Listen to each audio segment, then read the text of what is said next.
shell. Now, these pictures, of course, are of the operation that's currently on. What we understand is that ammunition as well as weapons were both found in this area.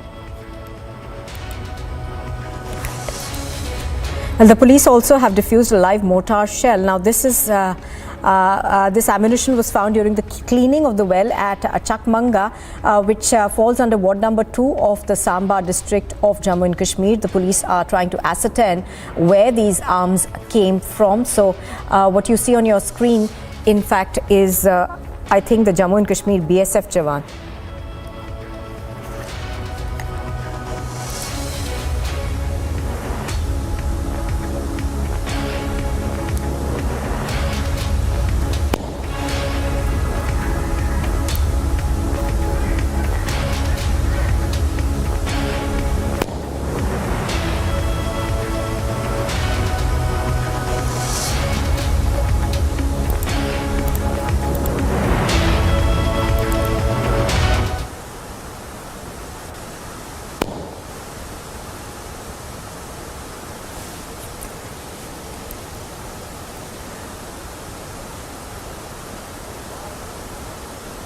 All right, so what we can see, of course, is the Jammu and Kashmir are defusing that live mortar shell that was found at the base of the well. There was other weapons as well as ammunition which have also been recovered during a routine operation to clean the well. The police, Jammu and Kashmir, have registered an FIR and are trying to ascertain how these weapons got there.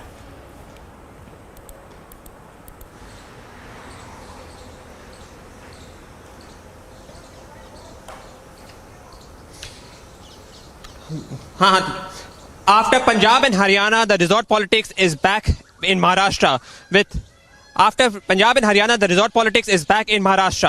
With parties now scrambling to keep their stock of MLAs protected.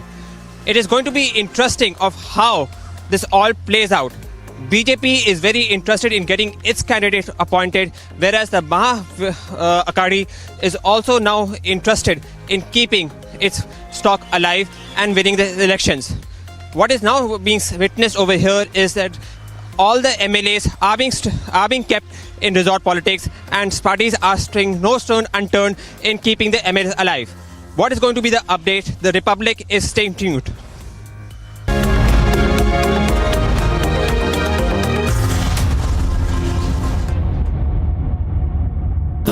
Amity faculty have filed over 1,600 patents. Yet another reason why Amity has been conferred with the National Intellectual Property Award by Government of India for being the top Indian academic institution for patents and commercialization. Back in 2016, the Chief Minister had travelled to Dubai. The Honourable Chief Minister has left out very, very important bag. So one of the officers from the consulate actually brought the bag and he identified that there was cash in that. The Chief Minister and his office is the prime suspect in this case. Why the central agencies were not questioned the Chief Minister? They are shielding the culprit and the Chief Minister.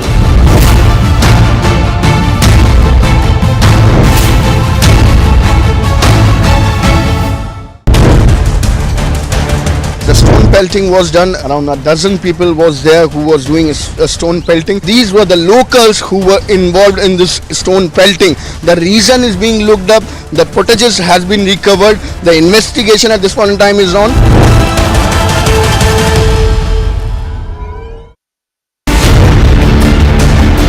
Massive smoke emitting from parking lot after fire broke out. Good number of vehicles have come under this fire. Many e-rickshaws also, they have also got burnt because of the massive fire. The fire tenders were rushed to the spot. The fire officers have confirmed to us.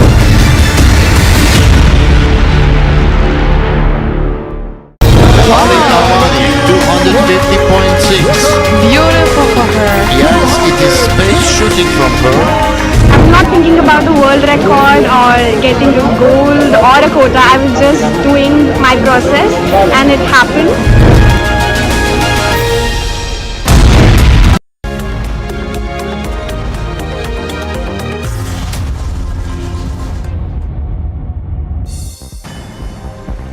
And here's a look at the top international news this morning. Leaders began arriving at the Summit for Americas as the White House pushed back against the notion that the absence of several key leaders from this week's summit amounts to a backslide for democracy. Officials with the Biden administration are seeking to play up efforts on food security, climate and other areas to be discussed at this week's summit. The gun safety advocacy group Everytown for Gun Safety, which pushed the federal government for years to take action on gun reforms, along with the Moms Demand Action and Students Demand Action, held an anti-gun rally in front of the US Capitol.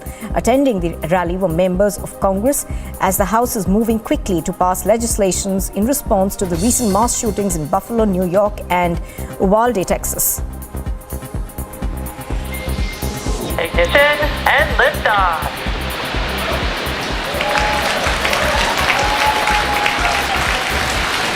Chamber cut phenomenal. Pitching downrange. SpaceX launched an Egyptian communication satellite from Florida's Cape Canaveral. Egyptian satellite Nellisat 301 will provide digital broadband and internet services for the Middle East and Africa. A few minutes after the launch, the Falcon 9 first-stage booster landed on the drone ship in the Atlantic Ocean. The booster previously launched the GPS-3 Space Vehicle 4, GPS-3 Space Vehicle 5, and the Inspiration 4 and the AX-1 crew missions and 2 Starlink missions.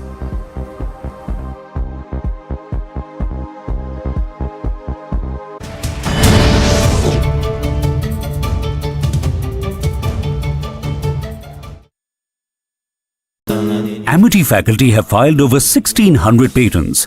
Yet another reason why Amity has been conferred with the National Intellectual Property Award by Government of India for being the top Indian academic institution for patents and commercialization.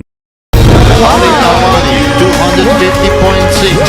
Beautiful for her. Yes, it is space shooting from her. I'm not thinking about the world record or getting a gold or a quota. I was just doing my process and it happened.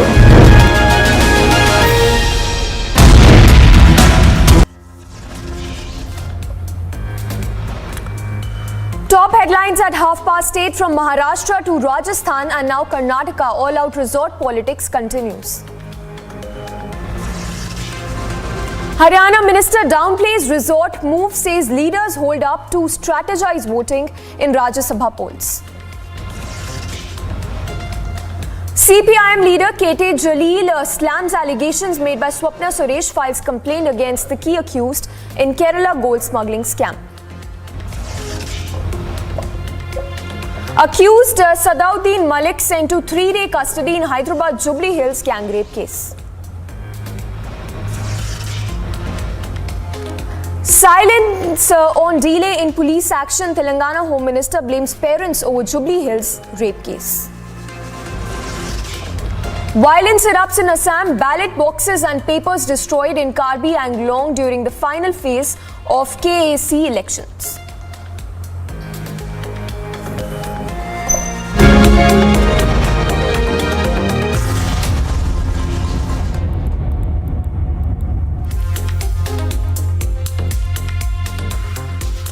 Good morning viewers, I am Samiksha Srivastava. You're watching the Morning Express. Lot lined up for you in this edition of our broadcast. Starting with the breaking news coming in from Karnataka now. After the hijab row, another controversy of installing Veer Savarkar's photograph has come to light in the Mangaluru University. Now, after a few students opposed the photo, it was removed by the principal, and students of the Commerce Department, remember, had complained to the principal.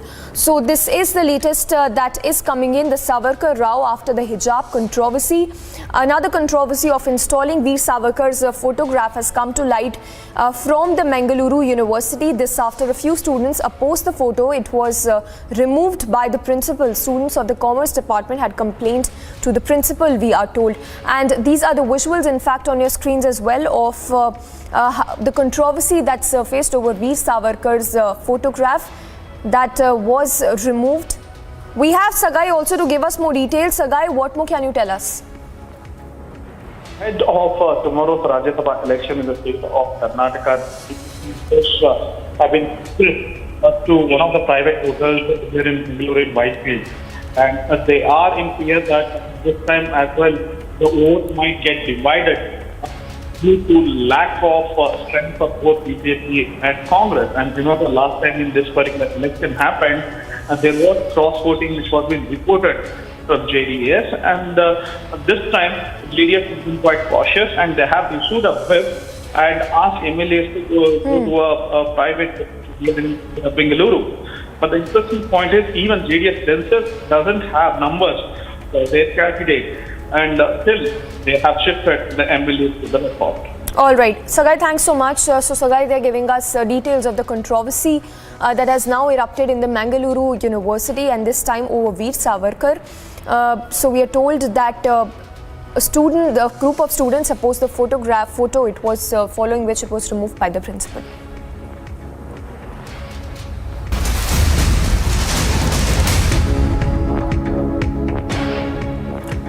And more breaking news coming in.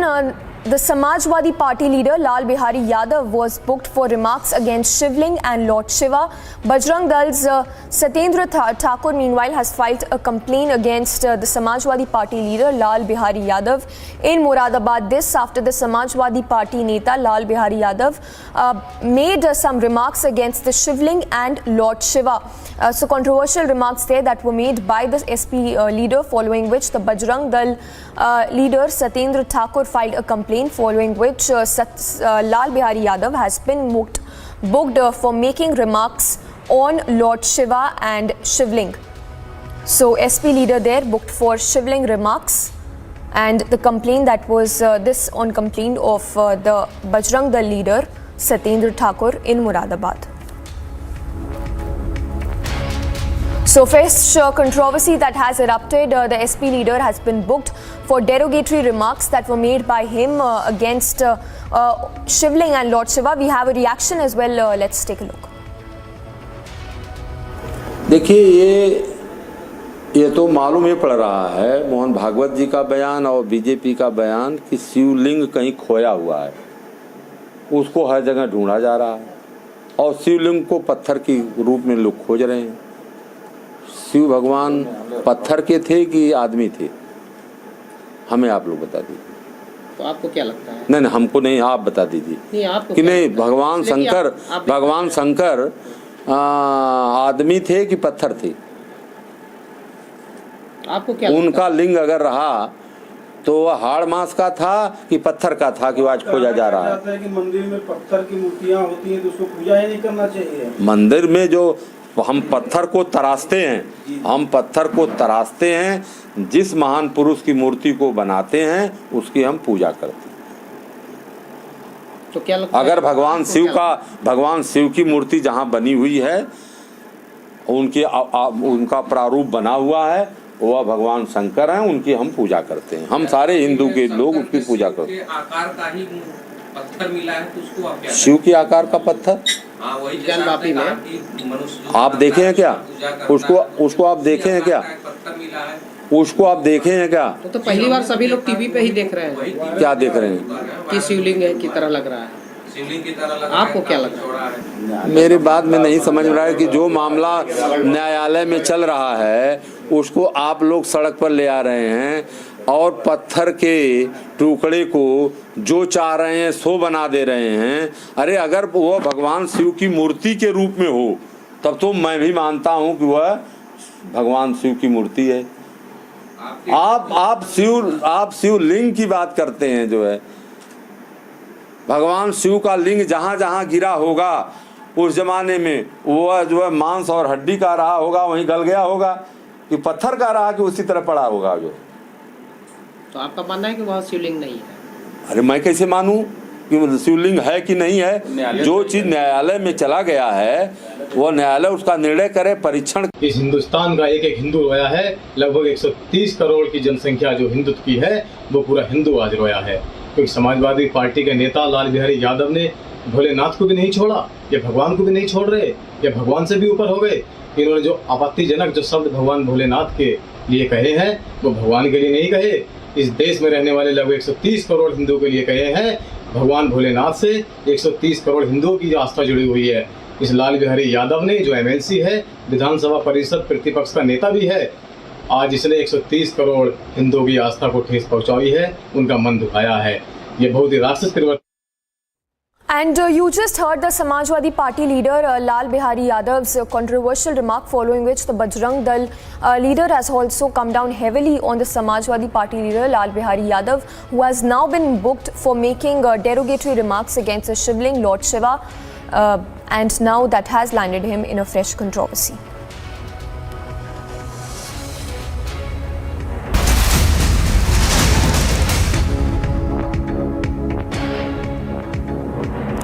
Now, Uma Bharti has responded to the Al-Qaeda's pan-India threat, saying that the threat is useless and cowardly and that one should not take it seriously. That's a remark that is coming in from Uma Bharti, speaking exclusively to the public. Listen in.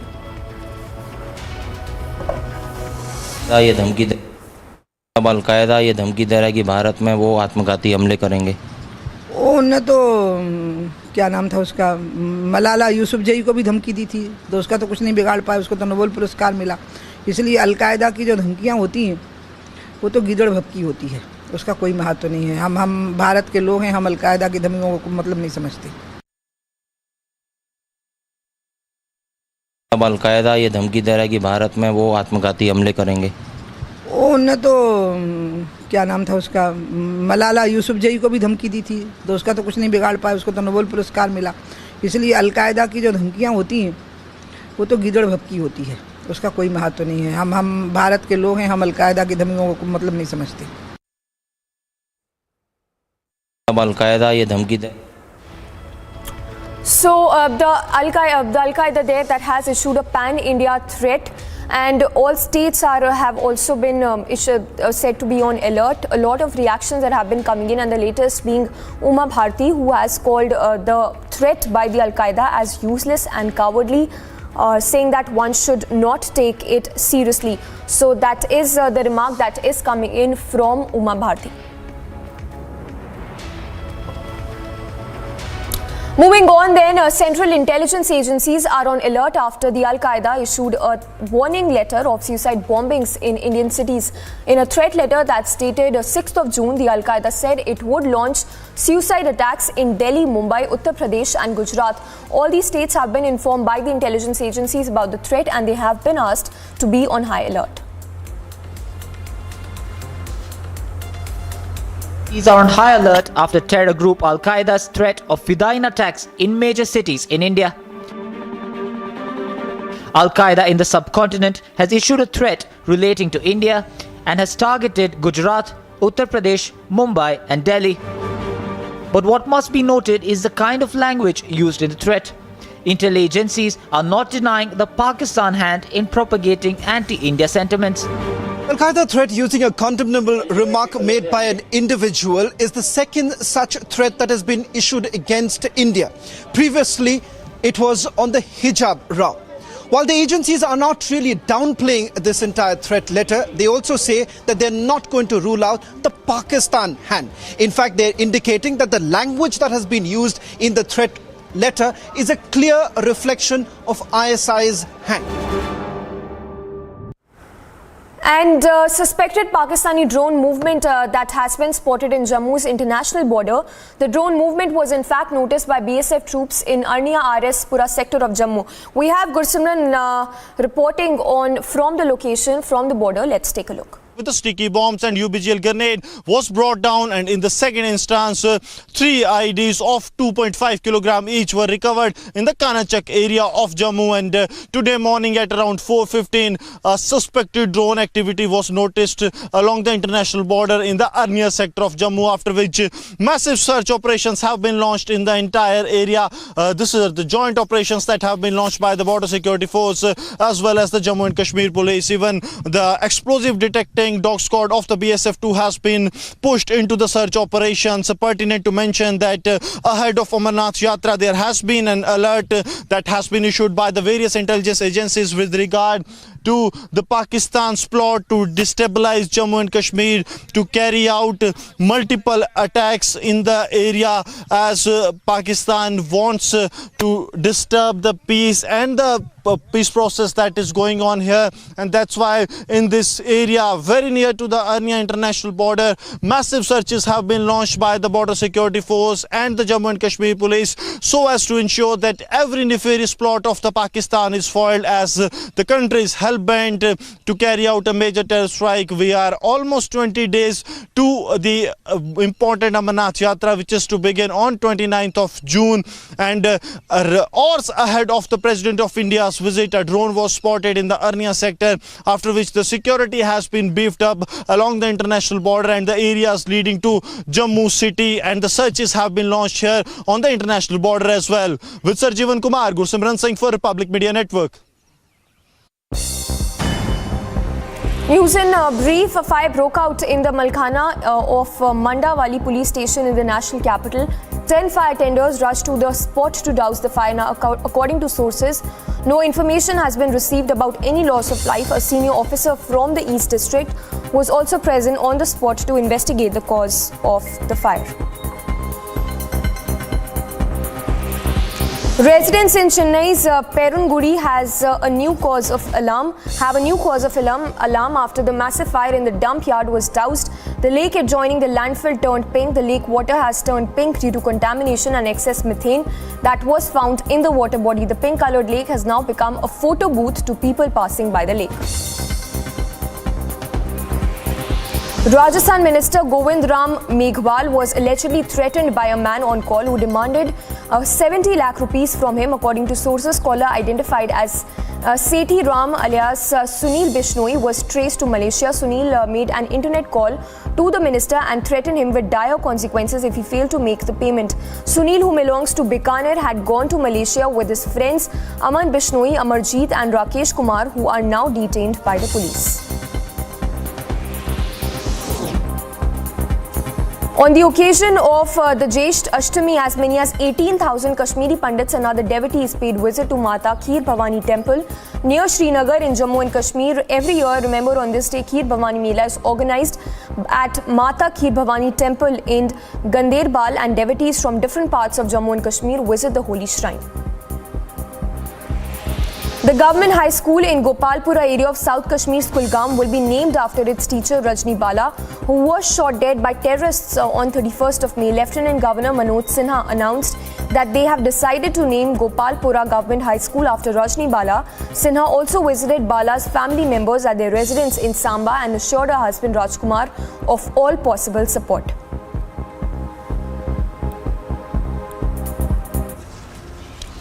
A very short break. On the other side, CPIM leader KT Jaleel slams allegations made by Swapna Suresh, files complaint against the key accused in Kerala gold smuggling scam. An accused, Sadauddin Malik, sent to 3 days custody in Hyderabad Jubilee Hills gang rape case.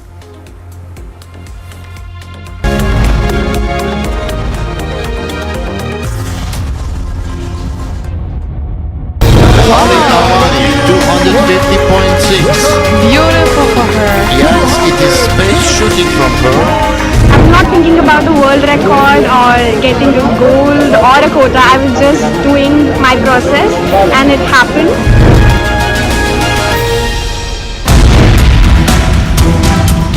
Forensic के तमाम लोग जो है वो crime scene को investigate करने के लिए पहुंचे हुए हैं। जो एएसपी वो लगातार ये बात कह रहे हैं कि आगे की इन्वेस्टिगेशन जारी है। 35 से 40 लोगों से उन्होंने अभी तक बात भी की है इस पूरे मामले को लेकर, और जहां-जहां से पत्थर फेंके गए थे, लोगों से बात करके उस जगह को चिन्हित किया गया, उसकी फोटोग्राफी भी की गई है।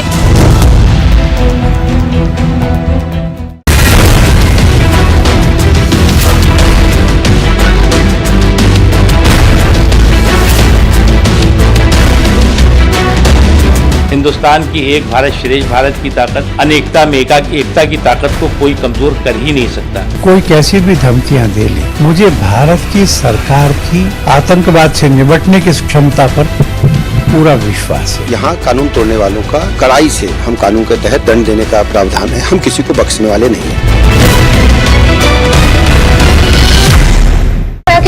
2016, the Chief Minister had travelled to Dubai. The Honourable Chief Minister has left out very, very important bag. So one of the officers from the consulate actually brought the bag and he identified that there was cash in that. The Chief Minister and his office is the prime suspect in this case. Why the central agencies were not questioned the Chief Minister? They are shielding the culprit and the Chief Minister.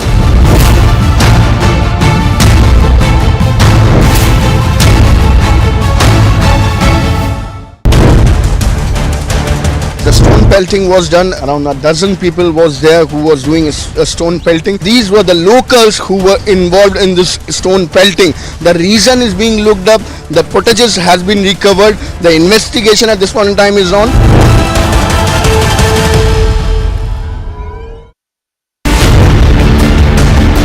Massive smoke emitting from parking lot after fire broke out. Good number of vehicles have come under this fire. Many e-rickshaws also, they have also got burnt because of the massive fire. The fire tenders were rushed to the spot. The fire officers have confirmed to us.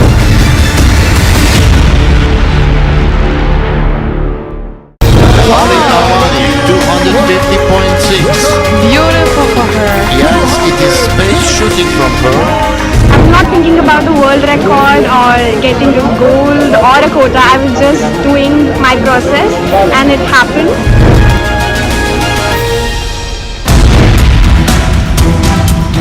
Forensic के तमाम लोग जो है वो crime scene को investigate करने के लिए पहुंचे हुए हैं। जो एसपी वो लगातार ये बात कह रहे हैं कि आगे की इन्वेस्टिगेशन जारी है। 35 से 40 लोगों से उन्होंने अभी तक बात भी की है इस पूरे मामले को लेकर और जहां-जहां से पत्थर फेंके गए थे लोगों से बात करके उस जगह को चिन्हित किया गया, उसकी फोटोग्राफी भी की गई है।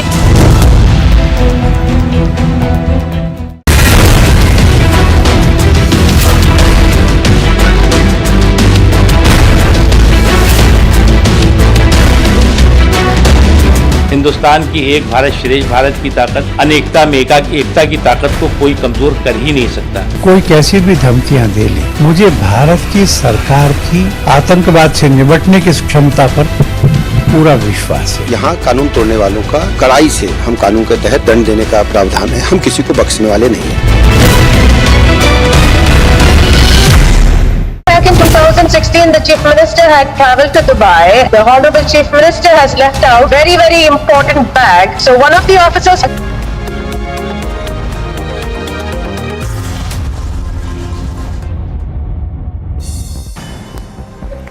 Quick roundup from the world of sports. Wicket-keeper batter Rishabh Pant has now been promoted as a captain of India for the 5-match T20 series against South Africa after the stand-in captain KL Rahul suffered a groin injury and was ruled out of the series. All-rounder Hardik Pandya was named as a vice-captain for the series.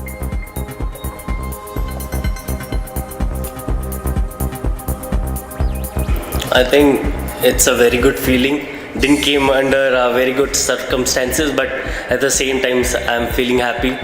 I would like to thank BCCI for giving me this opportunity to lead the Indian side. I'll try to make most of it. But first of all, thank you to all my well-wishers throughout my journey for supporting me through my thick and thins of a cricketing career. But I would like to make this as a base and keep improving and keep making my life better and better each and every day. South African captain Themba Bavuma said his team will not expect anything to come easy against India in the 5-match T20 series, even though the hosts are fielding a fairly inexperienced team. Bavuma looks to repeat the success of South Africa have had against India in the previous T20 series. Played in India, they are yet to lose a series, having tied the last one in 2019 and won the other in 2015. It's a power-packed Thursday. The first T20 match between India and South Africa will be played today at the Arun Jaitley Stadium in the national capital. South Africa are bracing for an all-out pace attack from Indian side on their home turf. South Africa, meanwhile, has lined up experienced team with the likes of in-form David Miller as well.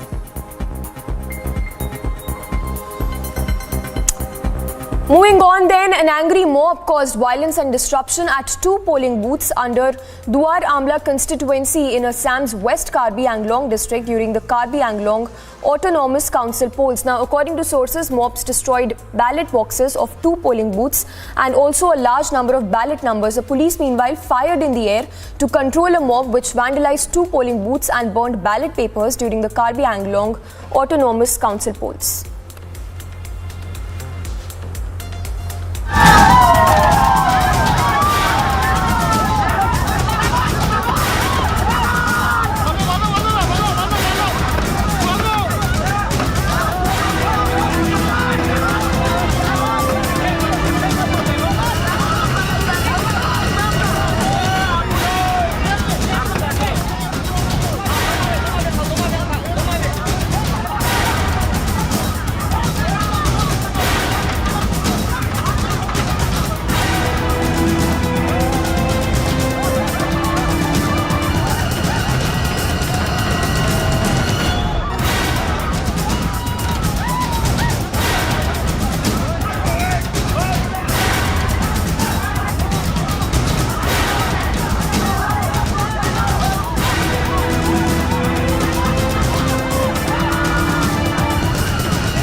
Big breaking coming in. Massive NI raids are underway in 8 locations of Tamil Nadu. Now, these locations in which raids are taking place include Chennai, Karaikal as well. And what we are told is that the case relates to campaigning for ISIS and fundraising. And also more information that is coming in that the main accused is already in prison and that the searches are in continuance of this investigation. So, NI raids are underway in 8 locations in Tamil Nadu, which include Karaikal, Meliduthurai and Chennai. And the case, we are told, relates to ISIS and funding raising. So, information coming in with respect to the NI raids which are underway in 8 locations in Tamil Nadu. We are told that the case relates to fundraising and linked to ISIS. The main accused, we are told, with respect to the searches being carried out, is already in prison and that the searches are in continuance of this investigation which pertains to campaigning for the ISIS and fundraising. We have Apurva also to get us more details. Apurva, what more can you tell us?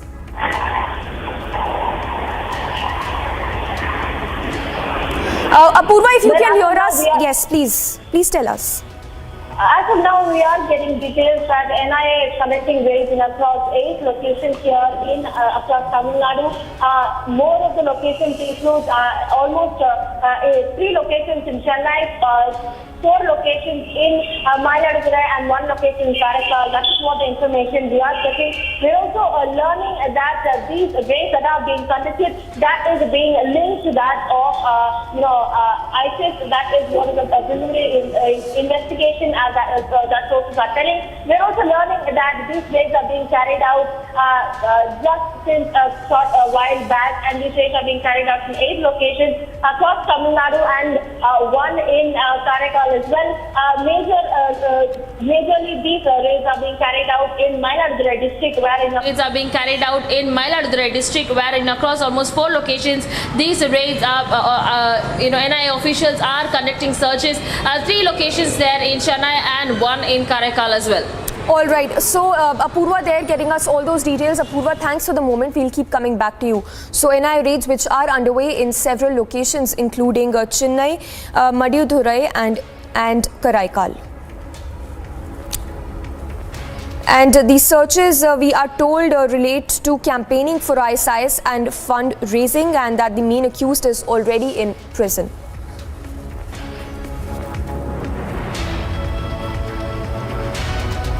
So, NI raids are underway in Tamil Nadu there, which includes locations like Karaikal and Chennai, and this case relates to campaigning for ISIS and fundraising. Slipping into a very short break, more details to continue on the other side.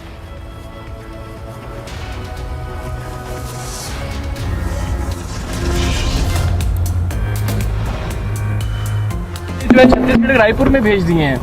वो कह रहे हैं कि हमारी तो शुरू से निश्चित जीत है कि हमारा 40 वोट हैं हमारी पार्टी के और हमारे जो गठबंधन में हैं 10 वोट उनके हैं, 6-7 हमारे साथ इंडिपेंडेंट है। हमने शुरू से बोल दिया।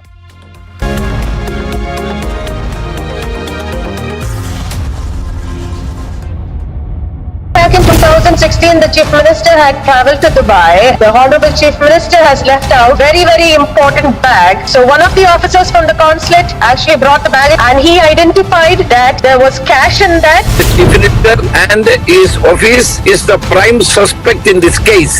Why the central agencies were not questioned the Chief Minister? They are shielding the culprit and the Chief Minister.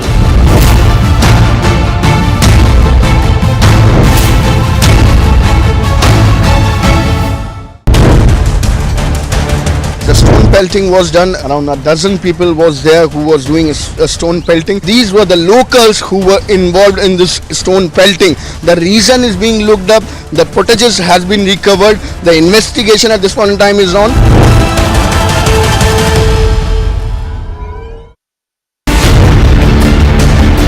Massive smoke emitting from parking lot after fire broke out. Good number of vehicles have come under this fire. Many e-rickshaws also, they have also got burnt because of the massive fire. The fire tenders were rushed to the spot. The fire officers have confirmed to us.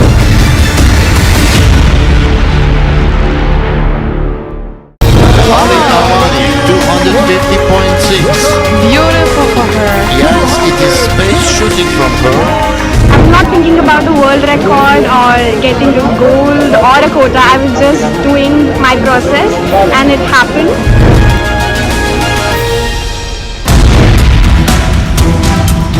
Forensic के तमाम लोग जो है वो crime scene को investigate करने के लिए पहुंचे हुए हैं। जो एसपी वो लगातार ये बात कह रहे हैं कि आगे की इन्वेस्टिगेशन जारी है। 35 से 40 लोगों से उन्होंने अभी तक बात भी की है इस पूरे मामले को लेकर और जहां-जहां से पत्थर फेंके गए थे लोगों से बात करके उस जगह को चिन्हित किया गया, उसकी फोटोग्राफी भी की गई है।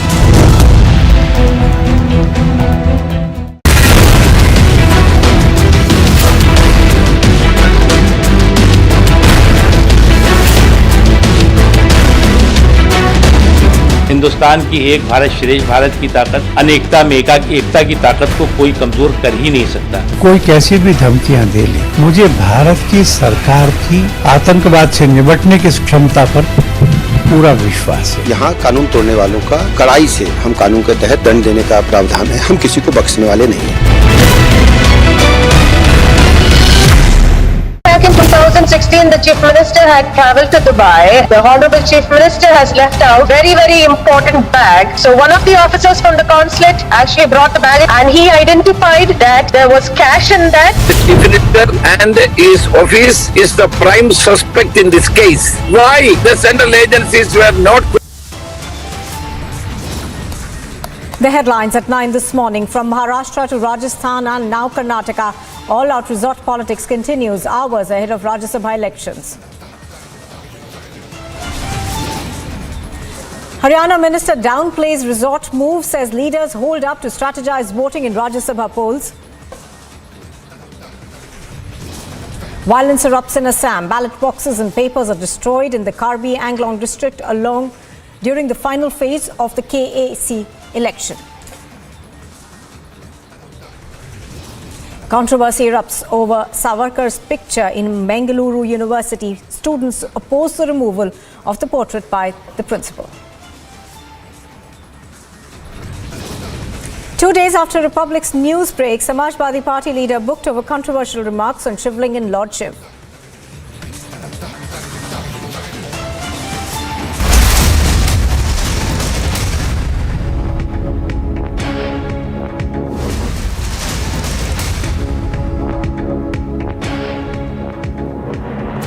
Now, the Chennai branch of the NIA is conducting searches at Karaikal, Mailuthurai and Chennai. Now, this particular case in which raids are being conducted relates to the campaigning for the Islamic State and fundraising as well. The main accused is already in prison and searches are a continuance of that investigation. So 8 locations is where the NIA is currently conducting searches. Some of these places, of course, are in Karaikal and Chennai. What we understand is that this is an earlier case which relates to campaigning and as well as trying to gather funds for the Islamic State. The main accused is already in prison, and what we are learning from our sources within the NIA is the fact that this appears to be a continuance of that earlier investigation that is being carried out. So pictures of those raids on your screens right now. These are 8 locations across Tamil Nadu where searches are being conducted. Some of these locations, of course, are in Karaikal as well as Chennai. Now, this is an old case which relates to terror funding as well as gathering funds and sympathizers for the Islamic State. Apurva is reporting live on this. She's joining me from Chennai. Apurva, we understand that this is a continuance of an earlier investigation and the main accused is already in prison. Give us more details, please. Well, these raids that are being conducted across 8 locations there in Tamil Nadu and as well as in Karaikal district as well. The visuals there, we are seeing NIA officials who are conducting searches across various locations, including 3 locations in Chennai, 4 locations in Mailadurai district as well as 1 location in Karaikal as well. The raids that are currently undergoing, what we are learning is that this is with respect to the searches undergoing in the houses of those people who have likely have ties with the ISIS. That is what we are learning. More investigation will reveal what will be the developments that will take place post these searches that are being conducted. These raids currently that have just started a short while back are being conducted in across 8 locations there in Tamil Nadu, in across various locations as well as in Karaikal as well. These raids that are being carried out, we are learning that these raids are being carried out at the places of those people who have been linked with the ISIS. Right, as you're pointing out, of course, these raids are linked to people who the NIA believes were either raising funds for the ISIS or were actually trying to recruit for the ISIS. Is that so?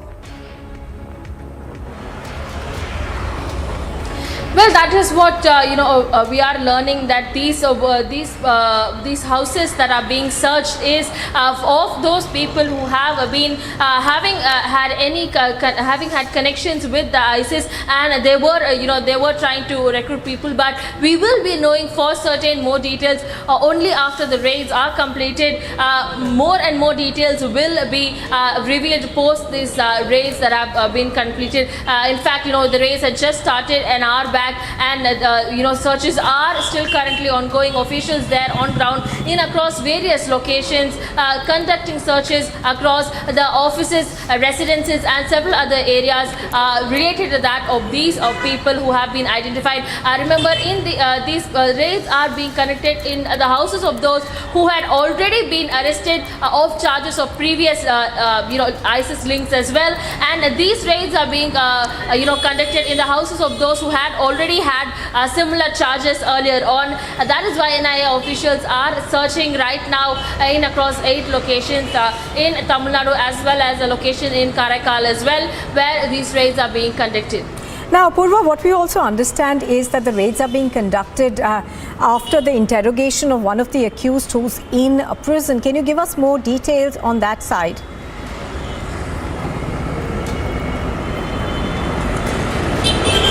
Well, as of now, the information that we are learning on hand is that this raids that are being currently conducted in regards to a case of arrest of 5 people, including a person called Sadiq Pasha, and this is Sadiq Pasha and 4 others who have been involved in a case where it relates to that of connection of ISIS movement in Mailadurai. That is the major development that we are learning. Mailadurai is one of the districts here in Tamil Nadu. In fact, the raids that are being conducted, almost 4 locations, including the houses, offices and residences, all those related to that of these 5 people in the case, including that of Sadiq Pasha. their houses and residences are being searched right now. Preliminarily, we are learning that these raids are predominantly being taking place at Mayiladuthurai district, followed by Chennai and Karaikal as well. This is the preliminary, details that we have as of now. The raids that have just started a short while back, searches are still ongoing there. More details are expected from these searches that are currently underway. We will be learning more, but what we do know as of this moment is that these searches are being conducted in connection to a case that involves 5 people who have been already been interrogated and investigated for having had links and trying to track ISIS movement in Mayiladuthurai. All right, so as you're pointing out, of course, this is a case that relates to an earlier arrest of about 5 people who are believed to be linked to the ISIS. Now, on the whole, Apurva, what we understand is that there have been several instances of people being in touch from Tamil Nadu with the ISIS, and that's something that has been concerning the Tamil Nadu police for quite some time now.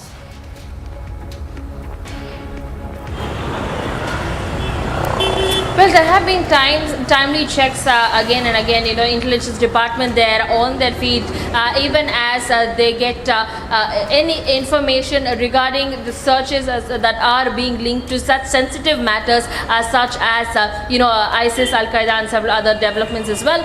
But this has not been, like you rightly pointed out, the first instance where searches are being conducted by NIA officials to those who have been linked with the ISIS as well. In fact, earlier on, we had also seen several cases where searches and raids had been conducted in across various locations in Tamil Nadu, where these searches had been conducted with respect to a case involving people who have been had ties to the ISIS as well. So now, as of now, what we are learning is that this this case that is currently being conducted is relating to an old case where 5 people, including a prime person called Sadiq Basha, who has been involved in connection with having links with the ISIS, and him along with 4 other people who have been named in that case.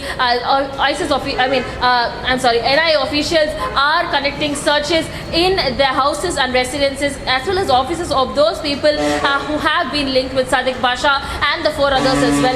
That is the preliminary details that we do know as of this moment. Searches that are being conducted in across 8 locations as of the moment. All right, Apurva reporting on that from Chennai, bringing us the latest details of raids that are being conducted in 8 locations across Chennai in connection with an earlier case.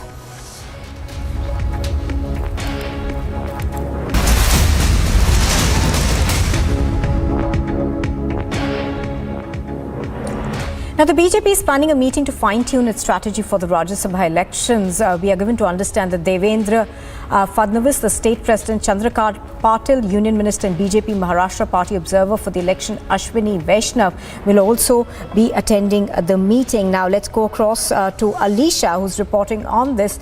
Alicia, we are now learning from our sources that the BJP has actually created subgroups and appointed one MLA as to oversee this group. Give us more details. Well, of course, now looking after this Rajya Sabha election, which is going to held tomorrow, where the BJP is now completely planning into the strategy. Importantly, what we got to know from our sources that BJP has already made a subgroup of 4 to 5 MLAs, where one of the MLA will look into what exactly been happening and what are the strategy that will be put forth by the BJP leadership. Today, the meeting, because it has been said that there will be a series of meetings that is going to be held in Taj Precedent in Kanpur in Mumbai. But importantly, the meeting that is going to be held at 4 p.m. where the Devendra Fadnavis, Ashwini Vaishnav, who is a union minister and observer for this election for the Maharashtra BJP, she is also going to attend this meeting. But yesterday meeting held between the BJP meeting that held where Piyush Goyal and also Narayan Rane was present in that meeting. They have clearly stated that, and a clear instruction that it is given that BJP has to go full-fledged and has to get the support, because we know that the Manse has already extended the support to the BJP, which has only one MLA in Kalyan rural, that is MLA Pramod Patil. Ashish Shelar itself went to meet Raj Thackeray over to get a support for the Rajya Sabha. Now the BJP is going to target specifically talking about the independent or the other small parties. So this is going to the strategy of the BJP. But on the other hand, we know that the resort politics, which has already been started, it's all began with the Shiv Sena, where Shiv Sena has have sent their all the MLAs at first to the Mahad Island and later to the Taj, to the Trident Hotel, where the meeting of Mahavikas Aghadi, meeting that held on a day before yesterday, where Chief Minister itself, but even talking to the media, Chief Minister has clearly stated that this time, this Rajya Sabha election, where the Mahavikas Aghadi is definitely going to win a 4 seat. So it is elections of a 6 seat.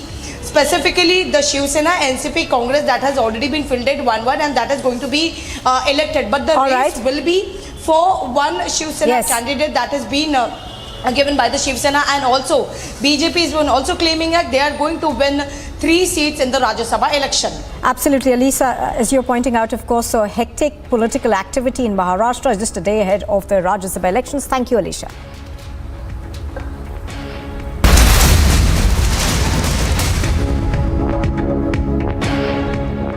We're now getting a reaction from Nitish Kumar, where he says that Bihar does not require an anti-conversion law.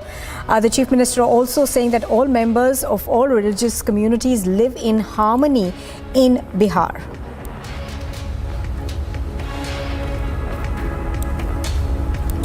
Bihar में इस तरह का आपस का किसी खास कोई विवाद नहीं, सब लोग अपने ढंग से काम कर रहे हैं और यहाँ सरकार की तरफ से इस पर ध्यान दिया जाता है। और आप जानते ही न हैं कि दंगा फंगा बिल्कुल नहीं के बराबर कर दिया हम लोगों ने, सब तरह से पूरा का पूरा अलर्टनेस रहता है, इसलिए बिहार में सब कोई समस्या नहीं। All right, so Bihar doesn't need an anti-conversion law as the state government remains fully alert to sensitive issues, and people of all faiths live in harmony. That's what the Chief Minister Nitish Kumar has said. Now, Prakash is reporting on this. Now, Prakash, is this seen as another instance perhaps of Nitish Kumar's views on critical topics, that seem to be at variance perhaps with its ally, the BJP?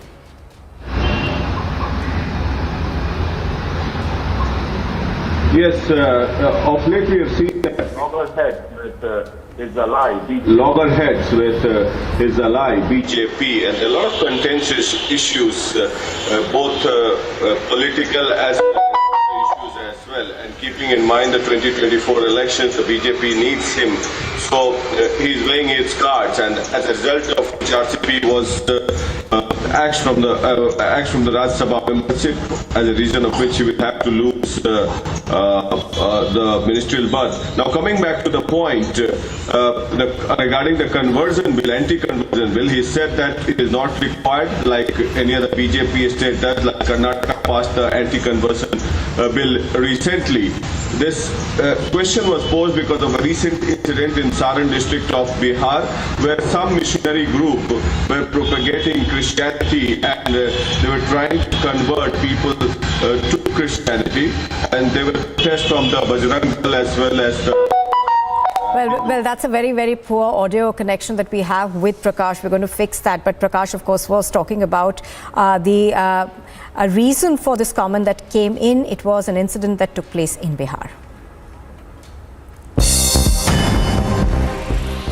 A fire broke out in Malkhana of Mandavi police station in New Delhi. Now 10 fire tenders were rushed to the spot to douse the flames. Now, according to sources, no information has been received about any loss of life. A senior officer from the East District was also present on the spot to investigate the cause of fire. Residents in Chennai's Perungudi have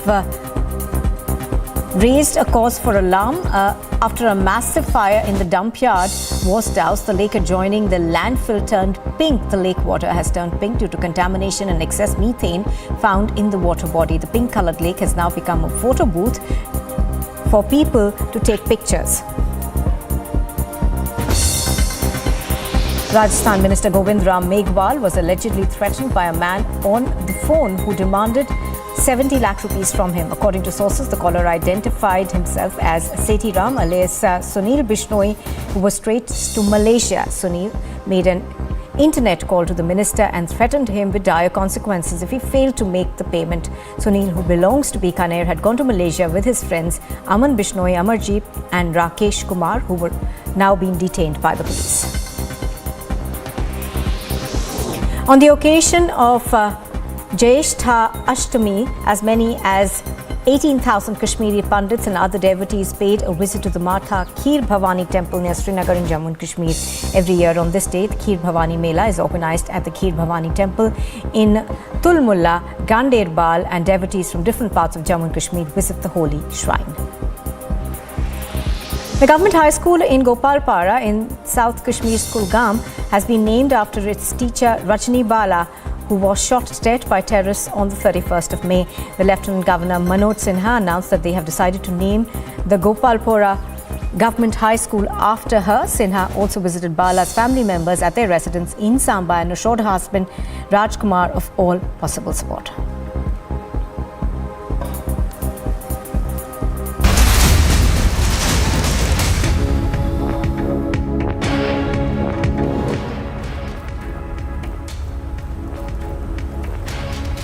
And here's the latest that we are getting in terms of the investigation that has been carried out in the Kanpur violence.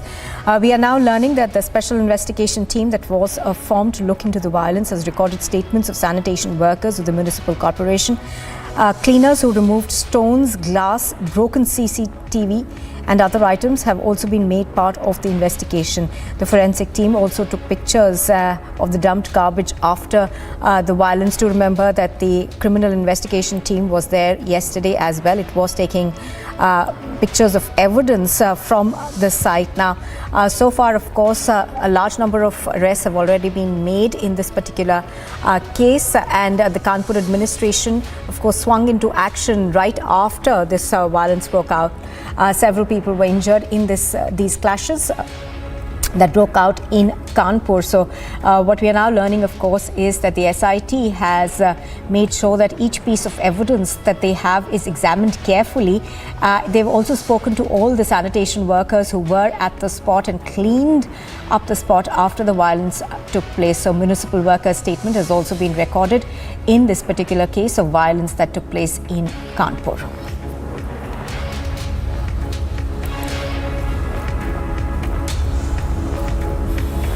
So as we were pointing out, of course, the police over there leaving no stone unturned to make sure that the culprits are traced and identified.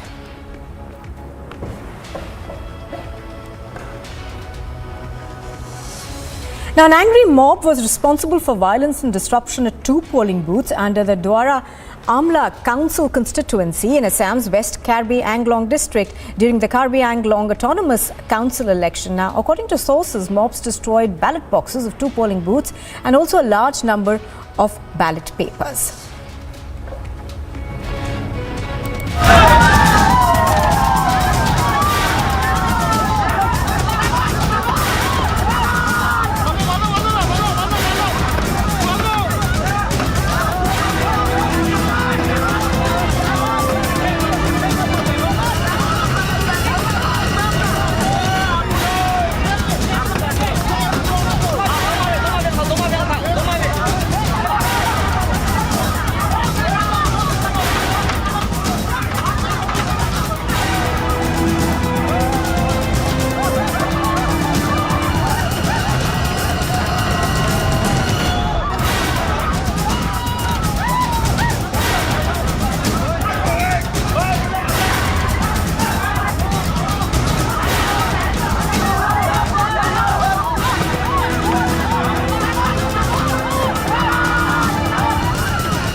India has reported more than 7,200 COVID cases in the last 24 hours, taking the total active cases to 32,000 across the country. Keep watching Republic Media Network to know more on this story.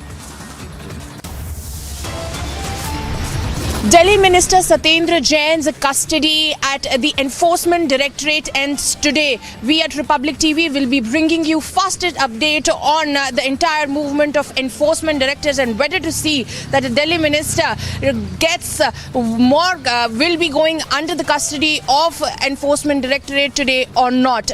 Be right back after this very short break. We'll be bringing you fastest updates.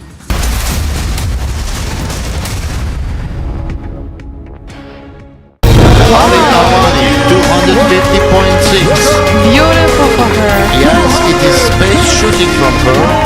I'm not thinking about the world record or getting a gold or a quota. I was just doing my process and it happened.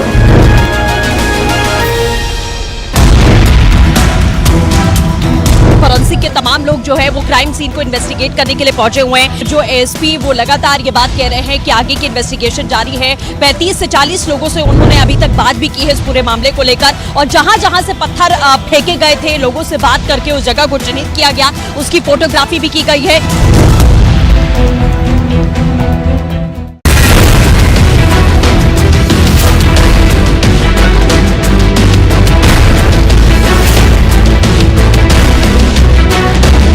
Hindustan की एक भारत श्रेष्ठ भारत की ताकत, अनेकता में एकता की ताकत को कोई कमजोर कर ही नहीं सकता। कोई कैसी भी धमकियां दे ले, मुझे भारत की सरकार की आतंकवाद से निपटने की क्षमता पर पूरा विश्वास है। यहाँ कानून तोड़ने वालों का कड़ाई से हम कानून के तहत दंड देने का प्रावधान है। हम किसी को बख्शने वाले नहीं हैं। Back in 2016, the Chief Minister had travelled to Dubai. The Honourable Chief Minister has left out very, very important bag. So one of the officers from the consulate actually brought the bag and he identified that there was cash in that. The Chief Minister and his office is the prime suspect in this case. Why the central agencies were not questioned the Chief Minister? They are shielding the culprit and the Chief Minister.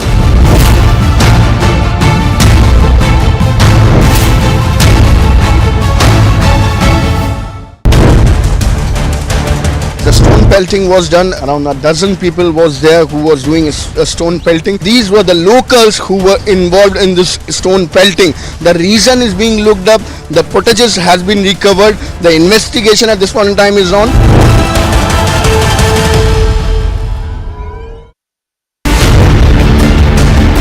Massive smoke emitting from parking lot after fire broke out. Good number of vehicles have come under this fire. Many e-rickshaws also, they have also got burnt because of the massive fire. The fire tenders were rushed to the spot. The fire officers have confirmed to us.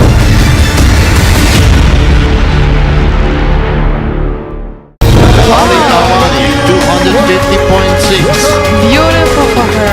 Yes, it is space shooting from her. I'm not thinking about the world record.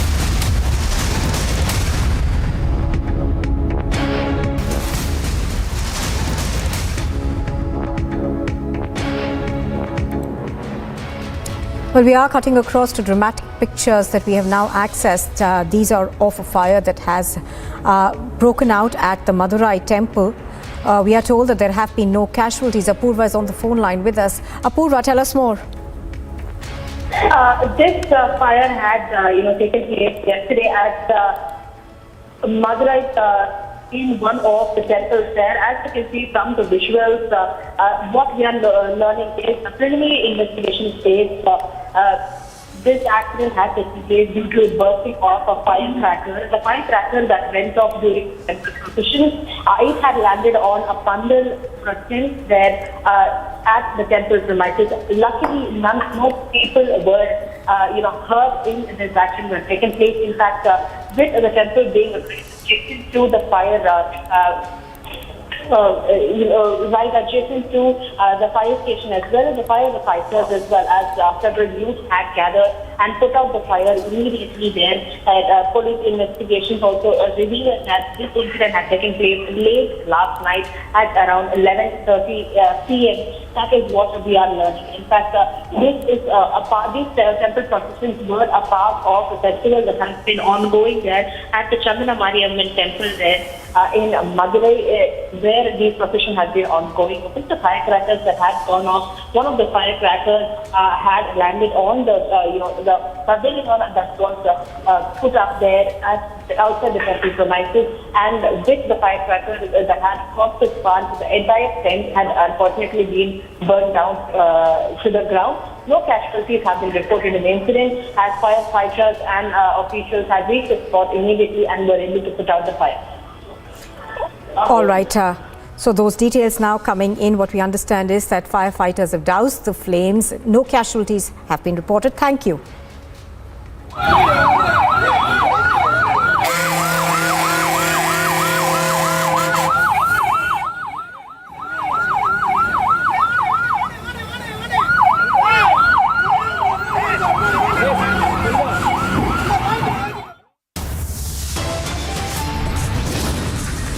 And still to come on Republic TV, it's a mega crackdown by the NIA on terror in Tamil Nadu, raids across 8 locations.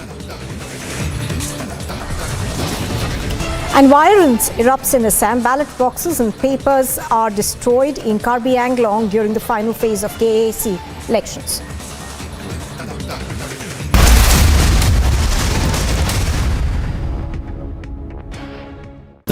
Amity faculty have filed over 1,600 patents. Yet another reason why Amity has been conferred with the National Intellectual Property Award by Government of India for being the top Indian academic institution for patents and commercialization. Reading allows us to become familiar with ourselves. We don't read, we won't know what is knowledge. I just find it very interesting to know people's lives, how they went through certain situations, how they dealt with things. So wherever you want to go in life, if you read books along those lines, then that would really help you in growing. Reading could mean a million different things to every individual. What does it mean to you? Visit readindia.info to find out more. 250.6. Beautiful for her. Yes, it is space shooting from her. I'm not thinking about the world record or getting a gold or a quota. I was just doing my process and it happened.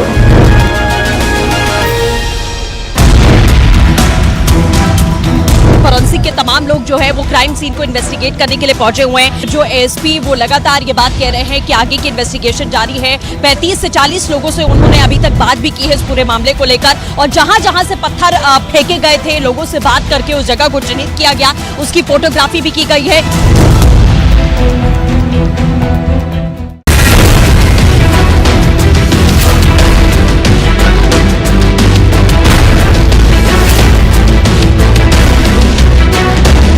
Hindustan की एक भारत श्रेष्ठ भारत की ताकत, अनेकता में एकता की ताकत को कोई कमजोर कर ही नहीं सकता। कोई कैसी भी धमकियां दे ले, मुझे भारत की सरकार की आतंकवाद से निपटने की क्षमता पर पूरा विश्वास है। यहाँ कानून तोड़ने वालों का कड़ाई से हम कानून के तहत दंड देने का प्रावधान है। हम किसी को बख्शने वाले नहीं हैं। Back in 2016, the Chief Minister had travelled to Dubai.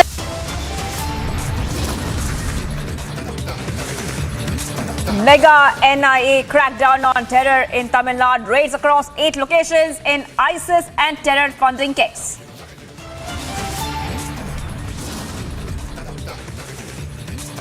From Maharashtra to Rajasthan and now Karnataka, all-out resort politics continues hours ahead of Rajya Sabha polls. Haryana Minister downplays resort move, says leaders hold up to strategize voting in Rajya Sabha polls. Violence erupts in Assam, ballot boxes and papers destroyed in Karbi Anglong during the final phase of KAC election. Controversy erupts over Savarkar photo in Mangaluru. University students oppose removal of portrait by principal. 2 days after Republic news break, Samajwadi Party leader booked over controversial remarks on Shivling and Lord Shiva.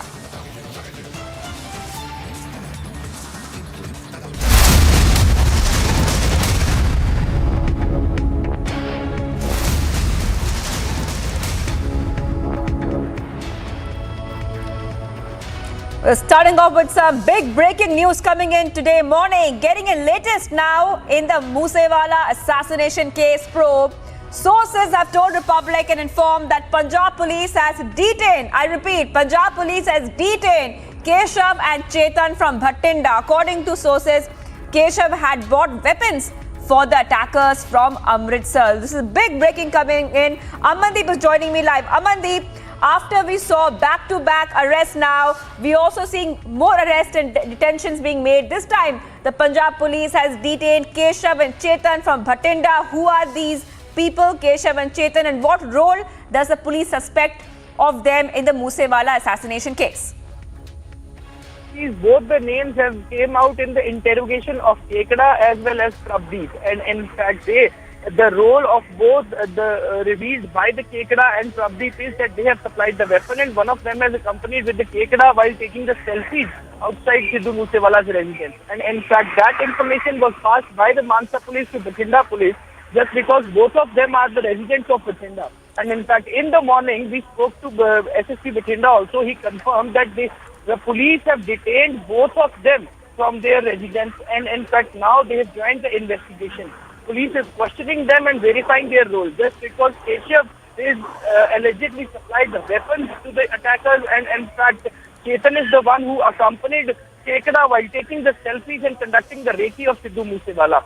But as per the information, SSP Bhatinda says that they are just verifying the roles. If the questioning is being confirmed and if they are getting connected with the role of Sidhu Moose Wala killing, only then their arrest will be made officially. And meanwhile, the family is completely disowning both of them, just because both are the drug addicts, as well as the Keshav as well as Chetan also. And in fact, now the probe is getting more and more spread. Shivanji, the 8 persons officially arrested day before yesterday, and in fact one was taken into the custody by Pune police yesterday, and in fact now 2 more have been arrested.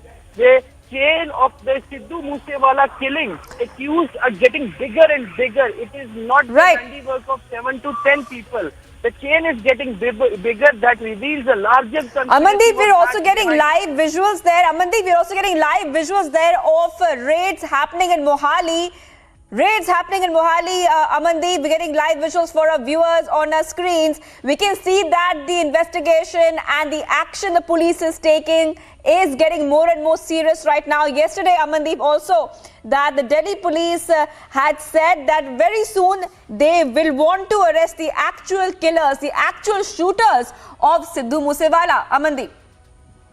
Absolutely, Shivangi, absolutely. And the raids which are continuously on our screen is in Mohali Jalvayu Towers. And in fact, all searches and raids and detentions are being done following the interrogation of Kekada as well as Prabdeep, just because both of them are in the police custody and they are making such a big revelation regarding the killing of Sidhu Moose Wala. And in fact, this raid is on a precautionary measure. Jalvayu Towers is located in Mohali, where several people are staying, and in fact the police have cordoned off the entire residential area. Every single person is being thoroughly checked by the police, by the Mohali police. Either anybody was carrying weapons, just because it was a suspect that some of the killers were staying in the Jalvayu Towers in Mohali for some days. And that is the reason a thorough raid is being conducted and thorough search is being carried out in Jalvayu Towers. As we can see that all the cars are being verified and checked thoroughly by the police at the entrance and at the exit points of the Jalvayu Towers. This is how the investigation is being carried out. This is how the police of different states and the districts in Punjab, they are getting a joint operation, just because Mansa police is interrogating the accused who has been arrested in Sidhu Moose Wala killing. They are further revealing the information, and on the basis of that information, several district police are put into the active on the alert, and in fact that information is being verified by the local police as well. This is all happening in Sidhu Moose Wala case so far. Yes, Shivan. Amandeep, also take us through what has happened so far. Of course, now 2 people have been detained from Bhatinda. We're getting visuals of raids in Mohali. Take us through all the other people, who they are, who have been arrested, and their profiles, and how they are connected to the Sidhu Moose Wala murder case. Well, Shivangi, from the first arrest was made from the Dehradun. Manpreet Singh Bhau was the person who has been arrested by Dehradun police and further taken to the Malta just because he was the one who supplied the car, who has given the car that was involved in the Sidhu Moose Wala case. And in fact, later the chain was opened of the arrest. And in fact, now so far, 9 people are in the custody of Punjab police, 1 in Pune and 8 are in Punjab police, and they all are the logistics providers or they have conducted the recce. But 5 main shooters, according to the Delhi police, has been already identified, but no arrest had been made so far. Just because the shooters have left, all the providers, the logistic support providers, as well as the people who have conducted the recce into the case, they all have taken into the custody from where they are getting the leads. And the mastermind, Lawrence Bishnoi and Goldie Barad, they have already been identified by the police. And in fact, Goldie Barad is sitting in Canada while operating his network, and Lawrence Bishnoi is sitting in jail and operating his network from the jail. This is how the nexus was run. This is how the entire conspiracy was hatched. It was not 1 or 2 days recce or planning to kill Sidhu Moose Wala. It takes months that a proper recce has been conducted of Sidhu Moose Wala. A proper time has been fixed. People has been hired to shoot Sidhu Moose Wala to death, and in fact the people who are conducting recce and the shooters, they are not very much connected with each other. It was kind of conference call on 29th of May, which was being from the passing of information to till the point of last bullet shot to Sidhu Moose Wala. That was all on a conference call just because Goldie Barad and Lawrence Bishnoi doesn't want that the shooters should remain connected with the people who conducted the recce of this entire killing, so that at least the killers are from the different place, and the people who provided the logistic support as well as conducted the recce, they are basically belongs to Punjab. This is how the entire conspiracy has to kill Sidhu Moose Wala. Yes, Shiva. Right, Amandeep, but thank you for getting us all those details. My colleague Amandeep has been tracking this story since day one, and the latest we have for you viewers in the case of Sidhu Moose Wala assassination is that the Punjab police has detained Keshav and Chetan from Bhatinda. Well, we're getting some more updates coming in right now. This time, more breaking news. Now, a top Maoist was killed in an encounter with SSB personnel in Bihar. After Maoist opened fire, SSB personnel began retaliatory fire, resulting in the killing of Maoist. In fact, according to the sources, the Maoists reached an area called Birgora, and the search operations right now are underway. So some bigger updates coming in, back-to-back updates coming in on Republic TV. I want to go across to Prakash, who's joining me live. Prakash, tell us the details about this encounter which is happening there, which has already happened, and the search operations are underway.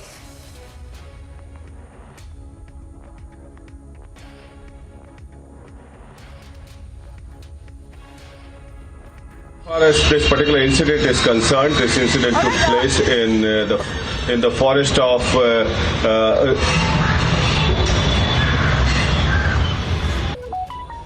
area where on the tip of yes, Prakash, go ahead. Into the jungle, and they had a tip off that the Naxals wanted to operate on a bigger plan, and they wanted to destroy some government post as far as the Naxal operations were concerned. And then the SSB Jawans, in coordination with the Bihar police, busted a Naxal hideout in the jungle, and they recovered large number of arms and ammunition. There was a huge cache of arms and ammunition recovered. And in the process, we also get to know that one of the top commanders of that area, Matlu Turi, has been eliminated in the process in the gun battle. And there was cross-firing from both the sides as and when the SSB Jawans reached the spot. And in the process, Matlu Turi, the hardcore Naxal, has been killed. And thereafter, the police forces as well as the SSB Jawans also busted many Naxal hideouts, and huge cache of arms and ammunition, AK-47 rifles, grenades, launchers have been recovered from the Naxal hideout. Back to you.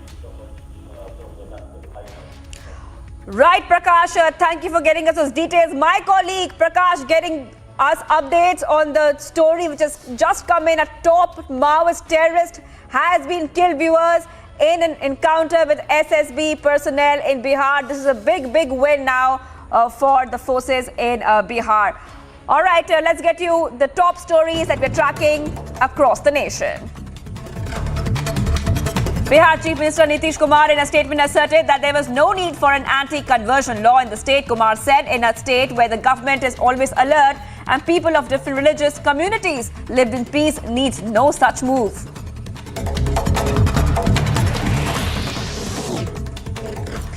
Janata Dal has moved all of its 32 MLAs to a 5-star hotel in Bengaluru ahead of the Rajya Sabha elections. The move comes amidst fear of cross-voting of JDS MLAs in favour of BJP. Haryana MLAs of the ruling BJP-JJP alliance shifted to a resort in Chandigarh. The MLAs will discuss the strategy of elections slated to be held on June 10th.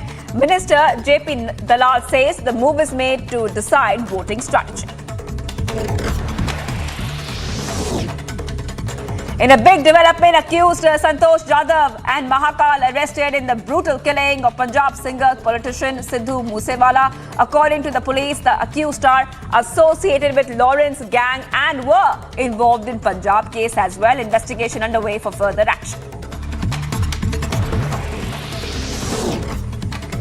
SP leader Lal Bihari Yadav booked for making controversial remarks against Shivling amid the Gyan Vapi row. Bajrang Dal leaders alleged the remarks hurt the religious sentiments of Hindus and filed a case against leaders of opposition in Moradabad.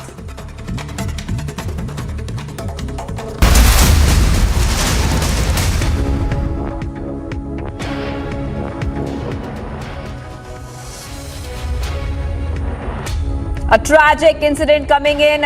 It's an accident now in Rajasthan's Bikaner. Visuals on your screen, viewers. A tragic accident. Rajasthan's Bikaner. 4 people have died and 2 others were injured in a truck and a car collision. You can see the visuals there on your screen, viewers, of the terrible accident which has happened where a car and a truck collided, leading to the death of 4 people.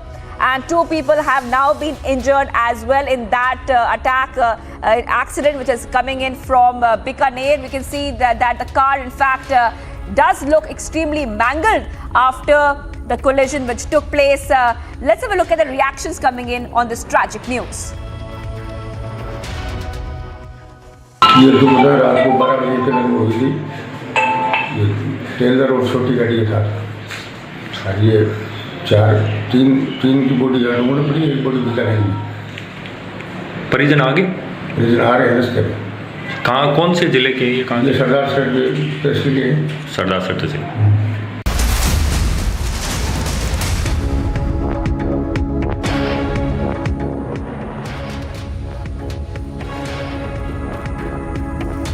All right, some more updates coming in right now from the Sidhu Moose Wala investigation. The latest is that around 7 people have been detained after raids in Mohali. These are the latest inputs we're getting, and those exclusive shots on your screens only on Republic TV. We're getting your live updates. I would like to go across to Amandeep, who's joining me again. Amandeep, we're getting back-to-back reactions. A lot of action being taken right there. Police raids at gangster's house there in connection with the Moose Wala murder case, and the police has detained 7 people after the raids. Tell us the details about these fresh raids.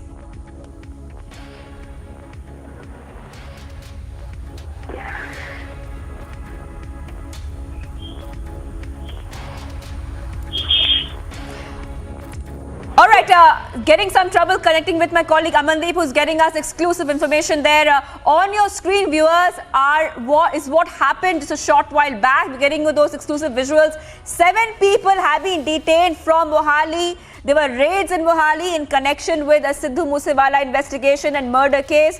This is the latest input that we're getting for you, is that the police raided gangster houses in connection with Moose Wala murder case in Mohali, and those visuals there on your screen of the Punjab police in fact raiding the houses of the gangsters.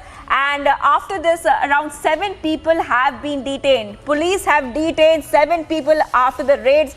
This is the latest in the Sidhu Moose Wala investigation. Amandeep, if you can hear me, we have visuals on a screen of the raids which took place in Mohali.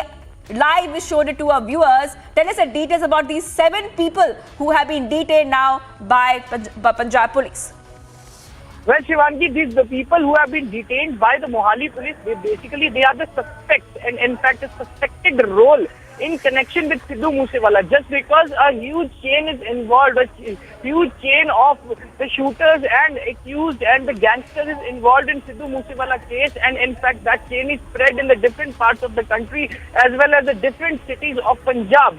And in fact, 2 detained from Bathinda and 7 detained from Mohali. The raids are still on just because these raids are following the information of interrogation of Tekada as well as Prabdeep. They have made big revelations during the interrogation, and in fact, on the basis of that information, the raids are being conducted and these detention is being done by the Punjab police. And in fact, the role of all the detained people are still to be verified, that either they are very much connected or involved in the killing of the Sidhu Moose Wala, or they have just provided some kind of logistic support to the third person involved in this entire case. And in fact, on the precautionary measures, everything is being verified. On our screen, we can see the visuals. The heavy Punjab police is deployed outside a residential area, and in fact, they are verifying each and every detail of the person who is getting entered or getting exit from that very much area. And Shivangi, okay, Amandeep, thank you for getting us those details. Raids happening in Mohali and 7 people detained. We're getting back-to-back breaking news right now. The other top story we have been tracking on Republic TV is the case against Satyendra Jain, and we're getting in some more information coming in next right now. We are in fact getting in the latest on multiple stories right now on Republic TV this morning. 7 people detained after raids in Mohali.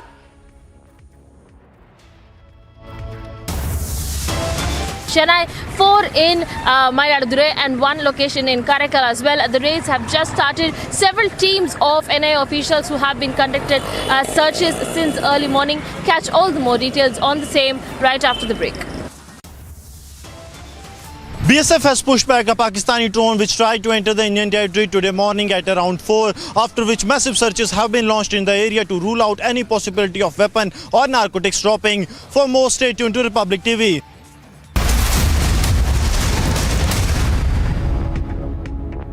Back in 2016, the Chief Minister had travelled to Dubai. The Honourable Chief Minister has left out very, very important bag. So one of the officers from the consulate actually brought the bag, and he identified that there was cash in that. The Chief Minister and his office is the prime suspect in this case. Why the central agencies were not questioned the Chief Minister? They are shielding the culprit and the Chief Minister.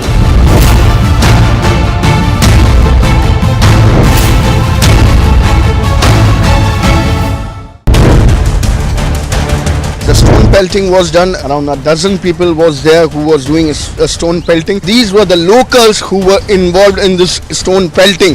The reason is being looked up. The footages has been recovered. The investigation at this point in time is on.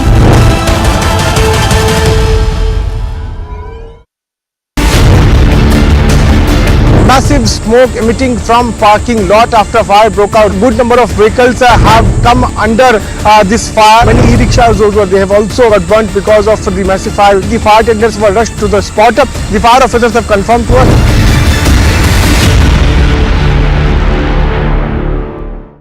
Wow. 250.6. Beautiful for her. Yes, it is space shooting from her. I'm not thinking about the world record or getting a gold or a quota. I was just doing my process and it happened.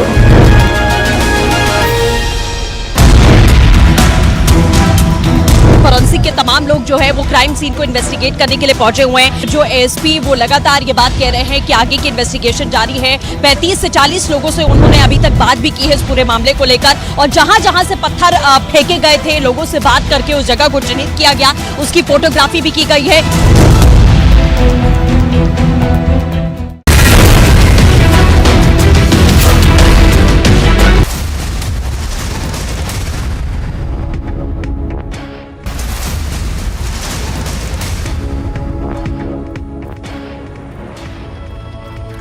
Well, top story we are tracking on Republic TV. Satyendra Jain leaving from the ED office as his custody ends today.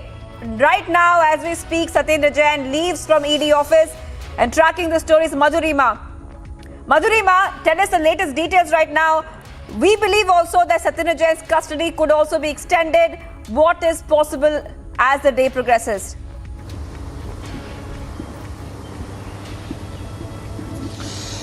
Well, yes, you very rightly pointed out that Mr. Satyendra Jain, a Delhi minister, has left from the Enforcement Directorate office. Right behind me is the Enforcement Directorate, where he was stationed for past couple of days.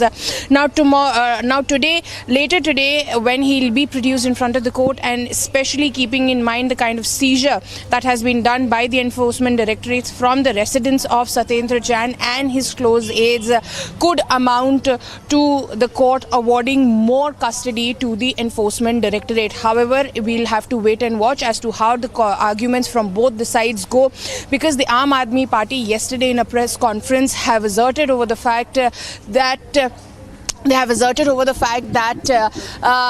the seizure that there was no seizure made. It was Mr. Saurabh Bharadwaj who highlighted this particular fact in front of the media yesterday in the press conference, that the Aam Aadmi Party is now being victimized and Mr. Satyendra Jain is a victim of a witch hunt, a political witch hunt. Now we'll have to wait and watch as to how will the Aam Aadmi Party side will present their arguments in front of the court, because as far as the Enforcement Directorate is concerned, they have made seizure over 2 crores and other assets as well.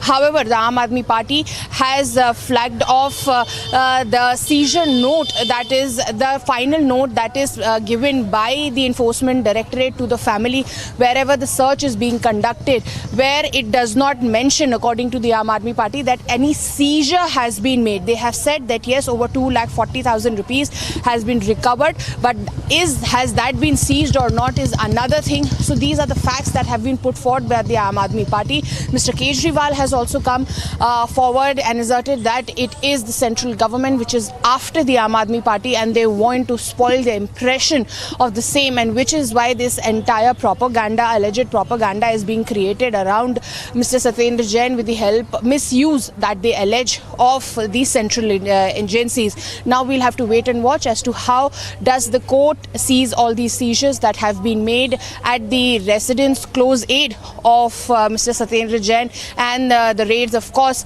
the reports of the raids that were conducted at the residence of Mr. Jain, all that will be scrutinized by the court and a final decision could be given, where it is highly possible that following the arguments of the Enforcement Directorate and the seizure that they have made, it is highly likely that the court could award the Enforcement Directorate with the custody of Mr. Satyendra Jain for a couple of days. It is the matter of few hours that all these things that are under the mist Madhurima, will come out in the light, and we'll know. You just pointed out about the political face-off. Which happened over Satyendra Jain, RRB party, the BJP as well. But what exactly is happening when it comes to Satyendra Jain's aides? Remember that ED जो है वो Rouse Avenue court पहुंचने वाली है और आज का दिन काफी महत्वपूर्ण कई मामलों में साबित होता है कि क्या सत्येंद्र जैन को सर ईडी की कस्टडी में सत्येंद्र जैन हैं और देख सकते हैं तस्वीरें रिपब्लिक भारत पर हम आपको दिखाने की कोशिश कर रहे हैं। साफ तौर पर एक्सक्लूसिव तस्वीरें हैं। इस गाड़ी में सत्येंद्र जैन दिल्ली के स्वास्थ्य मंत्री हैं, उनको ईडी इस वक्त राउज एवेन्यू कोर्ट में लेकर जा रही है और आज सुनवाई होना है इस पूरे मामले पर। आज का दिन काफ़ी महत्वपूर्ण साबित हो रहा है कि क्या सत्येंद्र जैन की कस्टडी जो है वो और बढ़ाई जाएगी, क्या ईडी, हालांकि सूत्रों के हवाले से ये खबर ज़रूर आ रही है कि ईडी जो है वो सत्येंद्र जैन की कस्टडी और बढ़ाने की मांग कर सकती है। लेकिन आज का दिन साफ हो जाएगा कि आखिर सत्येंद्र जैन को दिल्ली के स्वास्थ्य मंत्री हैं राहत मिलती है या फिर कस्टडी और बढ़ाई जाती है। ये तमाम जो सवाल हैं इनका जवाब आज मिल जाएगा।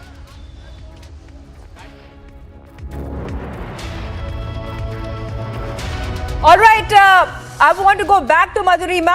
Madhurima, we are just seeing visuals on a screen on Republic TV of Satyendra Jain on his way to court right now. And you were also telling us what can we expect today.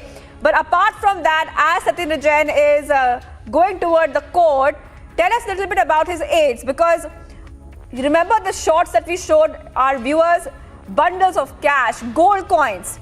His aides were also questioned by the ED. So when it comes to the questioning of them in the money laundering case, what is happening so far?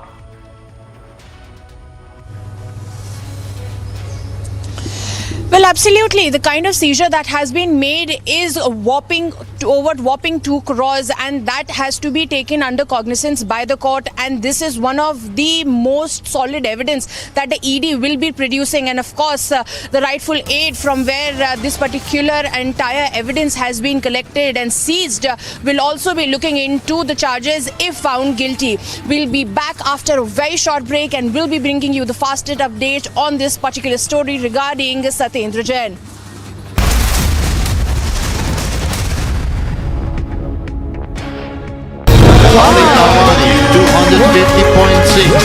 Beautiful for her. Yes, it is space shooting from her. I'm not thinking about the world record or getting a gold or a quota. I was just doing my process and it happened.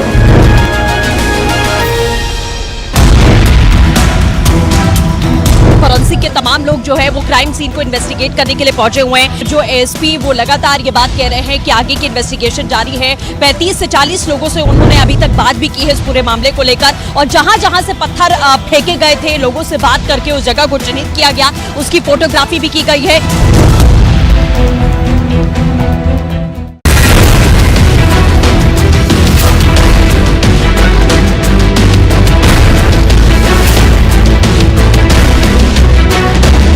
Hindustan की एक भारत श्रेष्ठ भारत की ताकत, अनेकता में एकता की ताकत को कोई कमजोर कर ही नहीं सकता। कोई कैसी भी धमकियां दे ले, मुझे भारत की सरकार की आतंकवाद से निपटने की क्षमता पर पूरा विश्वास है। यहाँ कानून तोड़ने वालों का कड़ाई से हम कानून के तहत दंड देने का प्रावधान है। हम किसी को बख्शने वाले नहीं हैं। Back in 2016, the Chief Minister had travelled to Dubai. The Honourable Chief Minister has left out very, very important bag. So one of the officers from the consulate actually brought the bag and he identified that there was cash in that. The Chief Minister and his office is the prime suspect in this case. Why the central agencies were not questioned the Chief Minister? They are shielding the culprit and the Chief Minister.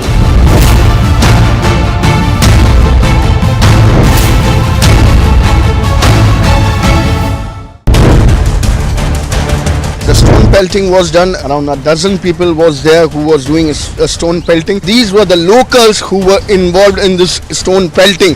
The reason is being looked up.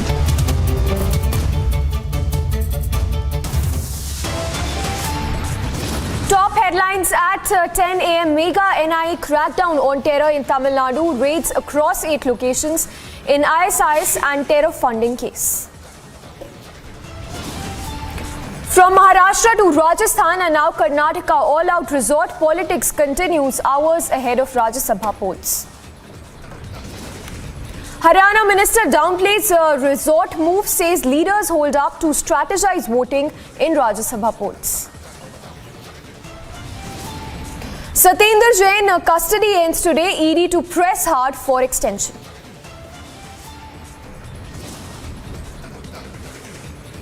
Violence erupts in Assam, ballot boxes and papers destroyed in Karbi Anglong during the final phase of KAC polls.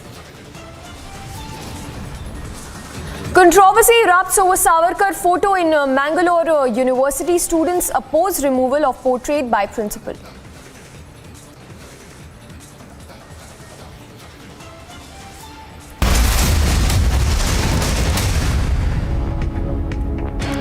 Starting with breaking news coming in, now the Koregaon Bhima Inquiry Commission has summoned 6 party presidents of Maharashtra and asked them to file an affidavit as well to the commission. Before 30th of June, we are told. Now they also have to appear for submitting their oral statements before the commission. The 6 party presidents summoned are from Shiv Sena, Maharashtra Congress, Maharashtra BJP, and the MNS as well, and all have to respond to summons personally or through a representative. We have Alisha reporting live from Mumbai. Alisha, what more can you tell us? Well, what we got to know that the Bhima Koregaon Inquiry Commission has already summoned 6 president of Maharashtra and asked them to file an affidavit before 30th June. We know that in the Bhima Koregaon where the commission has been looking into the matter, and already Sharad Pawar has filed an affidavit and recorded his statement. But what we are getting to know that there are 6 president from Maharashtra, that is also including from Shiv Sena, Congress, Manse, Vanchit Bahujan Aghadi, and they have been asked to file their affidavit. This is regarding to the Bhima Koregaon where this incident happened, and now the commission is been continuously monitoring the case, and they have been recording the statement of the concerned person who has been involved in the case. We know that Sharad Pawar's statement has already been recorded, because at that point of time where Sharad Pawar has also made an intervene in the case, and the statement that he has been given to media, after which he was summoned and he was asked to come on before the Bhima Koregaon Inquiry Commission, where he already filed an affidavit and has recorded his statement. But now the Koregaon Bhima Inquiry Commission has summoned 6 president from Maharashtra, including from Shiv Sena, Congress, Vanchit Bahujan Aghadi, Manse, and they've been asked to file an affidavit on 30th June. Yes. Alisha, if you could give us more details as to the grounds for which they've been summoned, anything that you're picking up from your sources? Well, this is an inquiry that has been constituted by the Maharashtra government, and importantly now they have been looking into each and every aspects. We even know that some of the IPS officer who was summoned during that time, even including Parambir Singh, was asked to come. He was Thane commissioned there, and he was looking into the matter. So there are many statements that has already been recorded by the commissions, and the later all this report will be submitted to the Maharashtra government, because Koregaon Bhima Inquiry Commission, who was in the Pune before, now has been looking into the matter and been doing inquiry in Mumbai Sahyadri guest house that has been appointed by Maharashtra government. But yes, the ground that has been given to understand is what this people who have been summoned is some of the either way have been included in this matter. Might be there were some of the statement that has been given by the political party, and after which they have been summoned and asked to file their reply, to file an affidavit on 30th June. Absolutely. Thank you so much, Alisha, for getting us all those details.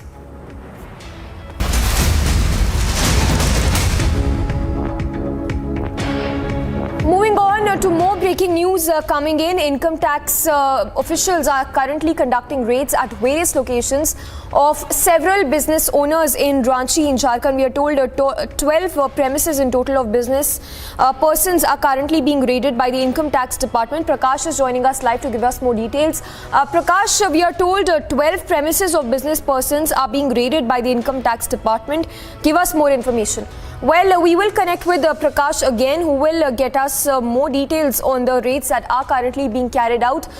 So we are told that these are IT raids which are being carried out at several offices of business persons, and these include raids at cloth businesses for tax evasion, and the raids are being carried out in 12 locations which include the Kanke Road, Upper Bazaar and Church Complex. So these are some of the details that are just trickling in of the mega IT raids that are currently underway in several locations across Ranchi.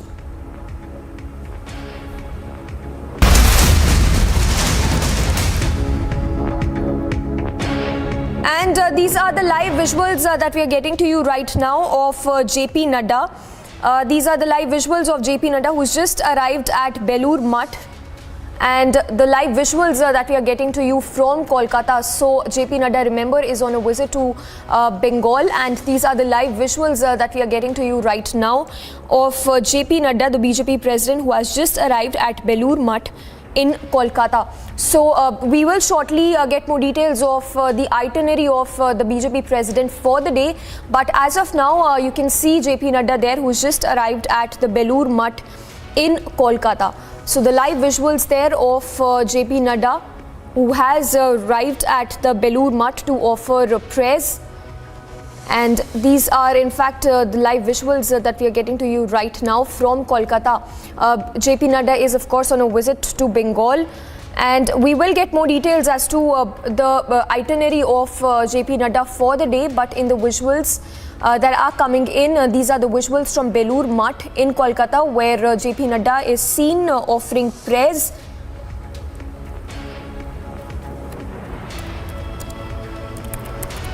So these are the visuals in which JP Nadda is seen offering prayers in Belur Math in Kolkata. We will get more details, but the live visuals in which you can see the BJP president there, who will be performing prayers, who will be performing rituals very shortly. It's day 2 of JP Nadda's visit to Bengal. And of course, this comes in the backdrop of the cases, the violence cases also that are being reported from Bengal on day-to-day basis.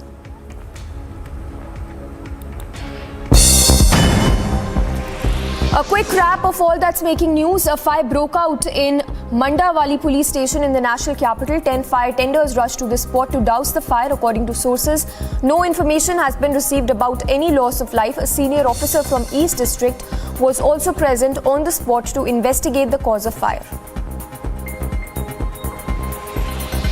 Residents in Chennai's Perungudi have a new cause of alarm after a massive fire in the dump yard was doused. The lake adjoining the landfill turned pink. The lake water has turned pink due to contamination and excess methane that was found in the water body. Meanwhile, the pink-colored lake has now become a photo booth for people passing by the lake. Rajasthan Minister Govind Ram Meghwal was allegedly threatened by a man on call who demanded 70 lakh rupees from him. According to sources, caller identified as Sethi Ram alias Sunil Bishnoi, who was traced to Malaysia. Sunil made an internet call to the minister and threatened him with dire consequences if he failed to make the payment. Sunil, who belongs to Bikaner, had gone to Malaysia with his friends and is now detained by the police. On the occasion of Jesht Ashtami, as many as 18,000 Kashmiri Pandits and other devotees paid visit to Mata Kheer Bhavani temple near Srinagar in Jammu and Kashmir. Every year on this day, Kheer Bhavani Mela is organized at Mata Kheer Bhavani temple and devotees from different parts of Jammu and Kashmir throng the holy shrine.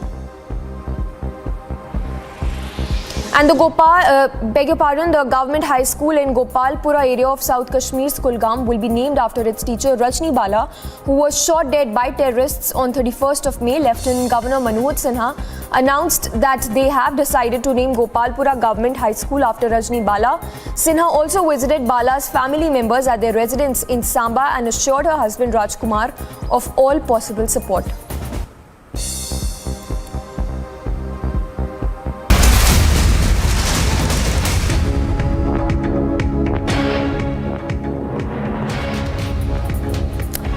Now, news coming in from Telangana questioning the KCR government's silence over the Hyderabad gang rape case.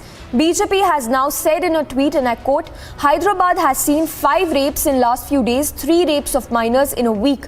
Instead of taking onus and ensuring police does not do VVIP Beta Bachao, instead of Beti Bachao, Telangana Home Minister Mahmood Ali puts onus on modern Zamana. Will this man be sacked by KCR or does TRS agree? And that's the tweet as well on your screens now. That's the tweet by Shehzad Poonawalla on the gang rape incidents that are coming to light from Hyderabad. Now this is with respect to the Jubilee Hills gang rape case to which BJP has questioned the KCR government. We have Aneri also to give us more details on that. Aneri, if you could take us through this tweet, help us read into this. But because, of course, in wake of so many rape cases that are coming to light from Hyderabad, there seems to be a stony silence by the KCR government. Seeing that the opposition parties here in the state. Well, Aneri, I'm sorry, I'm just interrupting you there. Let me go across to Shehzad Poonawalla of the BJP as well. Sir, if I can get your response, we just played out the tweet that has been put out by you. Of course, a lot of questions that are being asked by the KCR government with respect to the rape cases that are coming to light from Hyderabad. I demand the resignation of the Telangana Home Minister, Mr. Ali, for his obnoxious, irresponsible statements. In the last few days, 5 rapes have taken place in Hyderabad, in Telangana. 3 rapes of minors have taken place in Hyderabad.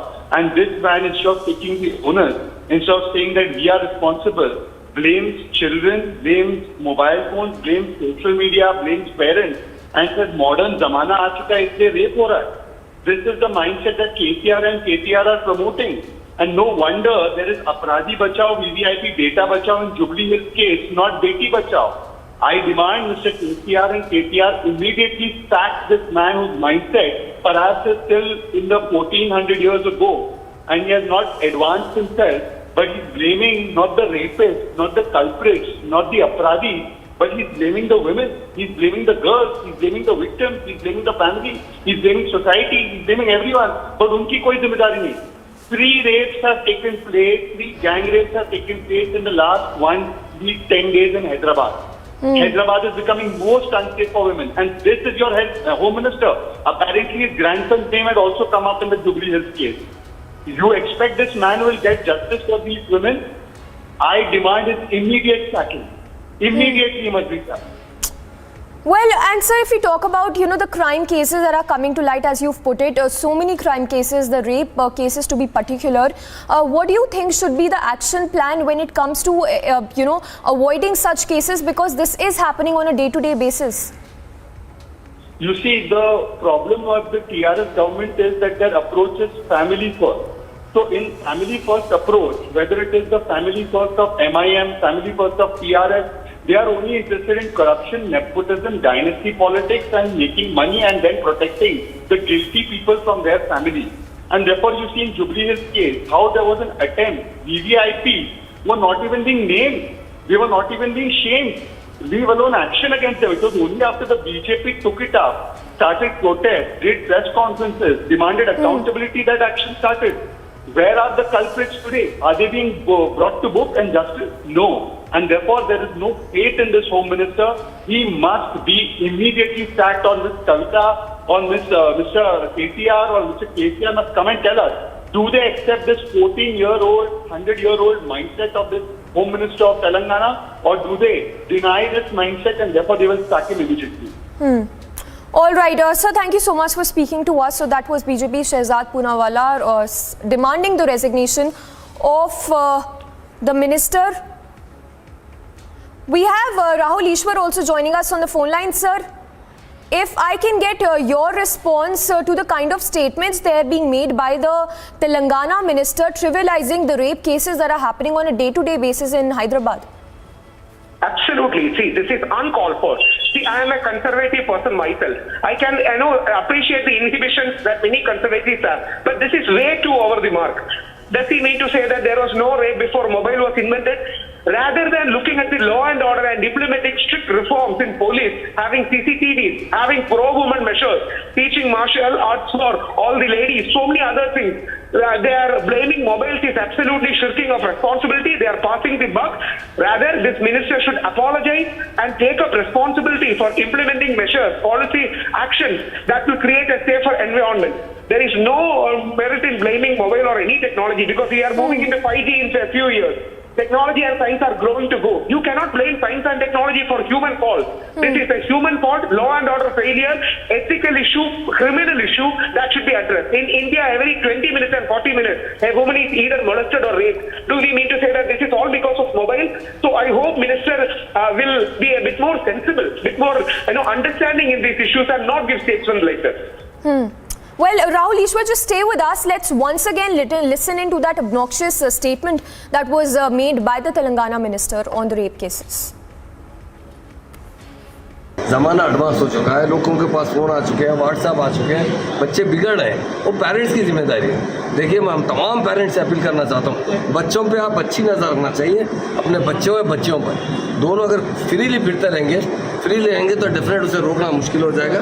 आने वाले time पर किस तरह हम इसे control कर सकते हैं, ज़रूर कंट्रोल करने की कोशिश। पुलिस डिपार्टमेंट क्या करेंगे? पुलिस डिपार्टमेंट एक और शी टीम बनाई गई। आप बताइए हिंदुस्तान में कहाँ है? भरोसा सेंटर बनाया गया, शी टीम बनाया गया। उसी तरह उनसे हम एक मीटिंग करेंगे शी टीम्स वालों से कि किस तरह इसको और कंट्रोल करने के लिए हम क्या अमली अख्तियार करना चाहिए, ज़रूर करेंगे। देखिए, दोस्त दुश्मन, देखिए पुलिस के पास दोस्त दुश्मन रिश्तेदार नहीं होता, जो गलती करता है उसको सजा देते हैं। And Rahul Ishwar continues to be with us. So we just heard the soundbite of the minister there. Such kind of mindset needs to be called out because with this kind of mindset, I don't see us going anywhere because these rape incidents coming to light on day-to-day basis, and then we have the minister making such remarks. Absolutely, ma'am. You are spot on. Absolutely, you are spot on. This is the same mindset. This is the same mindset that Asaram Bobo many years earlier said that girl should have wept in front of those people calling Bhaiya, and why was she out in the night? See, I am a conservative myself. I am not a liberal. I am not a progressive. But these kind of people shame conservatives by giving ultra-orthodox, ultra-conservative statements and defame our spectrum itself. See, the point is, why is rape happening? There is criminal tendency happening. There is increased alcoholism, drug addiction. There is increased sexual vulgarism. See, and government should be responsible to take things like this. For example, central government right now took initiative against a particular advertisement which promoted rape culture.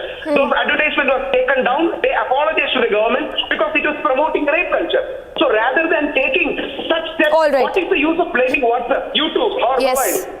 Yes. Well, thank you so much, Rahul Ishwar, for speaking to us. So that was activist Rahul Ishwar giving his response to the statements that were made by the Telangana minister. On that note, let's also listen in to what BJP MP Arvind Dharmapuri had to say on these remarks that were made by the Telangana minister.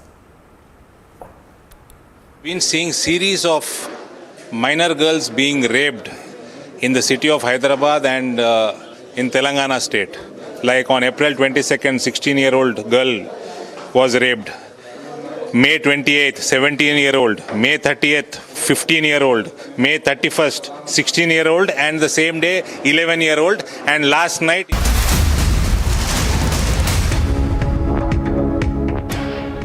And tracking closely all the details that are coming in with respect to the ED crackdown on Satyendra Jain. These are the visuals of Satyendra Jain, who is being produced in the court, we are told. So the first visuals that we have accessed of Delhi Health Minister, whose custody is set to end today.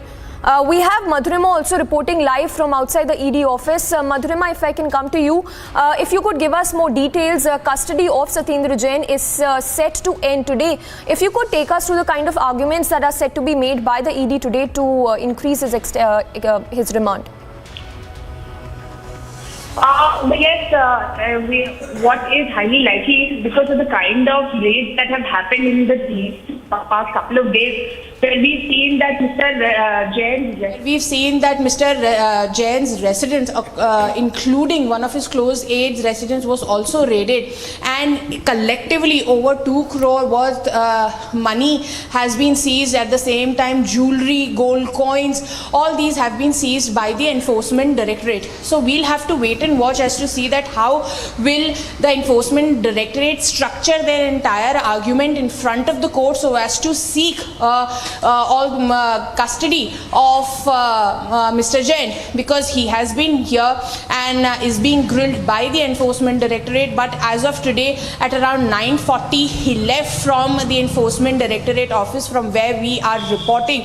We'll have to wait and watch as to see that how will the Enforcement Directorate keep their arguments in front of the court as to highlighting the kind of seizures that have been made, assets and property, movable and immovable assets that have been seized by the Enforcement Directorate will be kept in front of the court as to what is the nature of the assets that have been seized, what is the source of income behind all these assets and movable, immovable that have been seized by the Enforcement Directorate. The other side, those who will be defending, will have to substantiate and cross check with the claims that are being made by the Enforcement Directorate, so as to make sure that they have enough substance in their arguments so as to back the seizure that has been made by the Enforcement Directorate. After hearing the arguments of the both sides, it will be the court that will be deciding whether to award the Enforcement Directorate with the custody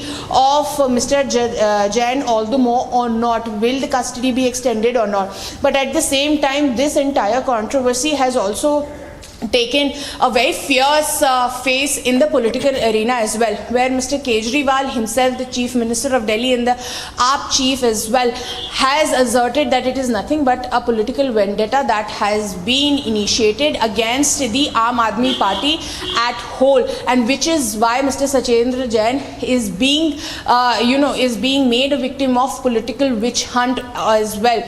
Yesterday as well, in a press conference, Mr. Saurabh Bharadwaj, showing the ticket indicate that the ED issues after a raid is conducted. He was highlighting that nothing was seized in particular. However, there was over 2 lakh rupees that was recovered at the residence of Mr. Jain. These were the claims that were being made by the Aam Aadmi Party. However, we saw how the Bharatiya Janata Party recorded to it. Mr. Shehzad Poonewala also conducted a press conference yesterday, detailed, asserting that yes, Aam Aadmi Party is all embroiled in corruption, starting with Mr. Satyendra Jain. These were the claims that were made by the Bharatiya Janata Party. But we'll have to wait and watch as to everything here is going by the law, following the code of conduct of the country, and which is why we have to wait and watch as to see that how will the court react to the arguments of both the sides, because in front of the court, the Enforcement Directorate will have to produce enough evidence so as to request the court to grant them the custody of Mr. Jain, because if the court does not find that the seizure and the explanation that follows the seizure is enough for taking or for awarding the custody of Mr. Jain, then the court will not. However, at the same time, if court deems fit that yes, the seizure that have been made and the property movable and immovable that have been confiscated by the Enforcement Directorate is enough evidence to extend the custody of Mr. Jain, then of course the ED will be awarded with the custody of the Delhi's health minister. Rest, it will be clear in a couple of hours from now, as we know that Mr. Jain is there at the court. The arguments will be heard, and the defendants from the side of Mr. Jain, however, have made up their mind, asserting that it is nothing but a mere political witch hunt.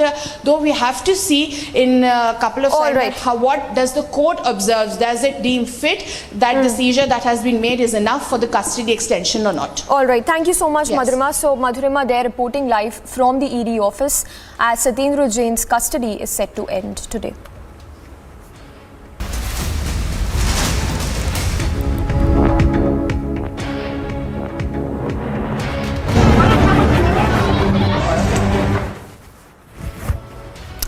And more breaking news coming in. A plane, we are told, crashed near the airport in Lao Hekao, China's Hubei province on Wednesday morning. The pilot ejected and suffered minor injuries, we are told, and current casualties are unknown. So the visuals that we are playing to you of this plane crash, which happened on Wednesday near Lao Hekao in China's Hubei province. We are yet to know about the casualties, if any, but the pilot, we are told, ejected safely and suffered minor injuries. So you can see the visuals there of the plane crash in China's Hubei province, and casualties, no casualties have been reported as of yet, but the pilot there who ejected safely, and some injuries also that he suffered.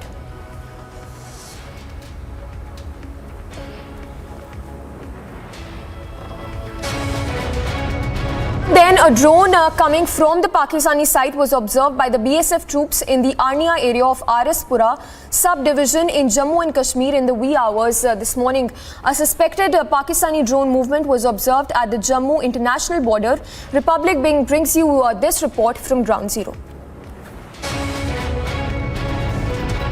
For the third time in past 10 days, drone activity has been noticed along the international border in the Jammu region. In first two instances, a drone along with the sticky bombs and UBGL grenade was brought down, and in the second instance, 3 IEDs of 2.5 kilogram each were recovered in the Kanachak area of Jammu. And today morning at around 4:15, a suspected drone activity was noticed along the international border in the Arnia sector of Jammu, after which massive search operations have been launched in the entire area. This is the joint operations that have been launched by the Border Security Force as well as the Jammu and Kashmir Police. Even the explosive detecting dog squad of the BSF-2 has been pushed into the search operations. Pertinent to mention that ahead of Amarnath Yatra, there has been an alert that has been issued by the various intelligence agencies with regard to the Pakistan's plot to destabilize Jammu and Kashmir, to carry out multiple attacks in the area, as Pakistan wants to disturb the peace. Chennai, 4 in Mayiladuthurai and 1 location in Karaikal as well. The raids have just started. Several teams of NIA officials who have been conducted searches since early morning. Catch all the more details on the same right after the break. Ahead of Rajya Sabha election, BJP to hold important meeting at 4 p.m. in Taj President in Cuff Parade, whereas NCP going to hold a meeting at 6 p.m. in a hotel in Worli. Watch the story only on Republic TV after a short break.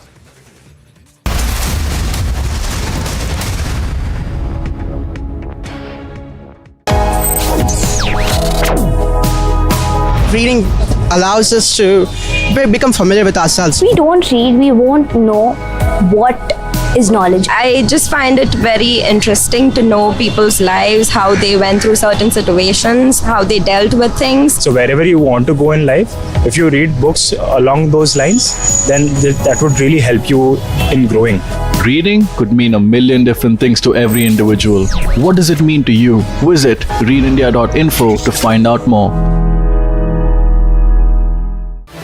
Good evening and welcome. Ladies and gentlemen, the unfortunate comment by one person, that too now expelled, has become an opportunity for some people in India to instigate politically. Some people in India, mostly politicians and in the media, are saying now we should learn secularism and human values from Saudi Arabia. In Saudi Arabia, they executed 81 people in one day on terror-related charges, mostly by beheading them. In Saudi Arabia, they hang the heads of those they decapitate in public view. I don't know what's going on in India. I think some people in India need a solid reality check. The same people who say Afzal hum sharminda hai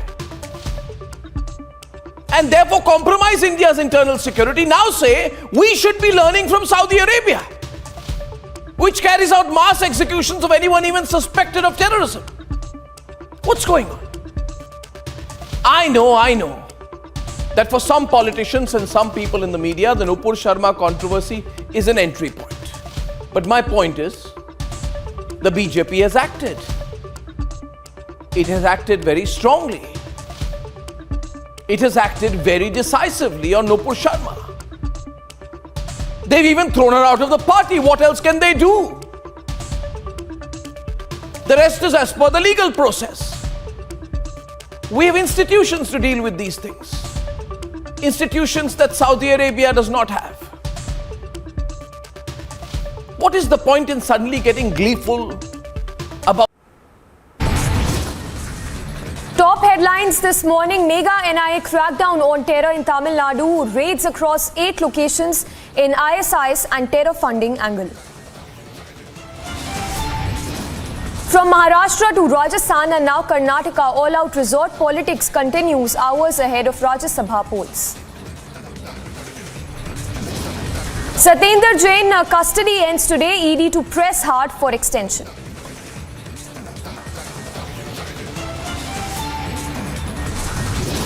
Violence erupts in Assam, ballot boxes and papers destroyed in Karbi Anglong during the final phase of KAC elections.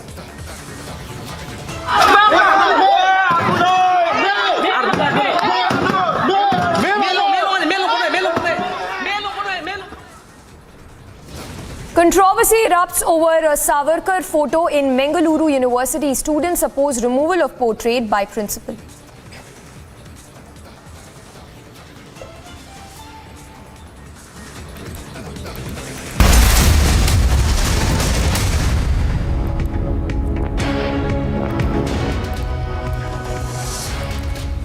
Good morning, viewers. Thanks for tuning in. It's 10:30. You're watching Republic and I'm Samiksha Srivastava. Lots lined up for you. Starting with Kanpur, all that the probe that is happening with respect to the clashes that broke out in Kanpur. Now, a new CCTV video of the riots during the violence has surfaced. In the case of violence in Kanpur, the police is ensuring the arrest of the miscreants. The videos and the CCTV footage coming out continuously telling you the seriousness of the violence, and it is clearly visible in the CCTV footage that the violence was not a reaction to the action but was attacked in a pre-planned manner.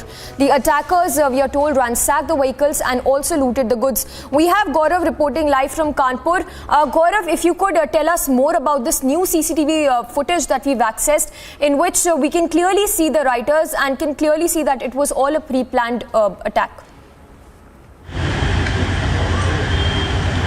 देखिए, एक के बाद एक जिस तरह से लगातार video सामने आ रहे हैं उसमें साफ तौर पर दिख रहा है किस तरह से एक बड़ी प्लानिंग के तहत ये पूरा हिस्सा था, जिसके बाद इस पूरी घटना को अंजाम दिया गया है। देखिए कैसे नई उम्र के जो नौजवान हैं वो किस तरह से पथराव कर रहे हैं, तोड़फोड़ कर रहे हैं। कहीं ना कहीं एक बड़ा मैसेज था कॉल बंद को लेकर के, जिसके बाद इस तरह की जो हिंसा है उसको अंजाम दिया गया। एक भारी संख्या में भीड़ थी जो एकत्रित हुई थी और उसके बाद इस तरह से जो अंजाम दिया गया इस घटना को। और अब साफ तौर पर देख सकते हैं आज पुलिस भी इस पूरे मामले में जो कस्टडी रिमांड है, पुलिस कस्टडी रिमांड, उसके लिए अपने पेपर्स को कंप्लीट करके कोर्ट पहुंचेगी। अब से कुछ ही देर में पुलिस कोर्ट जाएगी और उसके बाद पुलिस कस्टडी रिमांड जो है हाशमी की वो भी मांग सकती है।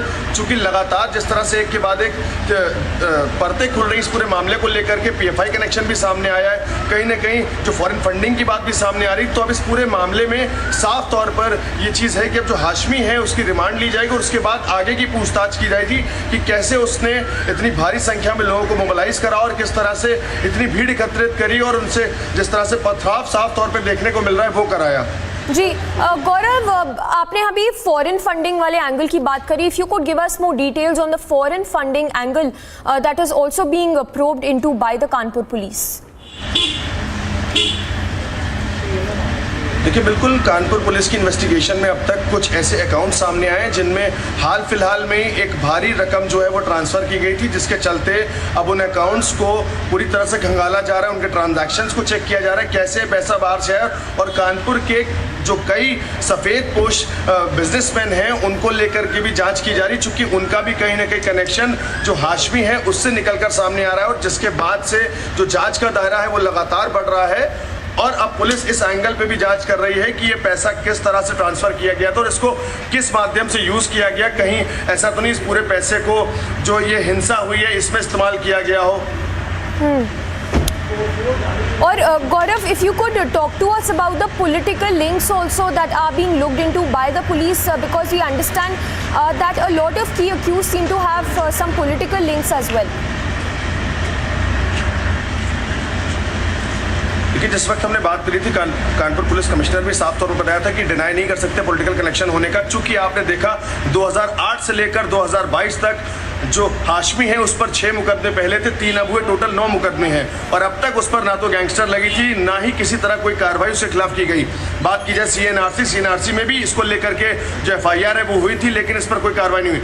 कहीं ना कहीं एक बड़ा पॉलिटिकल कनेक्शन इसके पीछे है जिसको चलते ये अब तक बसता चला आ रहा था. और वहीं हमने तस्वीरें साफ तौर पर दिखाई कि समाजवादी पार्टी के जो एक आरोपी हैं वो समाजवादी पार्टी से जुड़े हुए थे, जिसके चलते जो समाजवादी पार्टी के कनेक्शन है वो भी अब सामने आ रहा है, चूंकि कई फोटोज वायरल हो रही है हाशमी की जिसमें साफ तौर पर जो कानपुर के MLA हैं अमिताभ वाजपेयी और इरफान सोलंकी वो उनके साथ देखने में मिल रहे हैं.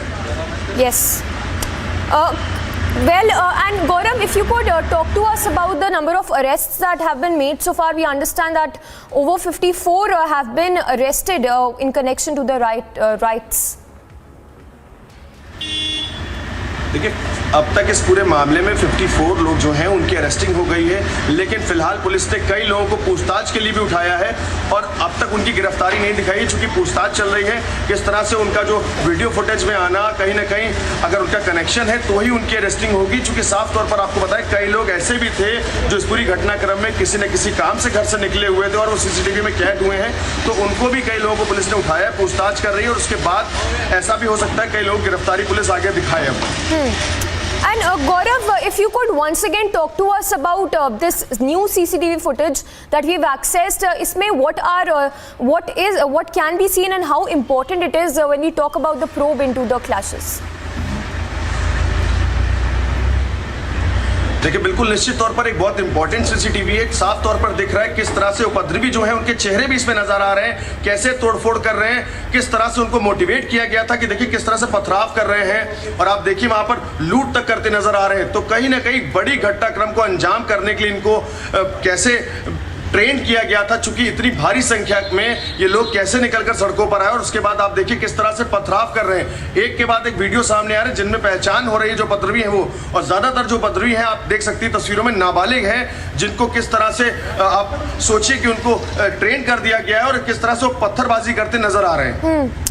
And Gaurav, if you could also talk to us about at what time is this CCTV footage from, because what we understand is that the clashes broke out at around 5 p.m. So if you could just confirm to us at what time is this CCTV footage? Well, we will connect with Gaurav again, but that's the CCTV footage on your screens as well of the clashes, the Kanpur clashes that broke out last Friday.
Under the context that we first now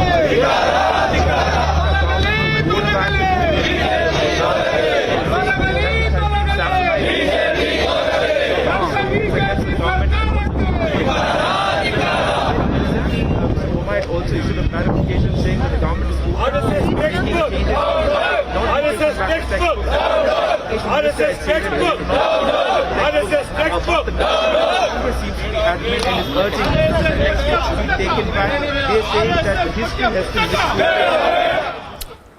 And this is the protest, the mega protests which are taking place right now in Bengaluru, the protest that is being staged by the Congress workers against the Mumbai government. So mega protests there that are taking place. Now this is the textbook row that seems to have erupted in Bengaluru. We have Sagai reporting on this. Sagai, if you could give us more details of this mega protests which are taking place in Bengaluru.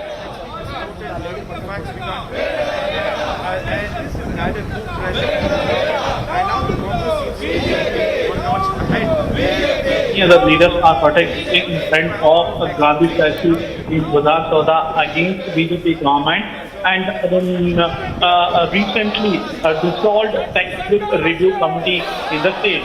They are alleging that this particular review committee, which was dissolved recently, have insulted Swapna Ambedkar and various other leaders of Karnataka and the country, and they are demanding that the present government should restore the old textbook model and remove whatever it was injected. All right. Sagai, they're reporting on the protests which are taking place outside the Vidhan Sauda in Bengaluru. That's a protest that is being staged by the Congress workers. And this is, of course, coming just ahead of the Rajya Sabha polls as well, which is slated to take place tomorrow. And ahead of that, we are seeing the Congress workers completely up in arms, protesting against the Mumbai government. Now, this is the textbook row that seems to have surfaced in Karnataka.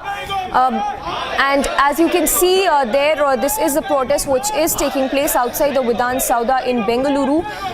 You can see the Congress workers there holding placards and staging protest. Sagai, if you are still with us, talk to us more about these protests that are taking place. What is the demand of the Congress workers at this point in time? The Congress leaders and workers are demanding to restore the old textbook and remove the new textbook chapter which has been indexed by the new review committee, and it was recently dissolved by the state BJP government after much opposition from intellectuals, peers as well as the opposition. And they have been protesting against the textbook review committee from past 1 month on a new chapter which was indexed, and also excluding a few old chapters of personalities like as well as many other popular leaders. Protesting against this, the Congress saying that they should restore the old textbook and remove the new chapters which have been indexed by the review committee. All right, so Sagai, they're getting us all the latest on the protests which are taking place outside the Vidhan Sauda in Bengaluru. And Congress workers, they're staging a protest, holding placards. Now, a lot of protesters, we can see the Congress workers there who are totally up in arms against the Mumbai government. And we will get more information, but as of now, the Congress workers, they're protesting outside the Vidhan Sauda against the Mumbai government. Down, down, BJP! Down, down, BJP! Down, down, BJP! Chatti sarkar ke! Chatti sarkar ke! Maharashtra chatti sarkar ke! Down, down, down, down, BJP! 40% sarkar ke! Chatti sarkar ke! BJP sarkar ke! ಮನೋವಾದದ ಮನಸ್ಥಿತಿಯ ಶಿಕ್ಷಣ ಸಚಿವ ನಾಗೇಶ್ಗೆ ಮನೋವಾದದ ಮನಸ್ಥಿತಿಯ ಶಿಕ್ಷಣ ಸಚಿವ ನಾಗೇಶ್ಗೆ ಮನೋವಾದಿ ಶಿಕ್ಷಣ ಸಚಿವ ನಾಗೇಶ್ಗೆ ಮನೋವಾದಿ ಶಿಕ್ಷಣ ಸಚಿವ ನಾಗೇಶ್ಗೆ ಮನೋವಾದಿ ಶಿಕ್ಷಣ ಸಚಿವ ನಾಗೇಶ್ಗೆ ಕುವೆಂಪು ವಿರೋಧಿ ರೋಹಿತ್ ಚಕ್ರತೀರ್ಥನಿಗೆ ಕರ್ನಾಟಕ ವಿರೋಧಿ ರೋಹಿತ್ ಚಕ್ರತೀರ್ಥನಿಗೆ ಕನ್ನಡ ವಿರೋಧಿ ರೋಹಿತ್ ಚಕ್ರತೀರ್ಥನಿಗೆ ಕುವೆಂಪು ವಿರೋಧಿ ರೋಹಿತ್ ಚಕ್ರತೀರ್ಥನಿಗೆ ಬಸವಣ್ಣ ವಿರೋಧಿ ರೋಹಿತ್ ಚಕ್ರತೀರ್ಥನಿಗೆ ಅಂಬೇಡ್ಕರ್ ವಿರೋಧಿ Rohit ಚಕ್ರತೀರ್ಥನಿಗೆ.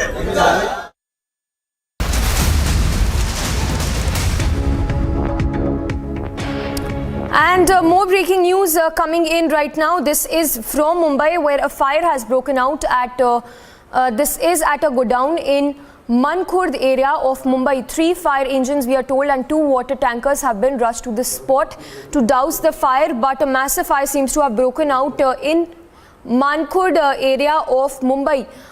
We are told that 3 fire engines and 2 water tankers have been rushed to this spot. So we have Alisha as well to get us more details. Alisha, what more can you tell us about this massive fire that has broken out in Mankhurd area of Mumbai? Well, according to the Mumbai Fire Brigade, where level 1 fire that has been reported at the scrap material that is a godown of in Mankhurd, and according to the preliminary information that has been provided by Mumbai Fire Brigade team, which stated that it's an incident that happened today at 10:11 in the morning, and it's in the Mankhurd mandala where the fire to the scrap materials. According to the information, there are 3 fire brigades and 2 water jumbo tankers that has been present at the spot.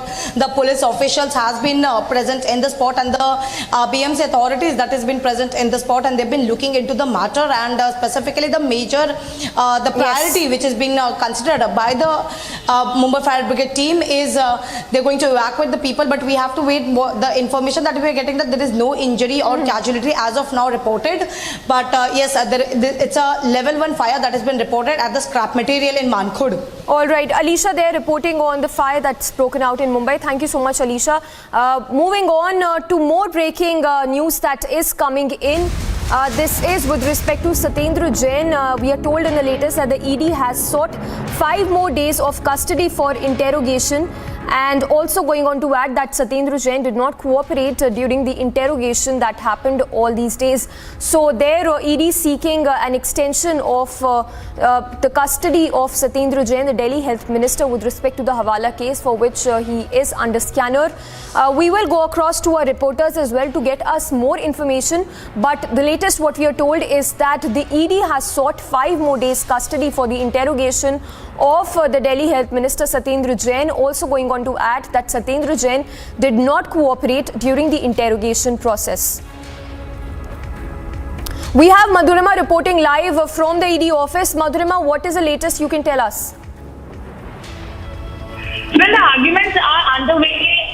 Well, the arguments are underway inside the court, and the Enforcement Directorate Council has made it abundantly clear in front of the court that they are seeking custody for 5 more days, because a lot of incriminating material from the side of the Enforcement Directorate has been recovered from one Sher Lal Trust, and according to the Enforcement Directorate, the evidence that they have collected is that Mr. Satyendra Jain, the Delhi Minister, and his wife both are the president of that particular trust. Around 8 places have been searched which are linked to this particular trust, and a lot of incriminating material and documents have been seized by the Enforcement Directorate, and they have asserted in front of the court that they need Mr. Jain's custody to confront him with those documents. At the same time, he has said that the amount of money that has been seized, over 1 kg gold and over 2 crores of cash that has been seized, that with that material and the documentation in connection with that, Mr. Jain needs to be confronted. However, the court has questioned the counsel of the Enforcement Directorate that they already had 9 days, but now they have said that Mr. Jain, who in fact is a very slow writer, and they felt the need to make him write his statement, because what they are claiming inside the court is that otherwise Mr. Jain a lot of time refutes from claiming that yes, this was a particular statement given to him, and they are asserting that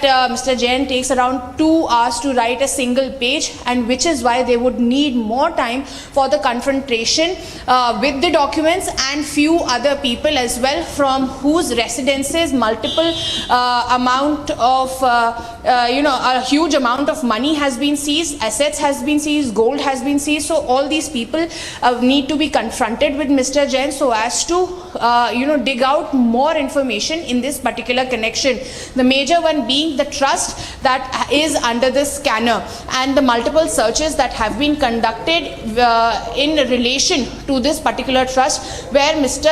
Jain is the president according to the Enforcement Directorate. However, they have also highlighted the fact that Mr. Jain has clearly stated that he has nothing to do with the trust and has no links. So all these confrontation needs to be done, and which is why the Enforcement Directorate is now seeking an extra 5-day custody of Mr. Jain, so that the investigation could move forward, and the evidence that they have collected so far could be produced in front of Mr. Jain, and a written statement from Mr. Jain could be collected so as to make sure that those statements could be further made admissible, or could be made a part of the investigation, because otherwise we have seen that this is what the ED counsel is claiming in front of the court, that Mr. Jain has been seen refuting any statements that have been initially made during the interrogation, which is why they are making him write the entire statement in his own writing,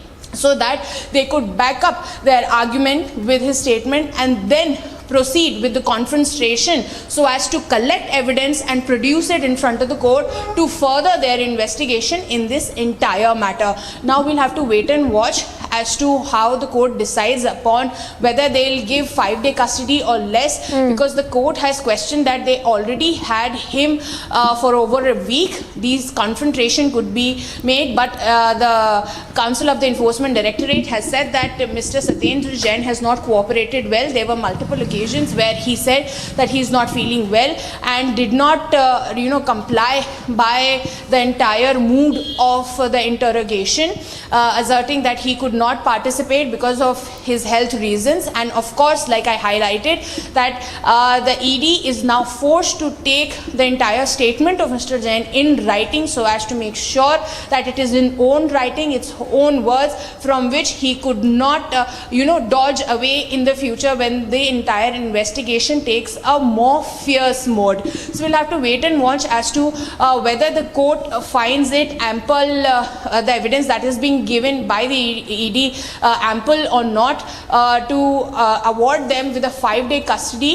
We'll have to wait and watch as to how does the court reacts into the entire matter, though ED has made clear that multiple searches have been conducted, including 8 of those trusts and 2 that happened at Mr. Satyendra Jain's residence and his clothes aide's residence. The amount that has been seized has been... All right. Yes. Madhurima, thank you so much for getting us all those details. So very important details that as Madhurima was pointing out, and incriminating material that has also been recovered by the ED. Moving on to more breaking news coming in. Republic has accessed exclusive copy of Swapna Suresh, the petition in which Swapna Suresh has told the court that she was asked to settle or face arrest. So that's a big charge that has been leveled by Swapna Suresh in the petition that she's filed in the Kerala High Court. A sensational twist to the Kerala gold scam case. Swapna Suresh, the key accused in the gold scam case, telling the court that Chief Minister's aide approached her for settlement. So big charge that has been leveled by Swapna Suresh by the petition that she has filed in the Kerala High Court, and Republic there that has we've accessed the petition, that copy of the Swapna Suresh in which she has filed in the Kerala High Court, in which she is saying that Chief Minister Pinarayi Vijayan's aide approached her and asked her to settle or face arrest. We have Ashwin reporting live on the story. Ashwin, if you could give details of this copy that we've accessed of the petition that has been filed by Swapna Suresh.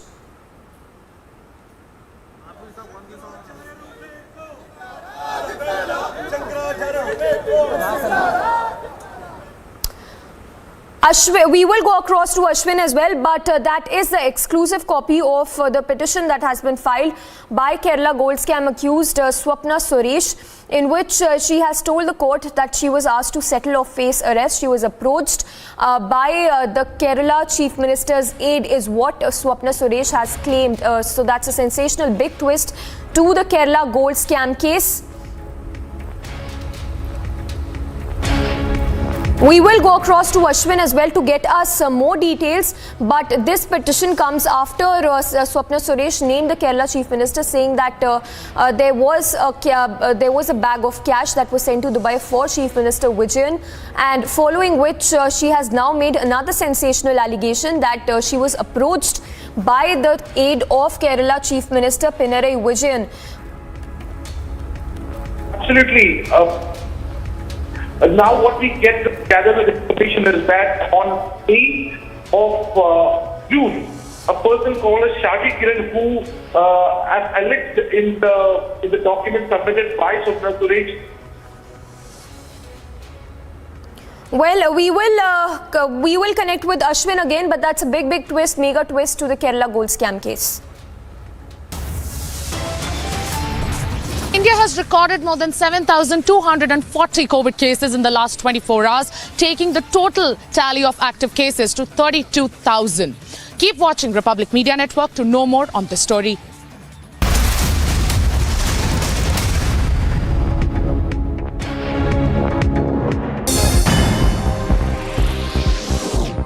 The top global updates. Iran state television reported it turned off 2 surveillance cameras of the UN nuclear watchdog that monitored one of its atomic sites. The report did not identify the site, but it appeared to be a new pressure technique by Tehran as Western nations seek to censure Iran at meeting this week of the International Atomic Energy Agency.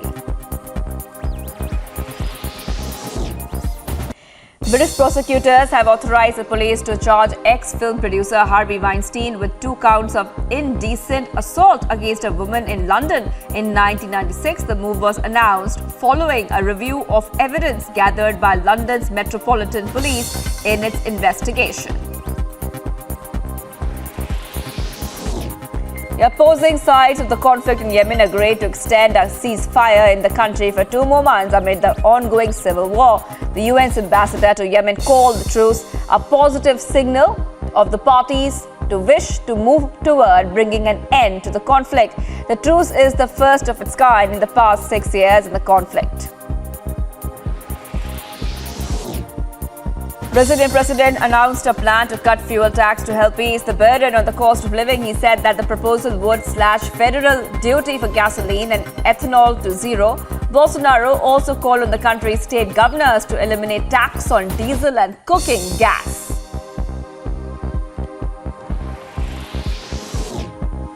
Ukrainian foreign minister said his country needs security in Odessa to be ensured by trusted partners such as Turkey in order to restart shopping grain exports. He said that a mission to patrol the channel through which grain will be delivered should be ensured by countries Ukraine trusts. He added that Turkey is one of them.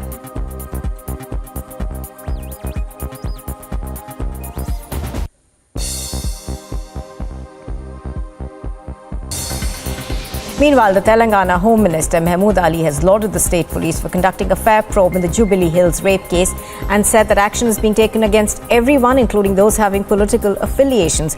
But as he talked about the increasing rape cases in Telangana, he made quite a shocking statement that mobile phones and social media are responsible for a rise in crimes. A 3-story residential building collapsed in Mumbai, Shastri Nagar in Bandra West. 1 person died and 16 others were injured. The injured have been shifted to hospital and are believed to be labourers from Bihar. A search team was rushed to the spot along with the fire brigade and police officials who were present at the spot. Violence erupted at 2 polling booths under the Duar Amla Council constituency in Assam's West Karbi Anglong district during the Karbi Anglong Autonomous Council elections yesterday. Mobs destroyed ballot boxes in 2 polling booths and also a large number of ballot papers. Security personnel were forced to fire in the air to control the situation. Meanwhile, heavy security deployment has been made in the area.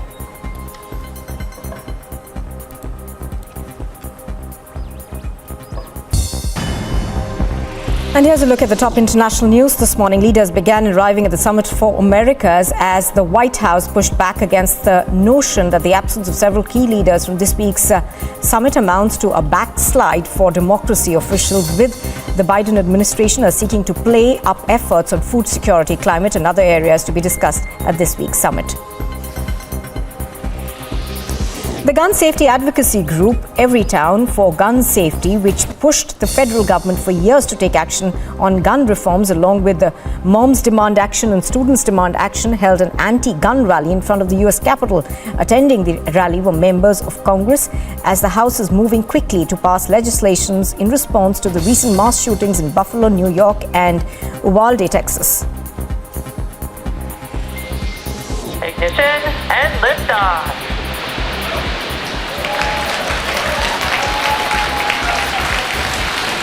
Chamber cut phenomenal.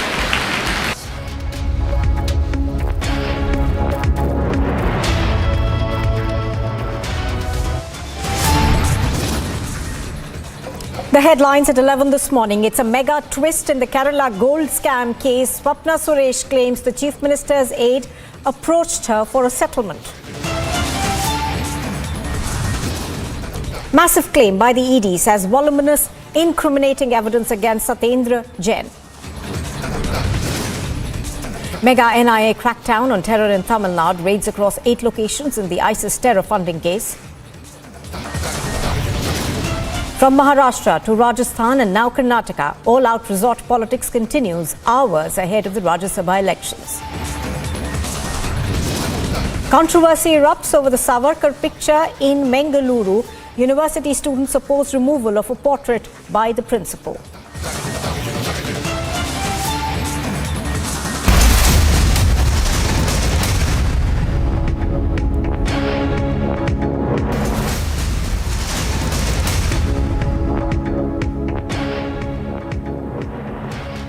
Well, we are now getting for you an exclusive copy of the Swapna Suresh petition that is now with Republic TV. Now, Swapna Suresh has told the court that she was asked to settle or faced arrest. Now, in these particular documents that we have right now in front of you, what we understand is that Swapna Suresh essentially said that she was asked for a settlement by someone who was close to the Chief Minister.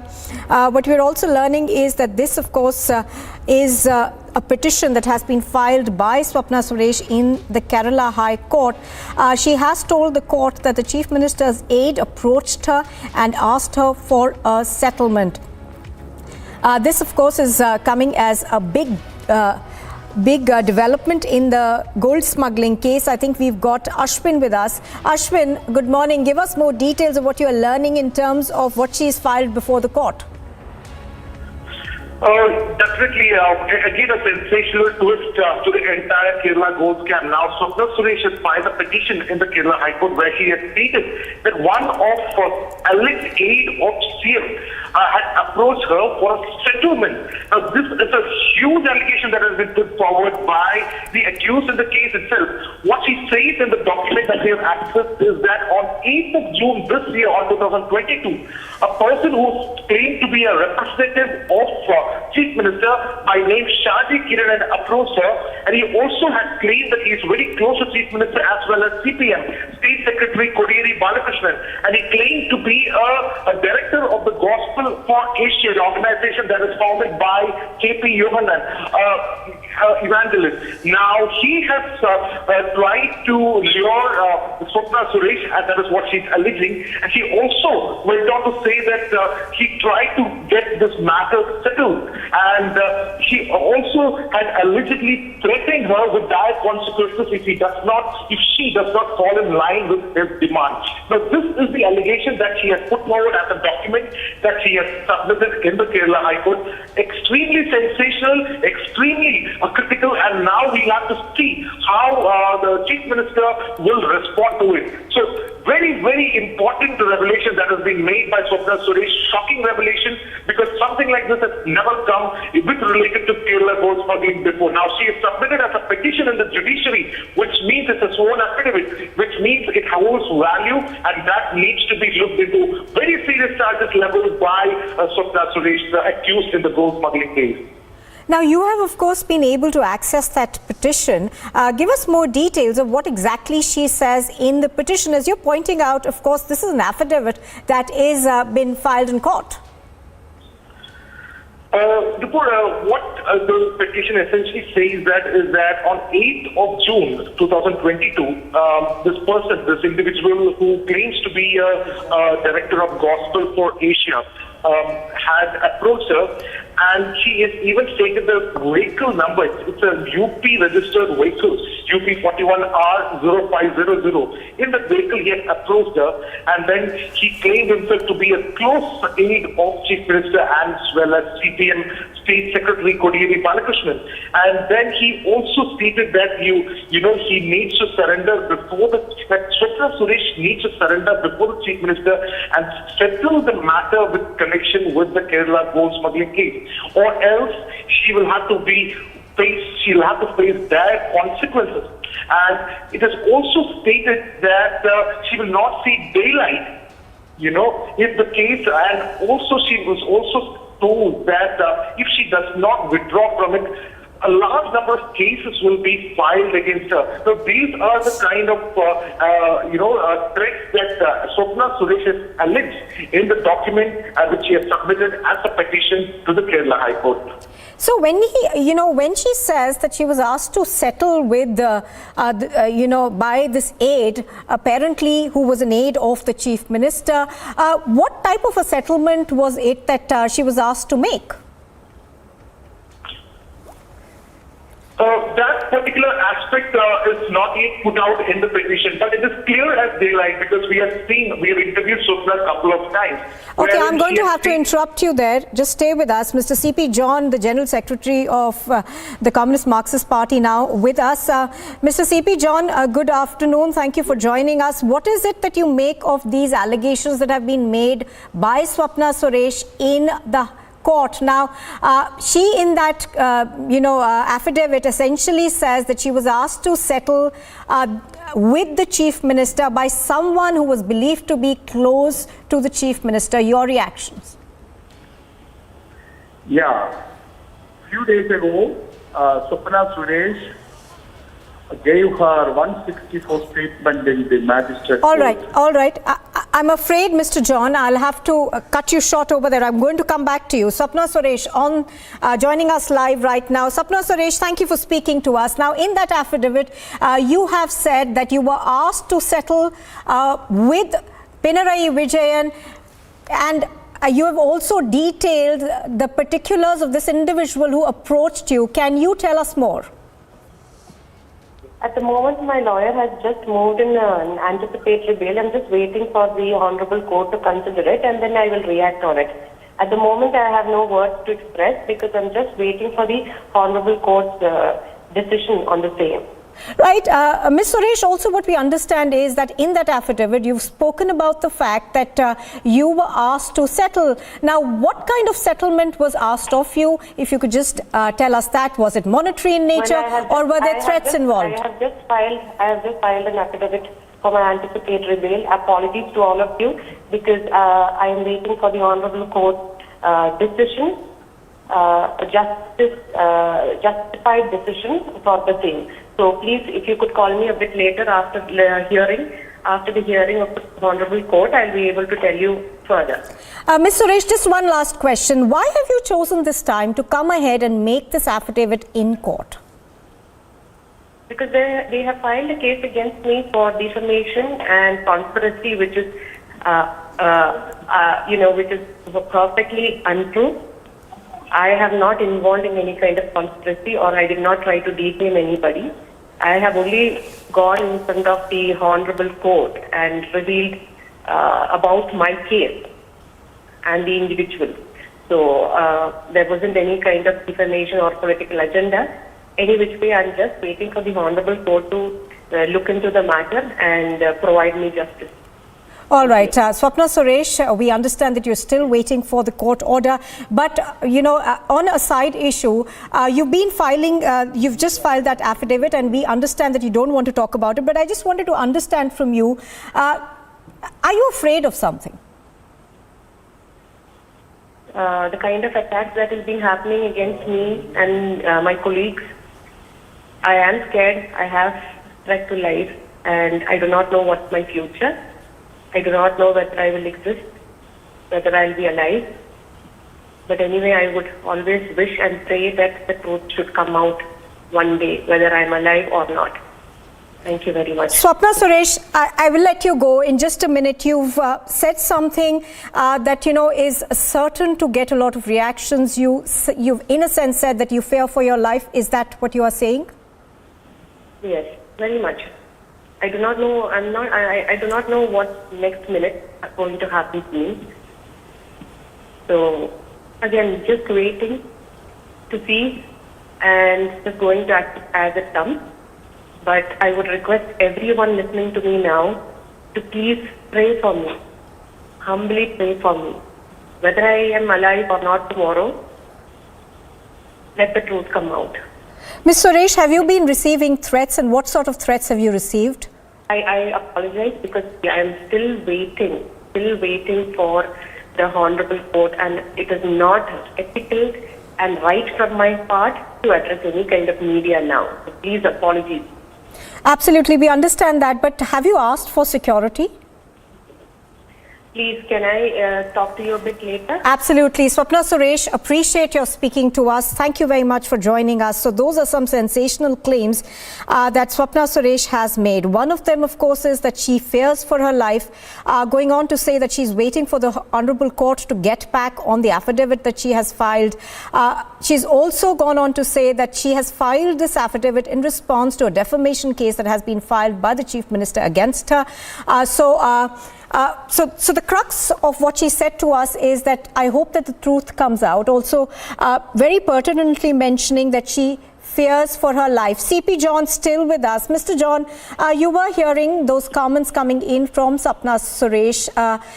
Your reactions to that? Yeah, now Swapna Suresh is not saying anything more than what she said in the 164 statement. It is very curious that the Kerala government has filed a case against her against the 164 statement. 164 statement is a legal thing, and the government should not file a case against a person who has filed a 164 statement. It is against the system against our judicial system. And how can a person give her or his statement in 164 statement in a court? Number one. Number two, what the Politburo of the Communist Marxist CPIM is doing.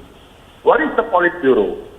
You know, Sitaram Yechury and the Politburo, they think that they are the judges for everyone.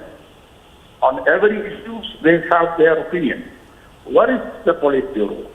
Let Politburo change the Chief Minister, Pinarayi Vijayan, and let any other CPM member become the Chief Minister. Several months ago, in the same television Republic, I had asked for that. But now, the Politburo has become a slave of Pinarayi Vijayan, the Chief Minister of Kerala. All right. Mr. CP John, of course, over there saying that undue influence could be used in the case if the Chief Minister continues. Mr. John, thank you for joining us on Republic TV. I'm going to go back to Ashwin over there. Ashwin, of course, you know, we are getting political reactions to this affidavit that's been filed by Swapna Suresh as well. But you just heard Mr. John over there saying that I believe that there could be undue influence, you know, if the Chief Minister is allowed to continue. Is there pressure mounting on him now? No doubt pressure is mounting on him because it's the Congress party, the BJP, and all the society, members have asked Chief Minister to demand a Chief Minister step down because Swapna Suresh has submitted under Section 164 confidential statement. It's a valid document. She cannot bluff in a document that has been provided in front of the judicial magistrate. So that itself, it's very, very clear that it is not something that she is trying to play a political game over here. But, for our viewers also, it's important to understand the chronology of this entire event.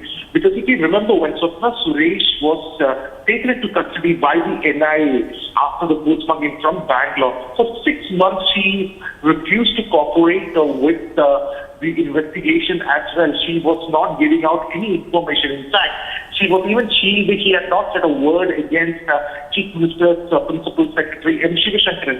This she had told us during her first interview a few months ago.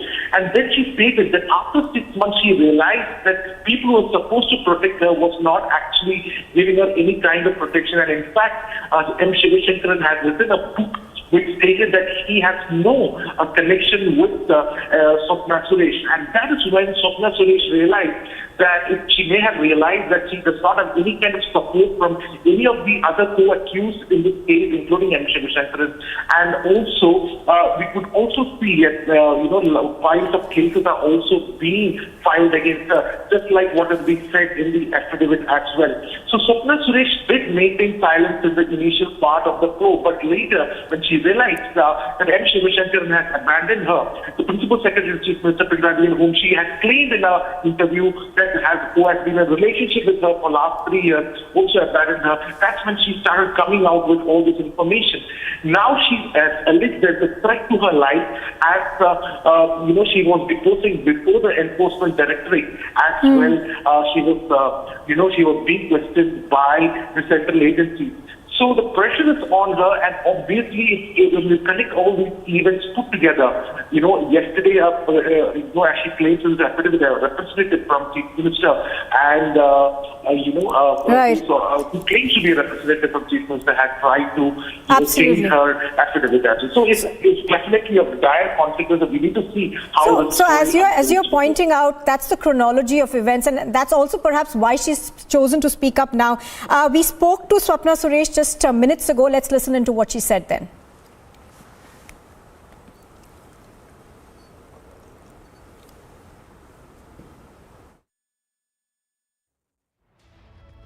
Joining us live right now, Swapna Suresh, thank you for speaking to us. Now, in that affidavit, you have said that you were asked to settle with Pinarayi Vijayan, and you have also detailed the particulars of this individual who approached you. Can you tell us more?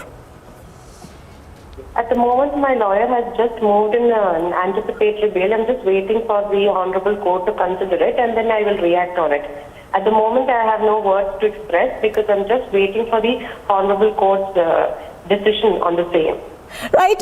Ms. Suresh, also what we understand is that in that affidavit, you've spoken about the fact that you were asked to settle. Now, what kind of settlement was asked of you? If you could just tell us that. Was it monetary in nature, or were there threats involved? I have just filed an affidavit for my anticipatory bail. Apologies to all of you because I am waiting for the Honorable Court decision. Justified decision for the same. So please, if you could call me a bit later after the hearing of the Honorable Court, I'll be able to tell you further. Ms. Suresh, just one last question. Why have you chosen this time to come ahead and make this affidavit in court? Because they have filed a case against me for defamation and conspiracy, which is, which is perfectly untrue. I have not involved in any kind of conspiracy, or I did not try to defame anybody. I have only gone in front of the Honorable Court and revealed about my case and the individual. So there wasn't any kind of defamation or political agenda. Any which way, I'm just waiting for the Honorable Court to look into the matter and provide me justice. All right, Swapna Suresh, we understand that you're still waiting for the court order, but on a side issue, you've just filed that affidavit, and we understand that you don't want to talk about it, but I just wanted to understand from you, are you afraid of something? The kind of attacks that has been happening against me and my colleagues, I am scared. I have threat to life, and I do not know what's my future. I do not know whether I will exist, whether I'll be alive. But anyway, I would always wish and pray that the truth should come out one day, whether I'm alive or not. Thank you very much. Swapna Suresh, I will let you go in just a minute. You've said something that is certain to get a lot of reactions. You've in a sense said that you fear for your life. Is that what you are saying? Yes, very much. I do not know. I do not know what next minute is going to happen to me. So again, just waiting to see and just going to act as it comes. But I would request everyone listening to me now to please pray for me. Humbly pray for me. Whether I am alive or not tomorrow, let the truth come out. Ms. Suresh, have you been receiving threats, and what sort of threats have you received? I apologize because I am still waiting for the Honorable Court, and it is not ethical and right from my part to address any kind of media now. So please, apologies. Joining me on the phone line right now is Mr. Vadakan. Mr. Vadakan, you heard that interview from Swapna Suresh. Now, in the run-up, of course, to that phone interview, she has filed an affidavit before the court where she says that she was approached by somebody who she believed was close to the Chief Minister, who asked her to settle. Your reactions? Well, the interview was very poignant and her reactions were emotional. But I think we live in a country where rule of the law prevails. And I believe in the wisdom of the court, which will take cognizance of this statement of the accused. And under 164, she has given a statement which has been heard across the country. It is a sad comment that any attempt or threat at this juncture will create more ruckus for the current government. It is advisable to go by the rule of law. The law has a long hand, and it can reach out to anybody in whatever position they may stand as of now. And the people of Kerala are going to take it very seriously. If you think political parties can rule the state on muscle power, you're mistaken. Those days have changed. Right. Well, Mr. Varakan, appreciate you speaking to us on Republic TV. Thank you for joining us. So that was the BJP leader Tom Varakan reacting to what Swapna Suresh has said. But apart from that, just to tell our viewers, she's filed an affidavit where she has detailed a threat.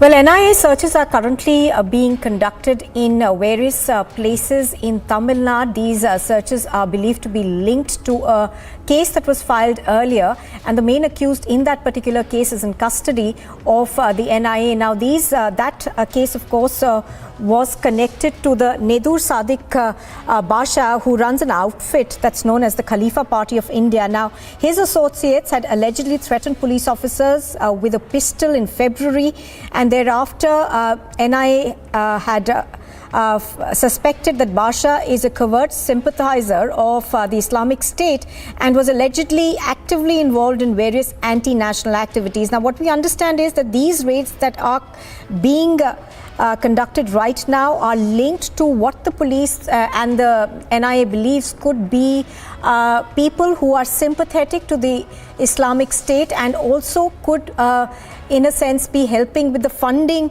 of terrorist activities. I think we've got Apurva, Pragadish and Shavan live.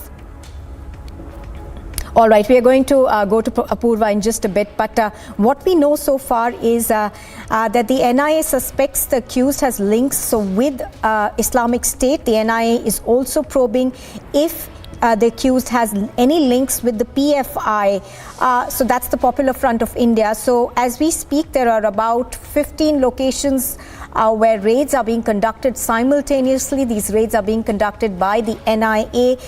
What we understand is that these raids are in connection with Nedur Sadiq Basha.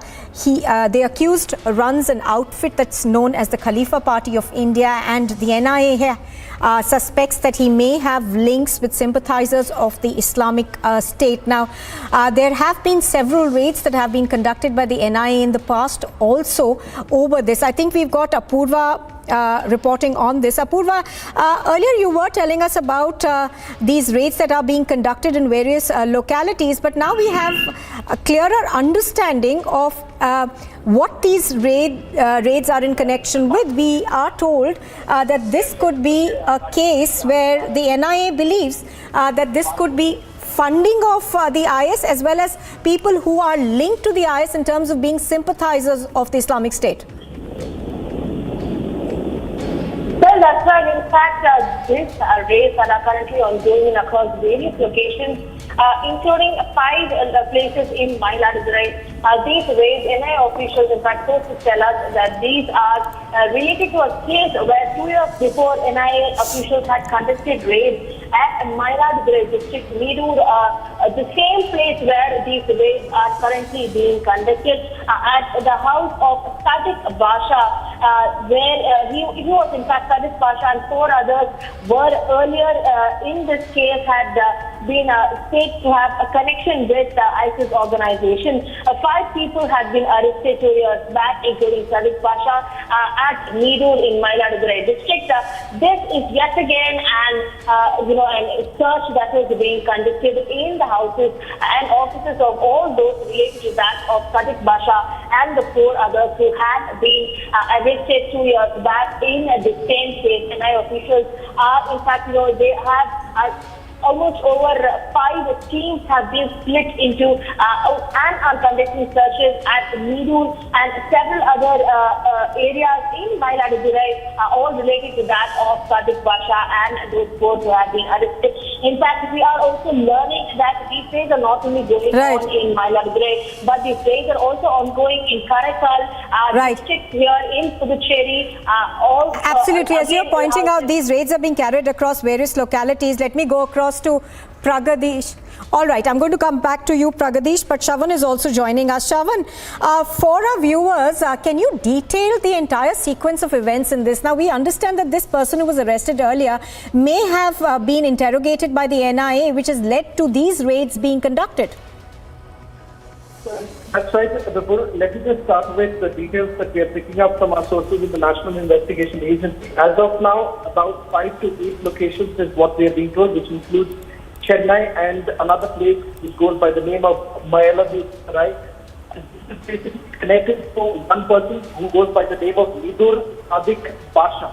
In fact, Basha was already arrested in the month of February, is what we are being told. The NIA suspects that he runs an outfit which goes by the name Khilafa Party of India. In fact, not just him, his associates are also under the scanner, and his associates, we are being told, are Muhammad Ashik, Muhammad Irfan, Jagabar Ali and Ahmad. They are all basically under the scanner of the National Investigation Agency. Now, just to break it down, why they are under the scanner, it's because what the NIA suspects that they were in the process of floating several other organizations. In fact, the names that we have been told are basically these are the two other organizations that we were planning to launch. One is Khilafa Front of India, and the other happens to be Student Party of India, along with Intellectual Students of India. Now, what's very important to point out here is that all of this was with the aim to further anti-India activities and also propaganda of the ISIS. That is the reason why they have basically come under the scanner. But the other important thing is that the National Investigation Agency is also looking at whether or not there are any links with the popular front. Because remember, this is part of a larger probe that is being carried out, which includes another organization which goes by the name of Manita Niti Pasarai, is what we've been told. This is an organization which had merged with the Popular Front of India back in 2006. So all of this, these are multiple new fronts that are basically coming up, and layered organizations which are now being probed by the National Right, absolutely. So what we are looking at perhaps is an umbrella of organizations which are radical in nature. Thank you for joining us, Shravan. India has recorded more than 7,240 COVID cases in the last 24 hours, taking the total tally of active cases to 32,000. Keep watching Republic Media Network to know more on this story. BSF has pushed back a Pakistani drone which tried to enter the Indian territory today morning at around 4, after which massive searches have been launched in the area to rule out any possibility of weapon or narcotics dropping. For more, stay tuned to Republic TV.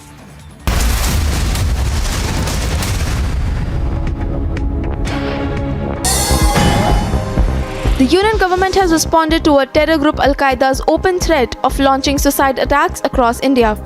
The Union Minority Affairs Mukhtar Abbas Naqvi stated emphatically that organizations like Al-Qaeda do not offer protection for any community but instead mean trouble for all. Addressing a mega rally in Aurangabad, Maharashtra Chief Minister Uddhav Thackeray reacted to Bharatiya Janata Party and MNS pressure to change the name of Aurangabad to Sambhajinagar. The Shiv Sena Supremo said that he has not forgotten the promise of his late father Balasaheb Thackeray.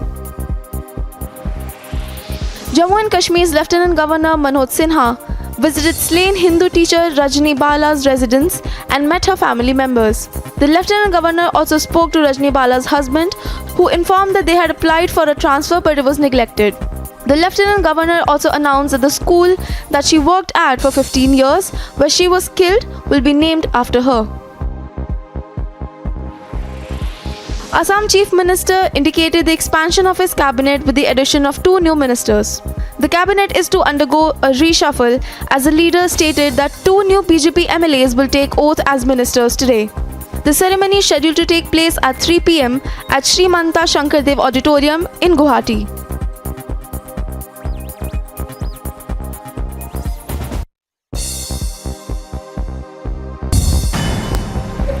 Quick roundup from the world of sports. Wicket-keeper batter Rishabh Pant has now been promoted as a captain of India for the 5-match T20 series against South Africa after the stand-in captain KL Rahul suffered a groin injury and was ruled out of the series. All-rounder Hardik Pandya was named as a vice-captain for the series.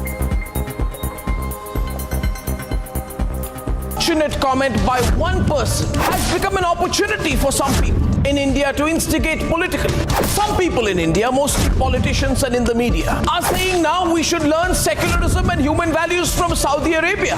I think some people in India need a solid reality check. What is the point in suddenly getting gleeful about Saudi Arabia or UAE advising India? My point is, viewers, we have to rise above. And there is an Al-Qaeda threat now. Will terrorist organizations now teach us communal harmony and human rights? Will we draw the line? Will we say at one point that when it comes to the security and unity of our country, we will unite and answer as one? I ask you, the nation wants to know.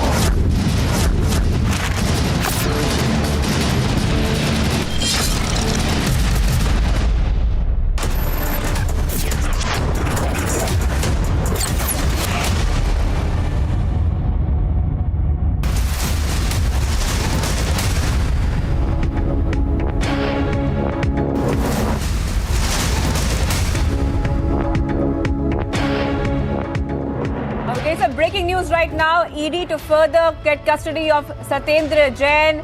ED custody till Monday. Big news coming in right now that ED is in fact has asked for further custody, and like we told you earlier that it was very possible that the custody will be extended. I want to go across to Madhurima. Madhurima, tell us the latest details right now. We were expecting that ED would get the further custody of Satyendra Jain.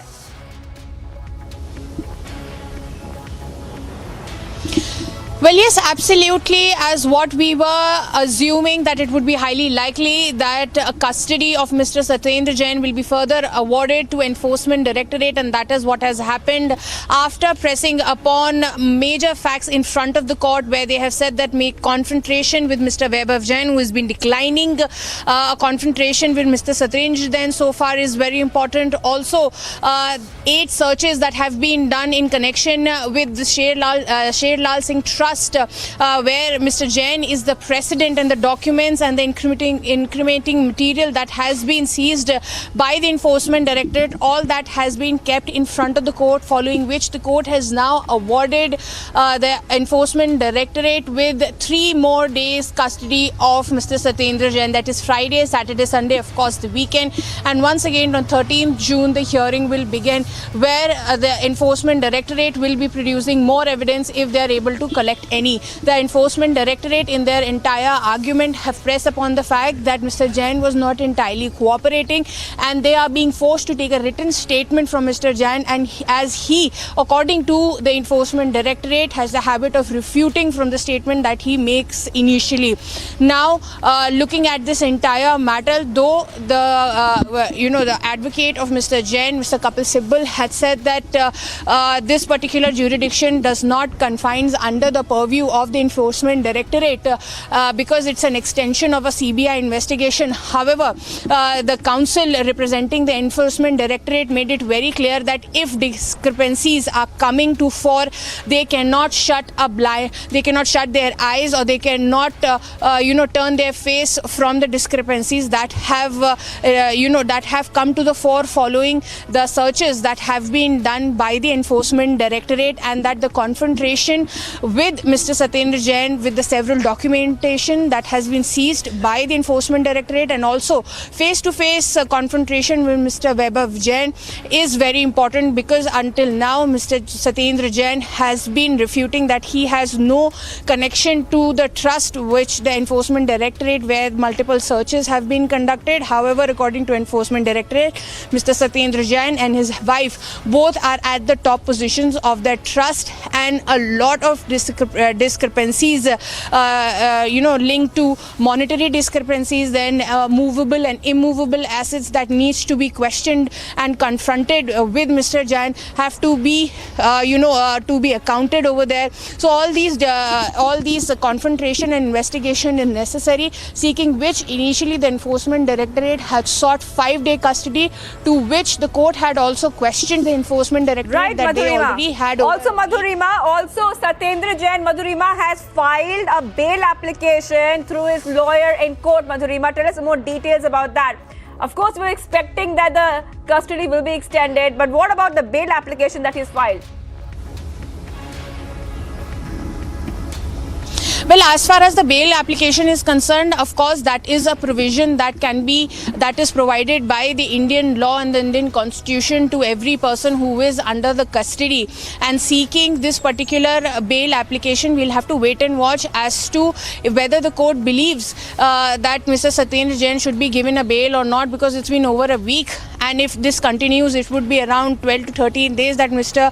Satyendra Jain will be in the court custody. And what needs to be asserted over here, that it's today's Thursday, tomorrow is Friday, and after that the weekend continues, so it becomes very difficult to even if the bail is given, the entire documentation process will only be completed till Monday. So this particular bail applications comes at the time when the custody has been awarded, 3-day custody has been awarded, and if this bail application goes through, we need to press upon the fact that this needs to go through either today by the end of the day or tomorrow, because tomorrow early morning, because the entire paperwork is quite a lengthy one, and to get Mr. Jain out timely, it would be prudent on their part to start the entire process that they have started already. Looking at the count that the ED had presented very fierce argument in front of the court, because the court had also questioned the enforcement directorate as to, because they were given ample time,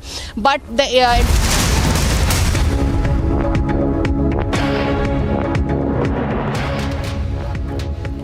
All right, Madhurima, thank you for getting us more details. Right now, we're getting some more breaking news at this point of time. 24-hour countdown. 24-hour countdown to the big Rajya Sabha polls now. It's an protect your flock ahead of Rajya Sabha poll strategy, which many political parties right now are using. And as of now, you can see the visuals on your screen. CM Khattar arrives and resort to meet MLAs. So a lot of MLAs now have been hoarded in resorts. It's resort politics galore happening right now. Just 24 hours ahead of the Rajya Sabha polls, from Maharashtra to Rajasthan to Haryana, all parties are now rushing to hoard their MLAs, fearing poaching by other parties. I would like to go across to Amandeep, who's joining me for more. Amandeep, tell us the latest details. Right now, we are seeing that CM Khattar is going to meet MLAs on our screens.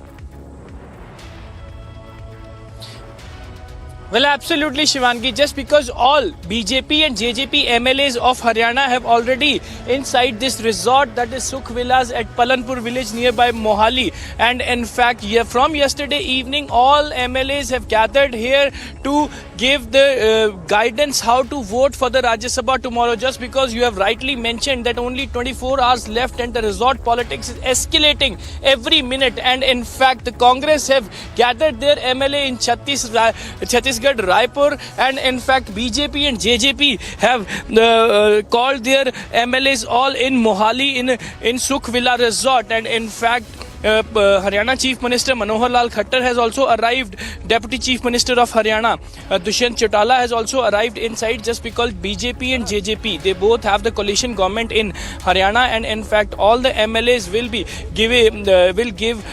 be given training for tomorrow Rajya Sabha polls. Just because, Shivangi, in Haryana 3 candidates have been filed the nomination for Rajya Sabha polls. One from BJP Kishan Lal Pawar, and one from Congress Ajay Makan, and one independent, that is Kartikeya Sharma. And the independent candidates has created this husk of politics, just because each candidate requires 30 votes of the MLAs, and BJP's surplus votes has been decided to give to the independent candidate. And in fact, there are certain MLAs from the side of the Congress, they are divided into 2 groups, and they are not ready to vote to Ajay Makan, just because they are quoting him as an outsider of Haryana. And in fact, the person who basically belongs to Haryana, he deserves to be the Rajya Sabha member from Haryana itself. So that is the reason the Congress party having a threat to poach the MLAs, and in fact they have shifted all the MLAs to Raipur in Chhattisgarh, and by tomorrow morning all the MLAs will be landing in Chandigarh for the voting process of Rajya Sabha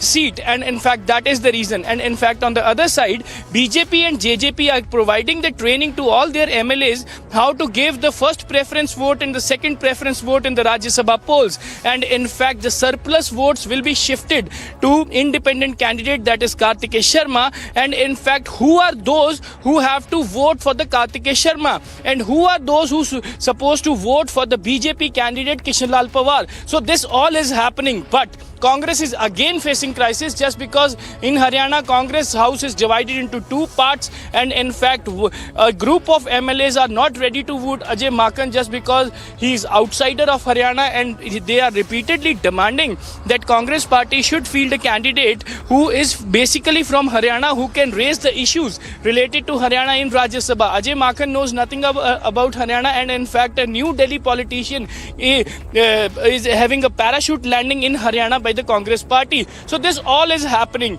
You have rightly mentioned only 24 hours left by tomorrow. At this time, if the Rajya Sabha voting will be happening in Haryana Vidhan Sabha, and everything would be clear just because Congress is facing a huge threat of cross voting of all the MLAs. Yes, Shivangi. Right. Amandeep, you're tracking this story very closely. Also, tell us a little bit about, we have seen a lot of buzz lately as well. Amandeep, we have seen Congress as well holding its MLAs. We have also seen the same thing happening in other parties. Take us through exactly why these parties are fearing poaching right now. Like, what exactly is their fear as 24 hours are only left for the Rajya Sabha polls?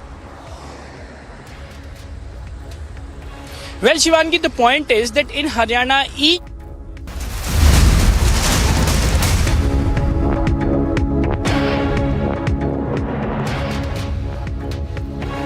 All right, we're getting some more breaking news right now. All eyes on polls for India's next president.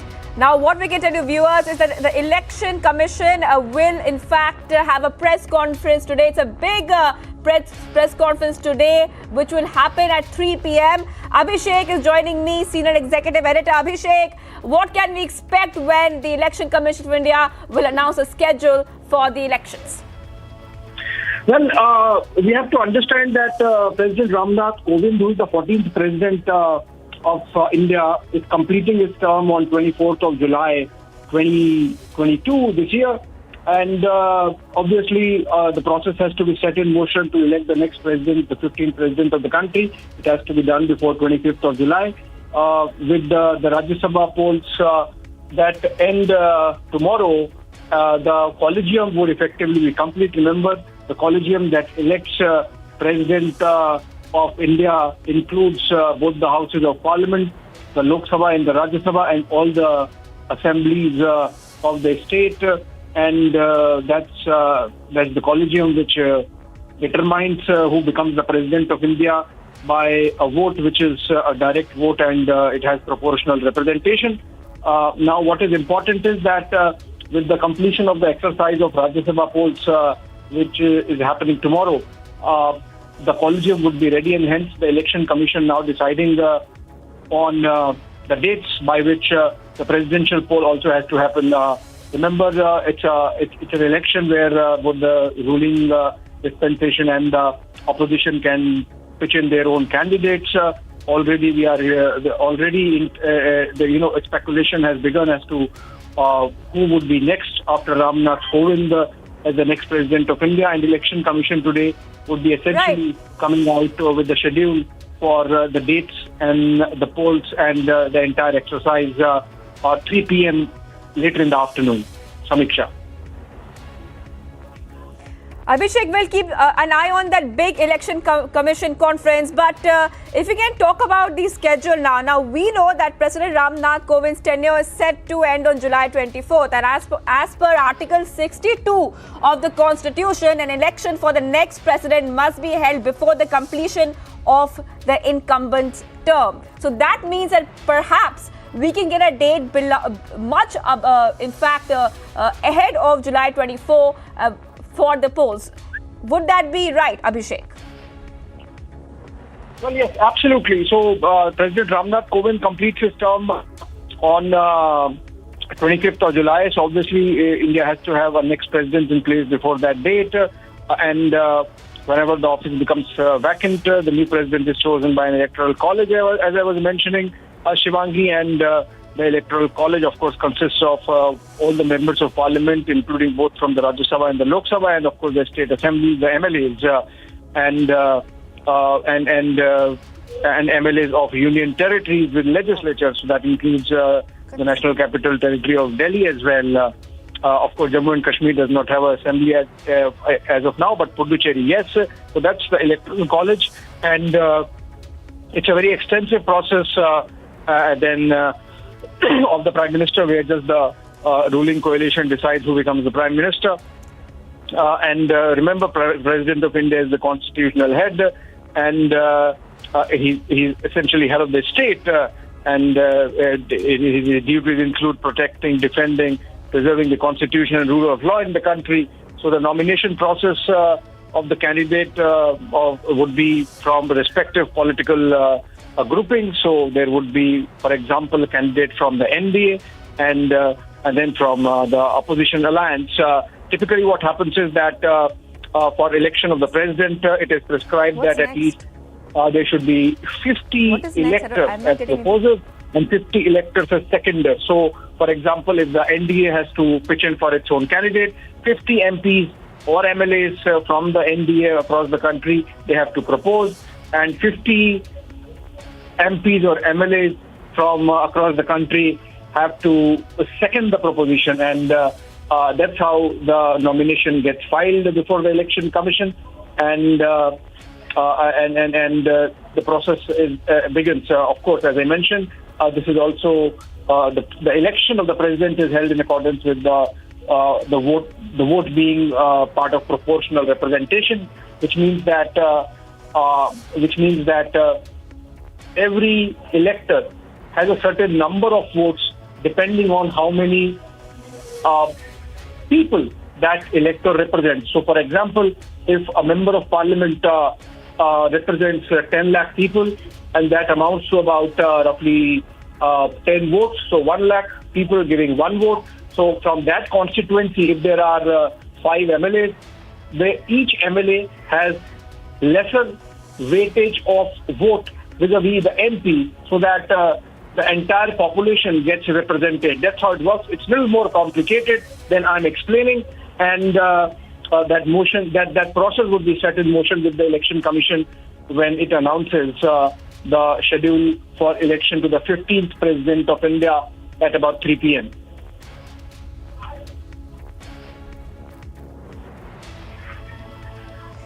Right, thank you for getting us those details. Abhishek Kapoor, Republic TV Senior Executive Editor, telling us about the big Election Commission press conference which will take place at 3 p.m. today. And we can expect that the schedule for the presidential polls will be announced that time. Of course, we'll be tracking the story very closely on Republic TV.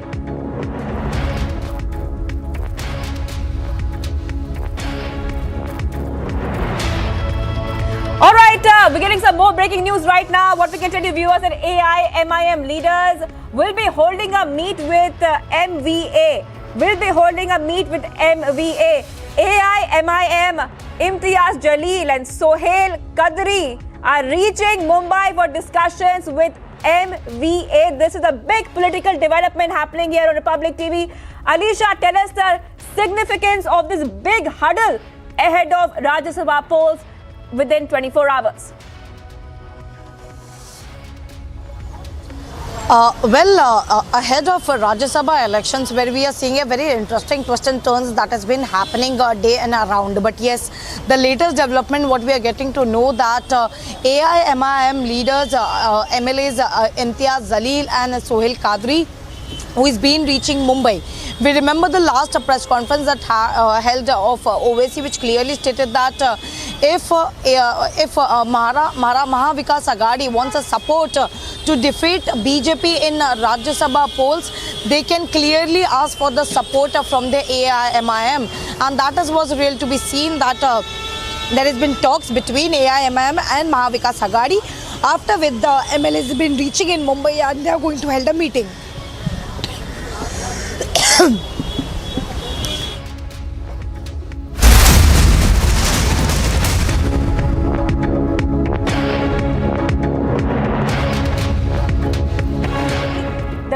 story we're tracking on Republic TV is that the Election Commission will announce a date for presidential elections soon.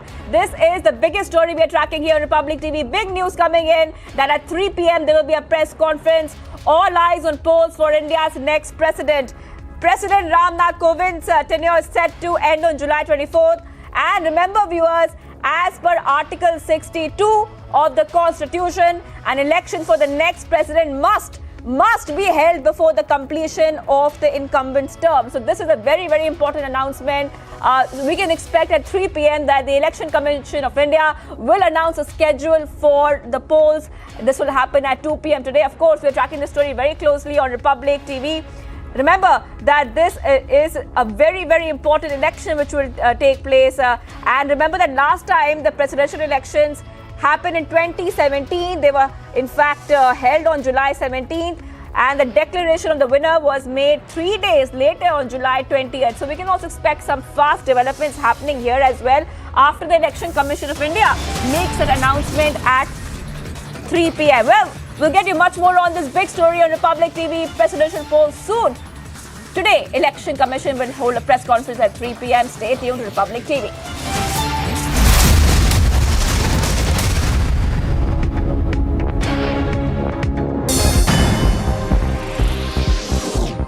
The top global updates. Iran state television reported it turned off 2 surveillance cameras of the UN nuclear watchdog that monitored one of its atomic sites.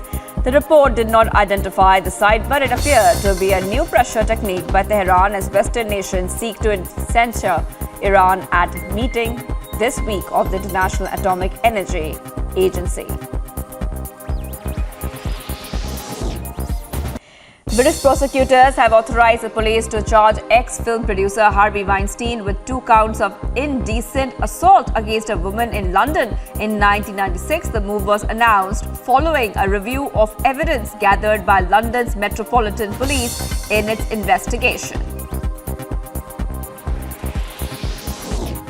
The opposing sides of the conflict in Yemen agreed to extend a ceasefire in the country for 2 more months amid the ongoing civil war. The UN's ambassador to Yemen called the truce a positive signal of the parties to wish to move toward bringing an end to the conflict.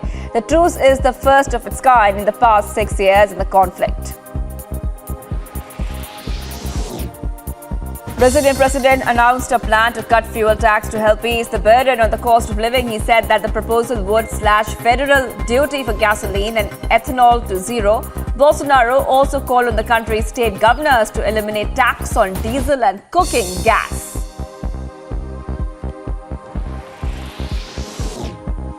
Ukrainian foreign minister said his country needs security in Odessa to be ensured by trusted partners such as Turkey in order to restart shopping grain exports. He said that a mission to patrol the channel through which grain will be delivered should be ensured by countries Ukraine trusts. He added that Turkey is one of them.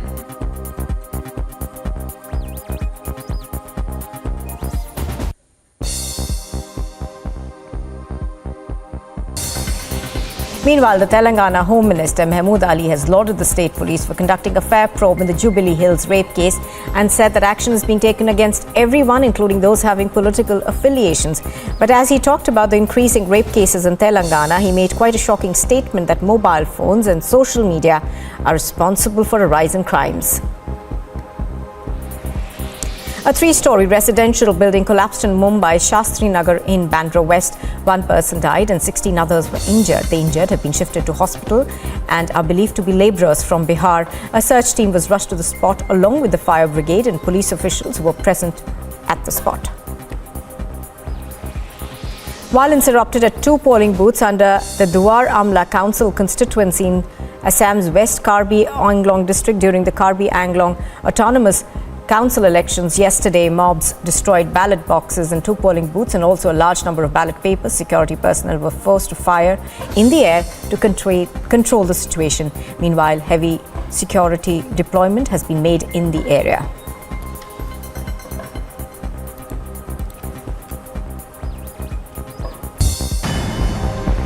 And here's a look at the top international news this morning. Leaders began arriving at the Summit for Americas as the White House pushed back against the notion that the absence of several key leaders from this week's summit amounts to a backslide for democracy. Officials with the Biden administration are seeking to play up efforts on food security, climate and other areas to be discussed at this week's summit. The gun safety advocacy group Everytown for Gun Safety, which pushed the federal government for years to take action on gun reforms, along with the Moms Demand Action and Students Demand Action, held an anti-gun rally in front of the US Capitol. Attending the rally were members of Congress, as the House is moving quickly to pass legislations in response to the recent mass shootings in Buffalo, New York and Uvalde, Texas. Ignition and liftoff.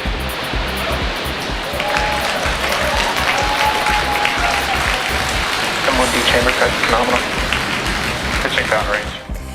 SpaceX launched an Egyptian communication satellite from Florida's Cape Canaveral. Egyptian satellite Nellisat 301 will provide digital broadband and internet services for the Middle East.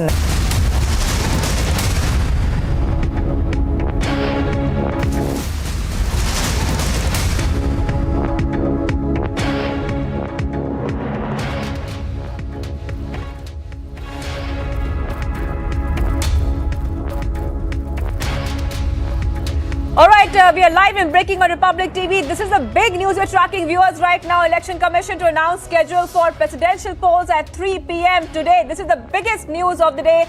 3 p.m. is when the schedule will be announced, the highly anticipated presidential polls. Now I would like to go across to Senior Executive Editor Abhishek. Abhishek, now we can definitely say that this is going to be a very important press conference. And like you were discussing earlier, we can expect a date perhaps in the first week of July, going by the constitution that in fact the election has to be done before the incumbent actually leaves his post. Abhishek. Well, yes, so it's just not about one date of election, but the entire schedule, so to say, of the process or exercise of electing the next president of India, Shivangi, 15th president of India.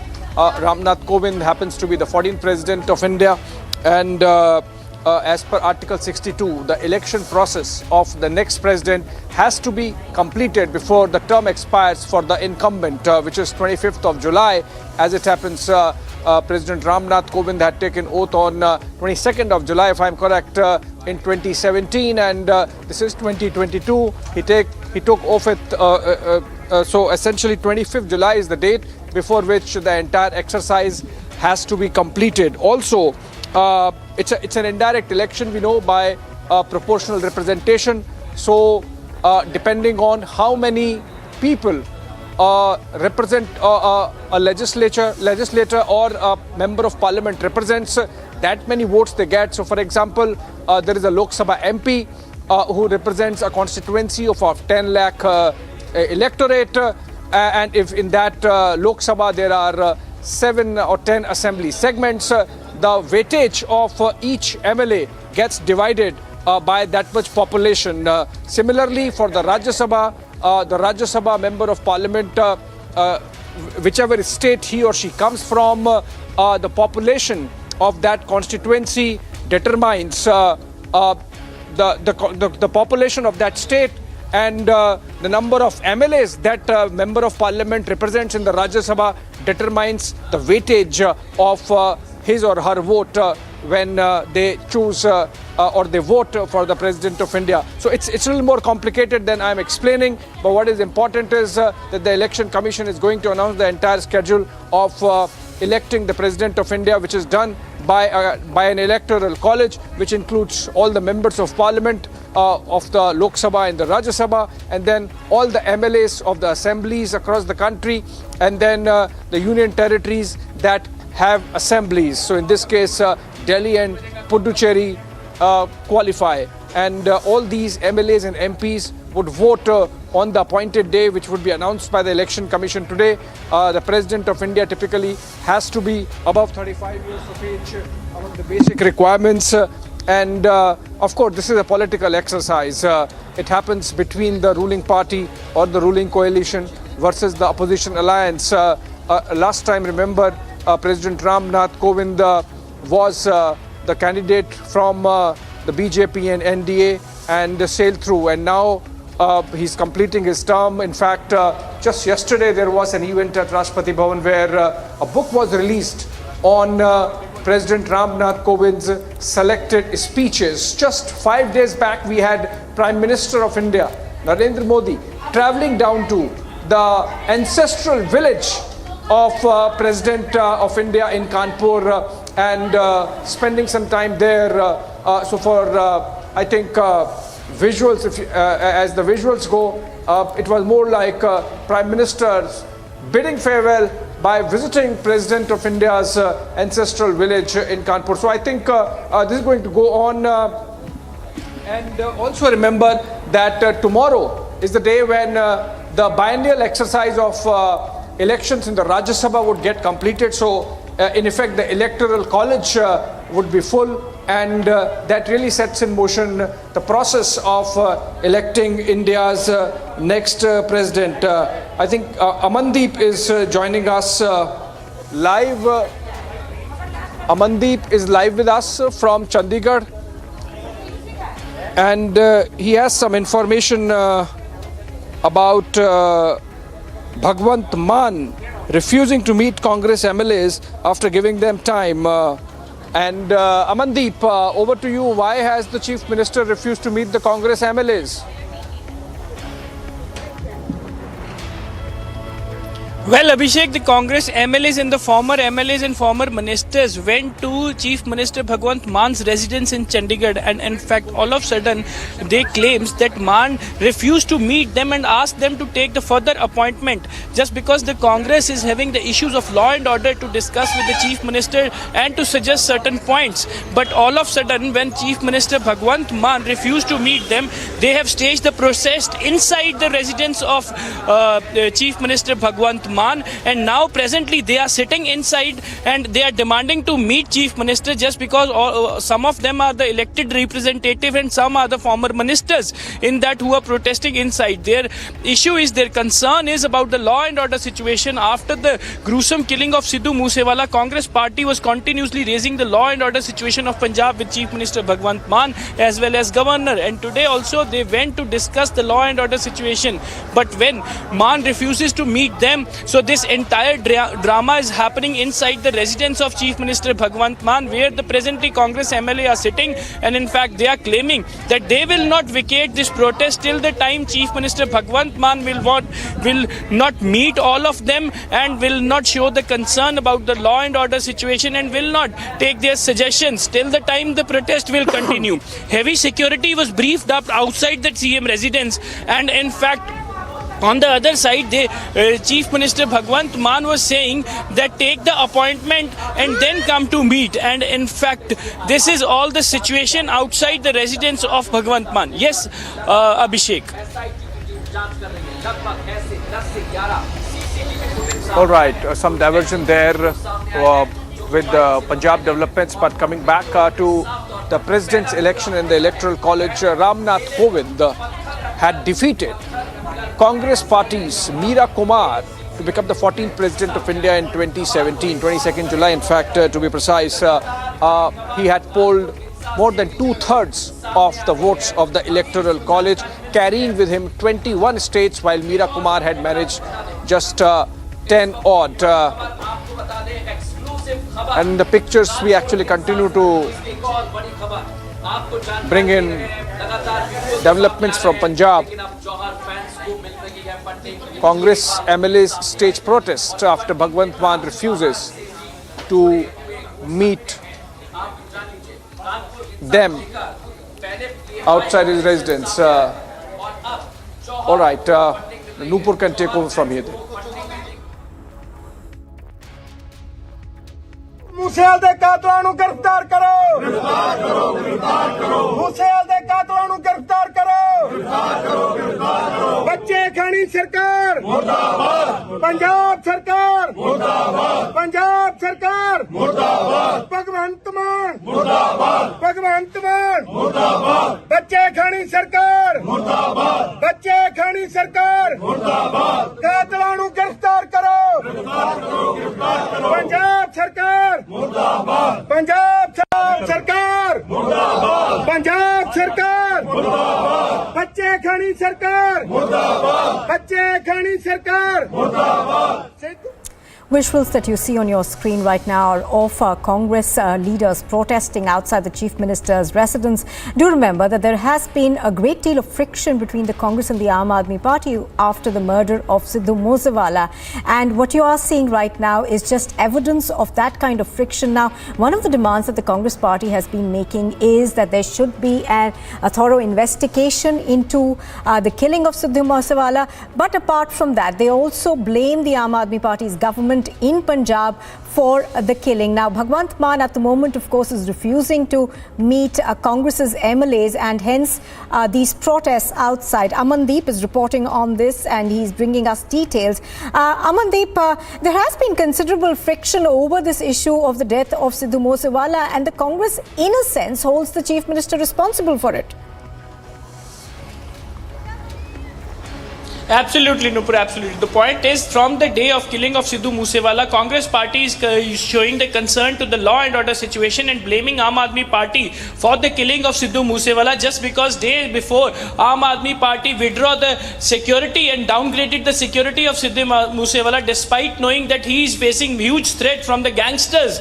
He was killed and his security was downgraded. And in fact, today also in the morning, all the MLAs and the former MLAs and the former ministers of Congress party went to Chief Minister's residence to meet him, and in fact they claim that the Bhagwant Mann has given the proper time to meet them, but all of a sudden when they went inside, the Bhagwant Mann says that take the appointment and then come again, and refuse the meeting. They wanted to raise the concern about the law and order situation in Punjab, but Congress party, Congress, LOP Pratap Singh Bajwa, Congress Punjab Chief Raja Vadeng, they all staged protest inside the residence of Bhagwant Mann, official residence of Chief Minister, and presently even they are protesting and asking Bhagwant Mann to give the proper time, just because their concern is very clear and serious. They wanted to discuss the things regarding the law and order situation of Punjab, and that is the reason they are protesting to meet Chief Minister Bhagwant Mann. They are continuously protesting, they are raising the slogan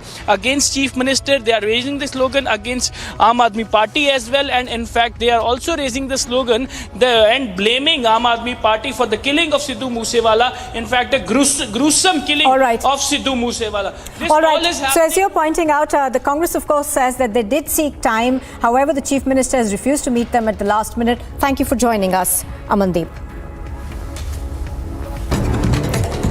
Well, a look at some news in brief. A fire broke out in the Makhana of Mandavi police station in New Delhi. 10 fire tenders were rushed to douse the flames. According to sources, no information has been received about any loss of life. A senior officer from the East District of Delhi was also present on the spot to investigate the cause of the fire. After a massive fire in the dump yard was doused in Chennai in Tamil Nadu, the lake adjoining the landfill turned pink. Now, the lake water turned pink due to contamination and excess methane that was found in the water body. The pink-coloured lake has now become a photo opportunity for people.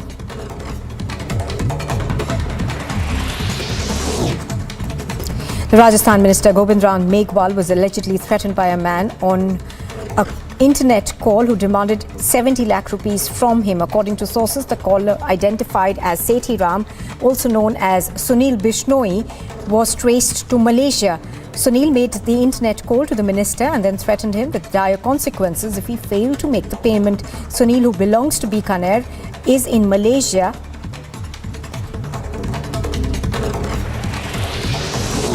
On the occasion of Jayesh Ashtami, as many as 18,000 Kashmiri Pandits and other devotees paid a visit to the Mata Kheer Bhavani temple in Srinagar in Jammu and Kashmir. Each year on this day, Kheer Bhavani Mela is organised at the temple. The government high school in Gopalpora area of South Kashmir's Kulgam has been named after its teacher Rajni Bala, who was shot dead by terrorists on the 31st of May. The Lieutenant Governor Manoj Sinha announced that they have decided to name Gopalpora Government High School after Rajni Bala. Now, Sinha also visited Bala's family and met with members. And the Congress party has called for a meeting today with the All India Congress Committee's General Secretaries and PCC presidents ahead of the Rajya Sabha elections, which are scheduled for tomorrow. According to party's declaration, the Congress will reach out to all like-minded parties and is open to alliances. Suspected drone movement from Pakistan was detected on the Jammu international border today. The drone was suspected to have a blinking light spotted by the BSF troops, which was pushed back to Pakistan after several rounds were fired at it. Proper searches are being conducted.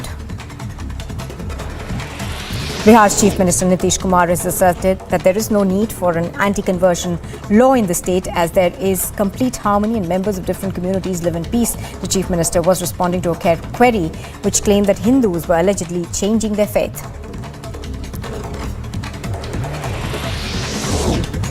A residential building collapsed in Mumbai Shastri Nagar in Bandra West, where 1 people died and 16 others were injured. The injured were shifted to the hospital and are believed to be labourers from Bihar. A search team was rushed to the spot with the fire brigade and police officials also present.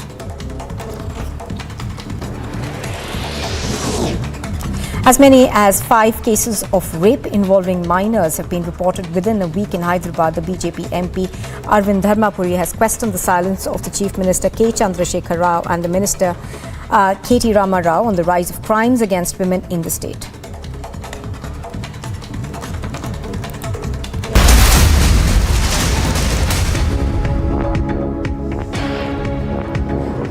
News is coming in. An FIR has been registered against the AIMIM chief Asaduddin Owaisi by the IFSO unit of the Delhi police. This is over alleged inflammatory remarks that were made by him. Swami Yati Narsimanand's name has also been mentioned in that particular FIR. The Delhi police IFSO unit has also registered a case under various provisions against the two for allegedly spreading messages of hate, inciting communal groups. Let me go across to Piyush. Piyush, give us more details of the FIRs that have been filed both against the AIMIM chief Asaduddin Owaisi as well as Swami Yati Narsinganand. Well, yes, that's the update which we are getting. That has been filed by Intelligence Fusion Strategy Operations Cell of Delhi Police, IFSO unit of Delhi Police. The main job of IFSO unit is to look after the cyber crimes and also the multiple social media accounts. Those are used to spread hatred. What we are now given to understand is that after analyzing all the statements of these leaders, finally IFSO has registered an FIR. That's the unit of Delhi Police. Under multiple sections this FIR has been registered. Remember that yesterday itself many names were also added by Delhi Police, which also included the name of Nupur Sharma and many others. In that particular FIR which has been registered, Delhi Police have named Asaduddin Owaisi, Yati Narsimanand and many other people. Remember that these are the one who have been making speeches, inflammatory speeches, hatred speeches, and that is why we believe that Delhi Police has taken this big action. Since the time this controversy over the Nupur Sharma's remarks which she made during a TV debate, we are seeing different statements coming in from various quarters. When Nupur Sharma was suspended by BJP at the time, many people who originated towards the right wing, they were demanding that when Nupur Sharma has been suspended from BJP, then at the same time the government at the center and the government sphere of BJP in different states must take actions against people like Asaduddin Owaisi and many Muslim leaders. We also spoke to VHP International President Alok Kumar yesterday, where he had demanded that equal treatment should be given if Nupur Sharma's remarks is being scrutinized, and if actions are being taken against her, FIRs are being registered against her, then at the same time people like Owaisi and others should also be booked up. Now Delhi Police, what we are given to understand, has taken action. The IFSO unit of Delhi Police has registered an FIR against Asaduddin Owaisi, and there are multiple sections. Let me also read for our viewers the sections those have been put in by IFSO in that particular FIR. The sections of the cases those have been put in are section 153, 295, 505 of IPC, and one case has also been registered against Nupur Sharma and others. So multiple multiple cases are now there. Those have been registered by Delhi police. We'll have to wait and watch how the investigation in this case is going to further proceed. But yes, big names have now come out. Case against OIC and Yati Narasimhanand. Somewhere, is now somewhere the administration is now trying to send out a message that hate speeches, inflammatory statements are not going to be tolerated. We'll have to wait and watch how the investigation in this case further proceeds. Nupur. All right, so Piyush, as you're pointing out, of course, this is part of a larger FIR, we understand, in the follow-up to the incident of Nupur Sharma. So is that what it is? This is perhaps, under the same umbrella? Absolutely. Remember that yesterday itself a statement was released by Delhi police where multiple names were put in that particular statement which was issued by Delhi police. Nupur Sharma's name was also there. So today what we are now given to understand is that FIR has been registered against Sidhu Moose Wala, Yati Narasimhanand. There is one more case that is against Nupur Sharma and many others. And this is, like you rightly mentioned, that this is the follow-up of all the cases of all the complaints which Delhi police has been receiving from different quarters. Earlier we have seen multiple cases. Those were registered against Nupur Sharma, Naveen Jindal, and in that same sequence we are now seeing another case being registered in Delhi, and that's against Sidhu Moose Wala. Mumbai police has also registered different case, and that's against Nupur Sharma, and she has also been summoned by the Mumbai police for the investigation. There are cases, those are registered in Hyderabad also against Nupur Sharma. So here in Delhi, a case against Sidhu Moose Wala. In other cities, in other states, there are cases against Sidhu Moose Wala. There will be parallel investigations which will take place, and these statements, these cases basically are on these statements. Those have been made by these leaders, either by Nupur Sharma or by Sidhu Moose Wala. All right, so as you're pointing out, of course, this appears to be a larger investigation that has now begun from the Delhi Police's IFSO unit, which essentially is looking to look into various of these hate crimes and hate speeches that are being made. Isn't that so, Piyush? Well, yes, the main job of this unit is to look after these inflammatory speeches, statements, those are made on social media, and that is why this unit of Delhi Police has been activated. After going through and analyzing all these statements and tweets, those are there, and also statements, those are there on social media, IFSO unit has decided to register FIR against Sidhu Moose Wala and Yati Narasimhanand. Earlier, he was also warned, in fact, the administration there, local administration had warned the chief priest of Dasna temple, Yati Narasimhanand, to not to make any statements against a particular community, and if he does, then actions would be taken. So in that particular sequence, we can see the actions, those are now being taken by the authorities. The Delhi police has filed this FIR, and that is against Sidhu Moose Wala and Yati Narasimhanand. We'll have to wait and watch how the investigation in this case is going to further proceed. Remember that the BJP is at the back foot since the time Nupur Sharma's statement came into the light. We also saw massive reaction coming in from Gulf countries.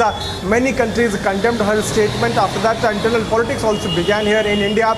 After that, BJP also issued some sort of guidelines for the spokespersons that they need to be very much aware about the topic on which they are going to have a debate. And the BJP's media head is going to decide which spokesperson will go for which topic. So after the kind of backlash which BJP faced, there is a strategy which has been made by BJP. At the same time, Delhi police and polices of different states, they are now pulling their socks. They are taking actions against these people who make such inflammatory statements, hate speeches, and in that particular sequence, we are now seeing FIRs being registered.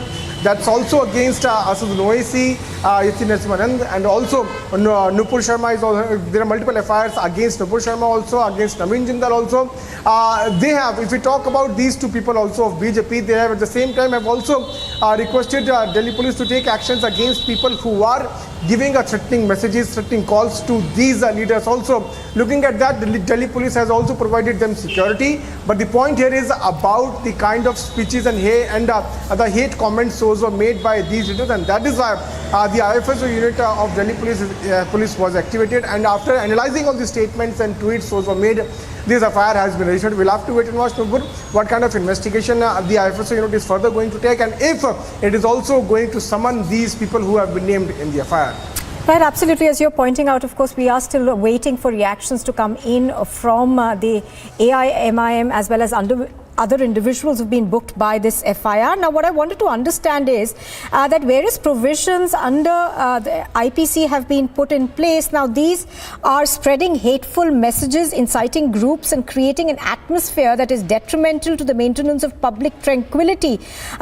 These are the provisions under which all these individuals have been booked. Now, can you detail for us who are the others who've been booked, apart, of course, from Asaduddin Owaisi, Nupur Sharma, as well as Yati Narsinganand? Well, Naveen Jindal name is also there. In fact, actions are being taken against all the people who have made such statements. Like you rightly mentioned, there are multiple FIRs, and for the benefit of our viewers, I'm going to read from that particular statement, which was also issued by Delhi Police. The sections of the cases, those have been put in that particular FIR, are sections 153, 295, 505 of IPC. One case has also been registered against Nupur Sharma and others, and that has been registered against the multiple social media entities, and that was based on the analysis which was done by IFSO unit of Delhi Police. If we talk about this unit, the full form of IFSO is Intelligence, Fusion and Strategic Operations, and the main job of this unit is to look after the statements, hate speeches, inflammatory statements which an individual makes on social media. Basically, this deals with the cyber crime, and that is why this unit was activated, which analyzed all the statements of these leaders, and multiple sections were put in that particular FIR. We'll have to wait and watch if there are other people also who would be named in this FIR, but big crackdown we are now seeing by Delhi Police, and that also on all the people who make hate speeches. In fact, if you talk specifically about Bharatiya Janata Party, it has made it very clear that it respects all the religions and has advised spokespersons. I'm going to have to interrupt you there. I'll come back to you, Piyush. On the phone line with us is Saida Falak of the AIMIM. Saida Falak, your first reactions to this FIR that has been filed against Asaduddin Owaisi for making alleged inflammatory remarks.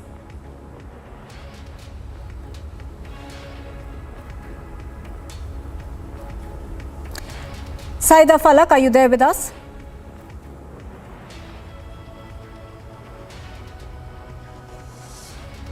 All right, I don't think we've got Saida Falak with us on the phone line, but we were trying to get an initial reaction from Okay, I think we've got Anila Singh from the BJP also on the phone line with us. Anila Singh, how do you see these FIRs that have been filed? Nupur Sharma, there's one FIR against her as well as one against Asaduddin Owaisi and others, including Yati Narsinganand. Mr. Owaisi is a habitual offender. He keeps on giving statements which instigate the feelings of one particular religious community. He doesn't want any peace and harmony to prevail in the country. That is why he and his family members or the party members as well, they keep on giving such statements. They keep on ridiculing one particular religious community. Yes. But the thing is, Mr. Owaisi is a big liar also. Absolutely. You know what? I'm just going to come back to you. Saida Falak, back with me on the phone line from the AIMIM. Saida Falak, your first reaction to Mr. Owaisi being booked by the Delhi police for making alleged inflammatory speeches.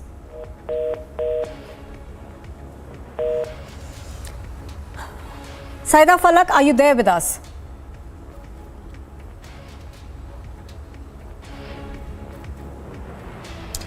All right, I don't think we've got Saida Falak on the phone line, but I'm sorry I had to interrupt you. Anila Singh, you were saying that he's a repeat offender, but on the other side of the stick is also Nupur Sharma, who's also been booked. Well, we seem to have lost both those audio connections. We're going to try and get you political reactions to this breaking news story that's coming in now. The Delhi police has, of course, formed a new wing, which essentially... All right, I think we've got Saida Falak back. Saida Falak, your reaction to this FIR that's been filed against Mr. Owaisi for inflammatory speeches that he has made. Saida, can you hear me? How can I Yeah, I can hear you. Can you hear me? Yes, absolutely. Please go ahead. Yeah. I can't understand how can an FIR be booked.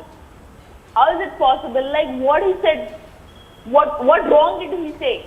Yes, the BJP government and Mr. Narendra Modi has reacted only after protests started in the Arab countries, in the foreign countries. When we Indian Muslims, 21 crore Indian Muslims, were hurted by Nupur Sharma's sentiments, no action was taken. Why has he waited till the Kanpur violence has started? Why has they waited till the foreign countries have started protesting? He should have taken action earlier itself. All these things would have not happened. Why it took more than a week to suspend Nupur Sharma, and why Nupur Sharma hasn't been arrested as of now? She should have been arrested, and instead of bulldozing anyone's house, Nupur Sharma's house should be bulldozed first. Or otherwise, if they don't arrest Nupur Sharma, we 21 crore Indian Muslims are ready to sacrifice our lives for our Prophet Muhammad, peace be upon him. Right, Ms. Falak, now the BJP of course says that Mr. Asaduddin Owaisi is in the habit of making these statements. Now, the FIR has also been registered against Nupur Sharma of the BJP, but your response to what the BJP's allegations are?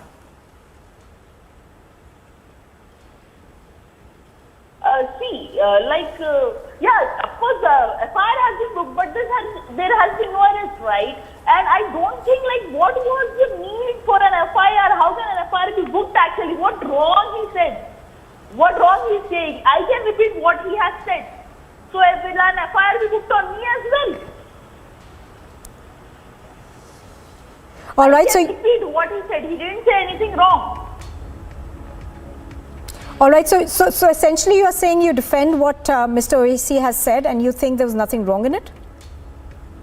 Nothing wrong. I can repeat what he has said. I am asking you a question. Will an FIR be booked on me as well if I say the same thing? He hasn't tell anything wrong. Yes, the BJP government started reacting. It has suspended Nupur Sharma and Naveen Jindal only after the foreign countries started protesting. All right. Saida Falak, appreciate your speaking to us on Republic TV. So Saida Falak over there saying that there is nothing wrong that Mr. Owaisi has said so far and an FIR should not have been registered, but going on to say that we are seeing action only after Gulf countries started to react.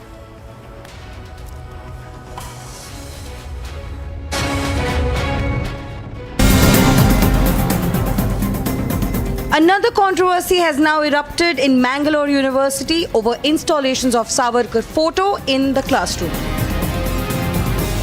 This is the video that has come out from the University College, a constituent college of Mangalore University, where a student can be seen mounting Veer Savarkar photo in the college classroom.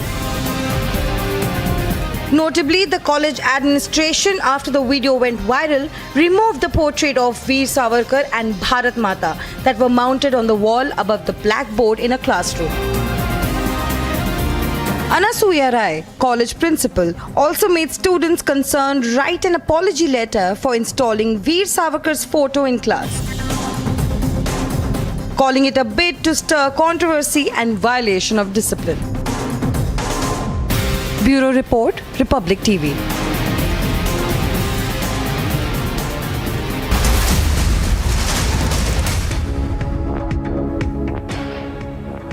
Well, we are now cutting across to the latest on the Jubilee Hills gang rape case. Now, we are told that the main accused, Shahabuddin Malik, is being brought to the Jubilee Hills police station after the court has given the police custody of Malik for the next 3 days. So this of course was a rape that had shocked the country.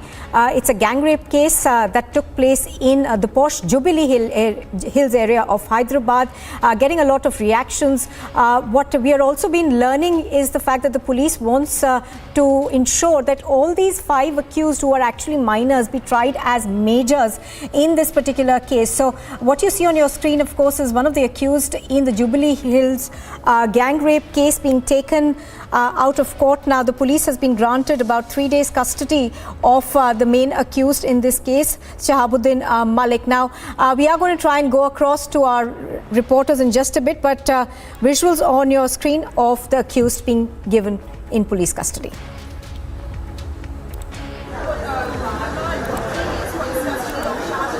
From the Nampally court, and now Shahabuddin Malik has been brought to this Jubilee Hills police station for further interrogation and investigation into this whole Jubilee Hills gang rape case. As we have been seeing, he is the only adult who is one of the accused in this particular case, and 5 others are juvenile. So further, the police is also seeking for their for other 5 custody into this matter. But as of now, the Shahabuddin Malik, who was at who was in judicial remand, has now been brought to the Jubilee Hills police station for further investigation into the matter, and questioning also will be taking place of Shahabuddin Malik, who is the accused in this particular gang rape case of Jubilee Hills, which happened on the 28th of May.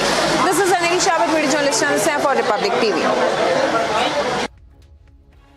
All right, so that's the main, one of the accused in the Jubilee Hills gang rape case. Now, as I was earlier saying that there were 6 accused. He's the only one who is actually an adult. The other 5 are believed to be minors, and we are given to understand that the police is keen to try them as majors. Now, there will, of course, be a process of law that has to be followed, that if that has to be done. But this is a horrific rape case that came to light from the posh Jubilee Hills in Hyderabad.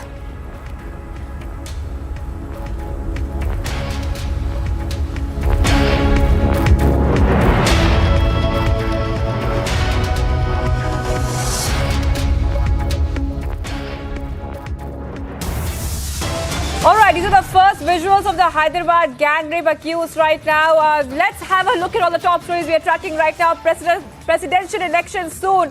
ECI to hold key press conference at 3 p.m. today.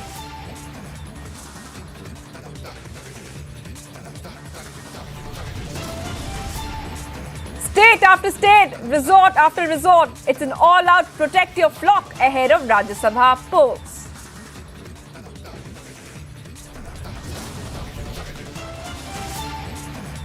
Delhi police, no tolerance to OAC speech. AIMIM president booked over hate speech.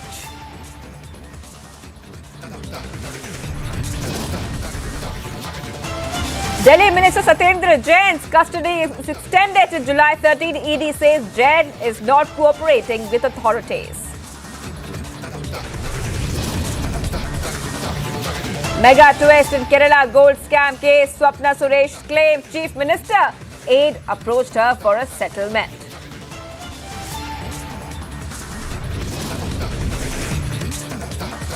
NIA cracks down on terror in Tamil Nadu, raids across 15 locations in the ISIS terror funding case.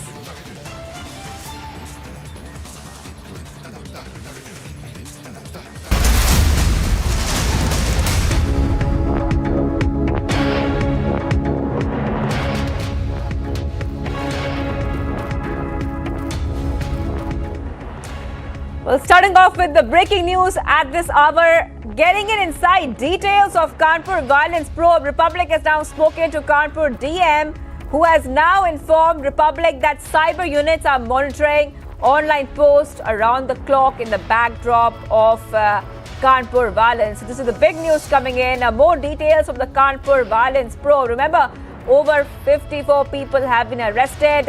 Let's listen in to Republic's reporter who has spoken to Kanpur DM, who has informed the Republic that cyber units are monitoring online posts around the clock in the backdrop of Kanpur violence.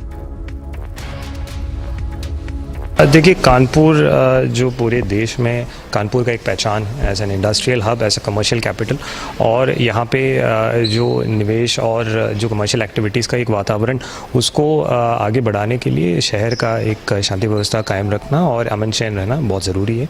तो इस दृष्टिकोण से लगातार जो police प्रशासन है, स्थानीय स्तर पर मैजिस्ट्रेट्स की टीम है, उनके द्वारा कार्य किया जा रहा है और संवाद स्थापित करने का भी कोशिश किया जा रहा है और वो कार्रवाई आगे भी बढ़ेगी। सर, जिस तरह से हमने देखा सोशल मीडिया पे लगातार भड़काऊ पोस्ट भी आ रही थी जिसके खिलाफ कईयों पे कार्रवाई भी हुई, तो इसको कैसे कंट्रोल में लाया जाएगा? सोशल मीडिया के लेवल पे जो मॉनिटरिंग के लिए कमिश्नरी पुलिस के स्तर पर जो साइबर यूनिट्स और इत्यादि का कार्य है और उनके द्वारा उसके संबंध में कार्रवाई की जा रही है। सर, आपको नहीं लगता किसी तरह से इंटेलिजेंस का फेलियर है? इतनी भारी मात्रा में हिंसा हुई और कहीं ना कहीं LIU थी, कमिश्नरी थी, उसमें कोई इन्फॉर्मेशन किसी के पास नहीं थी, इतनी भारी संख्या में लोग एकत्रित हुए और उन्होंने हिंसा करी। इस तरह का कोई इंटेलिजेंस फेलियर के बारे में तो अभी नहीं बता सकता हूँ और it is way too early for me to comment on anything because मैंने कल ही जैसे आपने बताया था कल ही कार्यभार ग्रहण किया और जो अधिकारीगण हैं उनके साथ इसके संबंध में बातचीत की जाएगी और ये सुनिश्चित की जाएगी कि जो शांति व्यवस्था है उसको कायम रहे और जो किसी भी प्रकार का अप्रिय घटना ना हो। सर, कानपुर वासियों के लिए क्या मैसेज देना चाहेंगे आप? 2 मैसेजेस हैं। एक तो पहली चीज़ ये है कि मैं पहले भी यहाँ पे तैनात रहा हूँ और दोबारा यहाँ पे काम करने का एक मौका मिला है और सबसे पहले ये है कि प्रायोरिटी रहेगा कि जो जन सुनवाई और जन समस्याओं का समयबद्ध रूप में निस्तारण उसको सुनिश्चित करेंगे और उसको सबसे बड़ा प्रायोरिटी देंगे। एंड सेकंड, जो कानपुर का जो पहचान है as an industrial and commercial hub, इसको आगे बढ़ाने के लिए मतलब कोई भी आइडियाज़, कोई भी सजेशंस, उसको हमेशा हम प्रायोरिटी पे लेंगे ताकि हम लोग जो शहर है उसका एक पहचान है उसको आगे बढ़ा सकें। The Republic also spoke to SIT ACP Tripurari Pandey, who has now informed that almost all accused have been identified and soon will be presented before the court. Here's more on that. और क्या लगता है, चूंकि इतने लोग भारी संख्या में आए, इसके और कौन कौन से व्यापार भी, चूंकि हयात काफी कम समय में एक काफी अरब खरबपति बन गया, तो क्या लगता है इतने कम समय में कैसे बन सकता है? वो सब हम लोग कलेक्शन कर रहे हैं, हर चीज़ें कलेक्शन करके उसमें बैंक भी सहयोग कर रहा है, वो अन्य इकाइयाँ भी सहयोग कर रही हैं, तो सब लोग मिल करके इन चीज़ों को जल्दी इसका खुलासा कर लेंगे। खाते भी सील किए गए? नहीं, अभी इसकी जानकारी मुझे नहीं है क्योंकि मेरे द्वारा ऐसा कोई कार्रवाई नहीं किया गया। सर, आगे की विवेचना आप किस डायरेक्शन में जा रही है, चूंकि एक लेटेस्ट अपडेट क्या है अब, चूंकि 6 दिन हो चुके हैं इस पूरी घटना का? ये विवेचना अभी SIT को 3 दिन में मिली है जिसमें कि काफ़ी साक्ष्य हम लोगों ने एकत्रित कर लिया है और सबसे बड़ी बात यह है कि जो भी इसमें अभियुक्त हैं करीब करीब सब हम लोगों के प्रकाश में आ गए हैं और जो ये चाह रहे हैं कि हम छिपे हुए हैं, हमारी जानकारी नहीं है, तो गलतफहमी में है। सारी जानकारियाँ पब्लिक के माध्यम से ही हमें मिल गई है, तो स्पष्ट सी बात है कि अपनी विवेचना में किसी भी अभियुक्त को किसी तरह का लाभ नहीं मिल पाएगा। वो या तो न्यायालय में सरेंडर कर दे और अन्यथा गिरफ्तारी की जाएगी सबकी, और गिरफ्तारी करने के बाद उन सबको इसमें एकत्रित करेंगे। The atrocities on the minorities and vandalism in the religious places is not a new thing and it has become a new normal in Pakistan, be it Imran Khan or Shahbaz Sharif. And the recent incident is from the Korangi area of Karachi where a temple of Shri Mari Mataji was vandalized by some of the miscreants. Locals have reported to police that a mob in which 7 to 8 people on motorcycles came and vandalized the temple, after which the locals informed the police and the police has reached the spot, have also registered an FIR, and police claims that the investigation has begun. Pertinent to mention that there have been number of incidents where the idols and the shrines of Hindus were vandalized, and even from the minority community the people were pushed to the corner in Pakistan as minorities continues to suffer. Visar Jeevan Kumar, Gursimran Singh for Republic Media Network.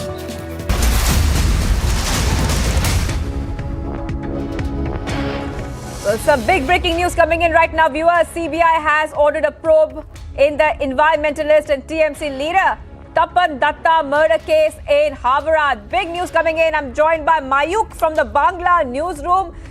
Well, Mayuk, looks like another CBI probe has been ordered in West Bengal, this time in a 2011 murder case. Tell us the details. Well, indeed, it's a big political development in Bengal. Another CBI probe in Bengal that's happening. More than 50 cases have been transferred to CBI in this 11 years in Bengal or under the Trinamool Congress regime, and this is another addition to the list of cases under CBI in Bengal. Tapan Datta, one of the prominent environmentalists in Howrah, was murdered by unknown miscreants. That's what the preliminary FIR said. But later on, his family members alleged that TMC minister, one of the prominent ministers of Howrah, Arup Roy, was involved in this entire thing. He was directly in confrontation with the man who has been killed, the deceased person, and later this case ran for like 11 years. From 2011, the case ran till 2022, and after a lot of confrontation, after a lot of hearing, lot of change of courtrooms, now in the bench of Justice Mandhana, the CBI probe has been ordered, and this is a big victory for the family members. That's what they said to Republic Bangla, and also they said that the ruling party TMC did nothing regarding the case. They don't have trust on the state police, which didn't even charge sheet the minister who was accused in this entire case. That's what the family members have said. And this case has also been a very important political development in Bengal since 2011, because directly a Trinamool member and the Trinamool family, they allege that the ruling party members killed their family member, the daughter of the Trinamool leader who was killed. She alleged several times in front of media that the state police did nothing to solve the case. The state police did nothing to probe the murder, and this time they are having faith on the CBI, and probably CBI is going to take charge of this case from Monday. And before that, what are the political developments? That's what we are following from Bengal.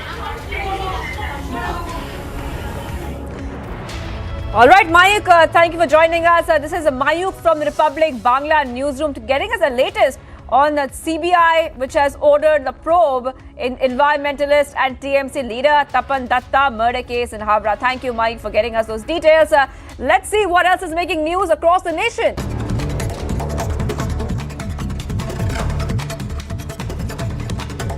Bihar CM Nitish Kumar in a statement asserted that there was no need for an anti-conversion law in the state. Kumar said, in the state where the government is always alert and people of different religious communities lived in peace needs no such move.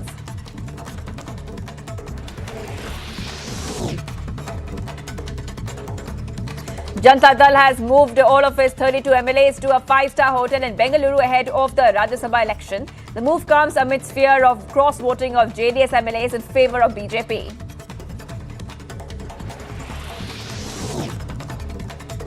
Haryana MLAs of the ruling BJP-JJP alliance shifted to a resort in Chandigarh. The MLAs will discuss the strategy of elections slated to be held on June 10th. Minister JP Dalal says that the move is made to decide voting strategy. In a big development, accused Santosh Jadhav and Mahakal arrested in the brutal killing of Punjab singer politician Sidhu Moose Wala. According to the police, the accused are associated with Lawrence gang and were involved in Punjab case as well. Investigation underway for further action. SP leader Lal Bihari Yadav booked for making controversial remarks against Shivling amid the Gyanvapi row. Bajrang Dal leaders alleged the remarks hurt the religious sentiments of Hindus and filed a case against the leader of opposition in Moradabad.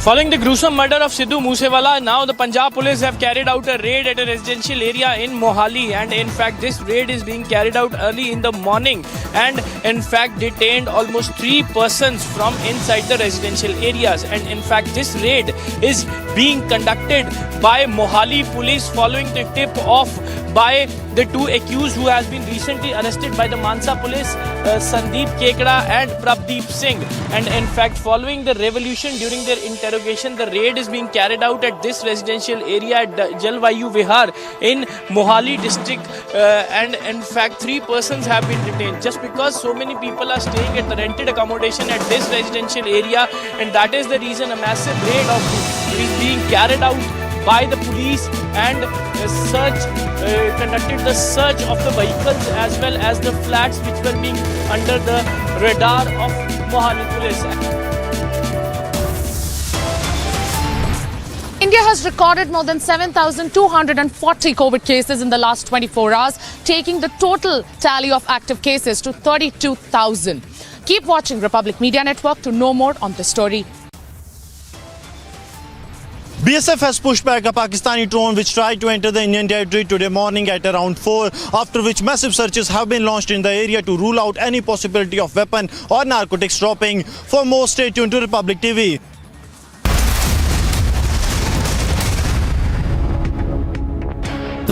Amity faculty have filed over 1,600 patents. Yet another reason why Amity has been conferred with the National Intellectual Property Award by Government of India for being the top Indian academic institution for patents and commercialization.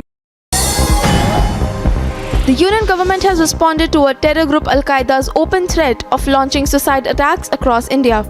The Union Minority Affairs Mukhtar Abbas Naqvi stated emphatically that organizations like Al-Qaeda do not offer protection for any community but instead mean trouble for all.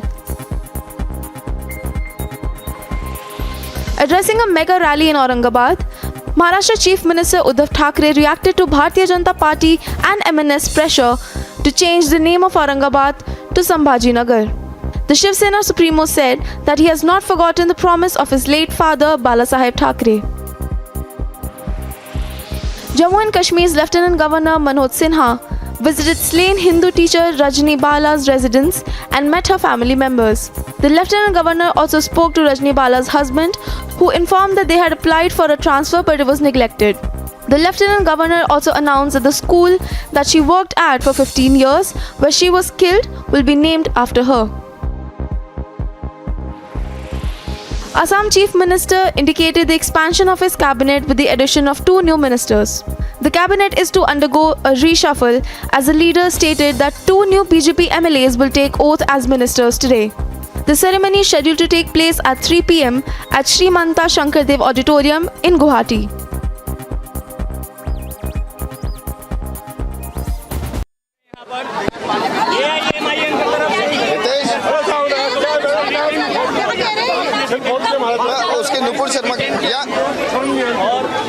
Well, these are the visuals we are giving you from right outside the Parliament Street Police Station of the national capital.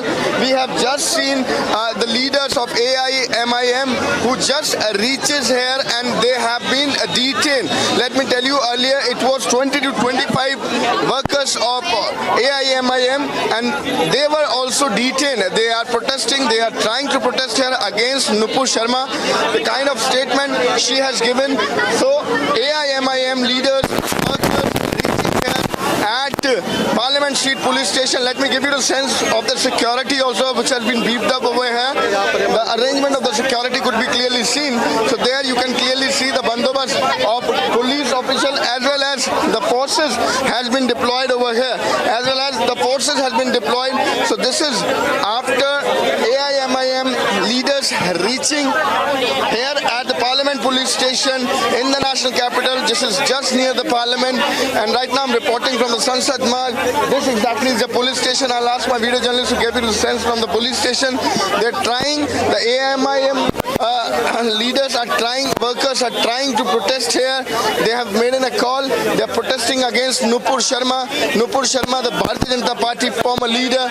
Nupur Sharma, who has given a hate speech, the kind of statement that was used by Nupur Sharma. The FIR, let me remind you, has been already registered by the Delhi police. Regarding the same, this is the protest which was planned, but the police officials has made in their arrangement over here. The police officials, the forces has been deployed.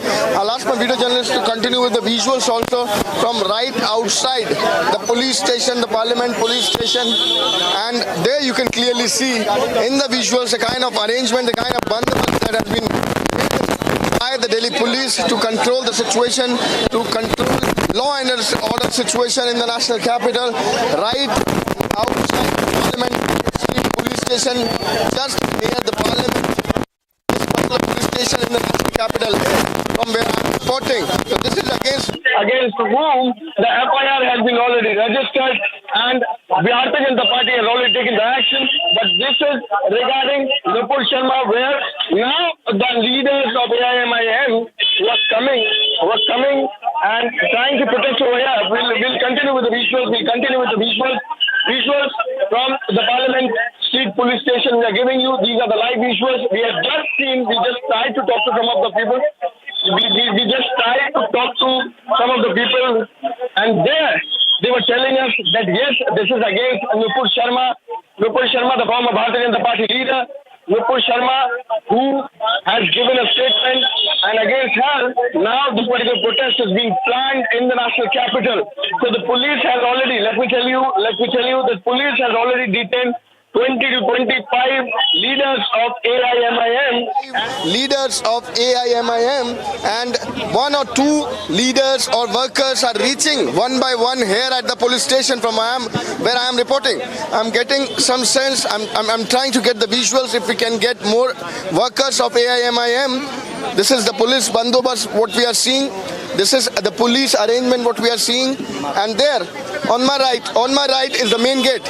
On my right is the main gate. I'll ask my video journalist to continue with the visuals so that we can show the kind of arrangement, the kind of security that has been already beefed up in the national capital at the Parliament Street Police Station from where I am reporting. We are giving you the visuals. These are the live visuals from Parliament Street Police Station. There you can clearly see the kind of arrangement that has been done, and yes, against Nupur Sharma, against her, the FIR has been already registered. Let me remind you, the FIR against Nupur Sharma and others also has been already registered by the Delhi police, and now this was the protest. This was the protest which was called in by AIMIM leaders and the workers. This was around 20 to 25 protesters who gathered here at the Parliament Street Police Station. They were detained, and after that, numbers if we talk about, sometime one, sometime two workers of AIMIM are reaching here. They're trying to protest over here, but they have been caught, they have been stopped, and they have been detained. That is something what we are learning, that is something what we are getting from the ground. There is a protest against Nupur Sharma. Yes, back to you. Well, Anuj, clearly we can see dramatic scenes there from where you are at the spot right now. You're getting us those details, and here we can see how much of their protesting is happening there in fact on our screens there. Now the latest Anu just told us that AIMIM workers now have been detained. Over 20 of them now have been detained, viewers. These are dramatic scenes at the AIMIM protest. Now Anuj, I want to go back to you. You were just telling us that they're protesting against Nupur Sharma. What are they trying to say? What is their demand when it comes to the protest?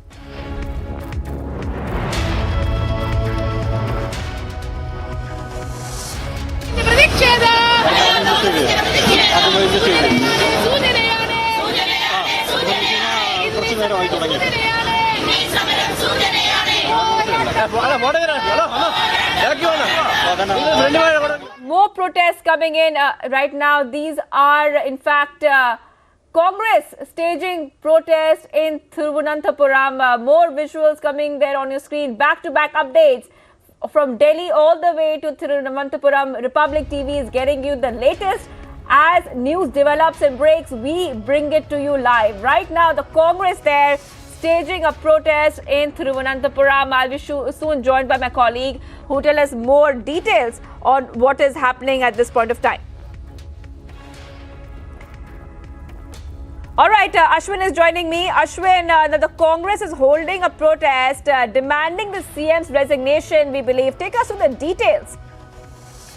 A very interesting protest and a creative protest is what you can see right now held by the Congress, because Swapna Suresh, one of the accused in the Kerala gold smuggling case, had come out to say on Monday to the media that there was exchange of biryani from the Chief Minister's residence in Cliff House to the Consulate General office in Thiruvananthapuram itself. And she also had stated that inside the biryani she suspected that there were heavy metals, obviously referring to gold was being exchanged in between these two offices. One is the Chief Minister's office and the Consulate General office. So based on this information which she had given out, the Congress is holding a biryani fest outside the Congress office in Thiruvananthapuram trying to tell the public that the biryani basin which was used is also being symbolically raised to show the corruption that is the Chief Minister's office is allegedly involved in.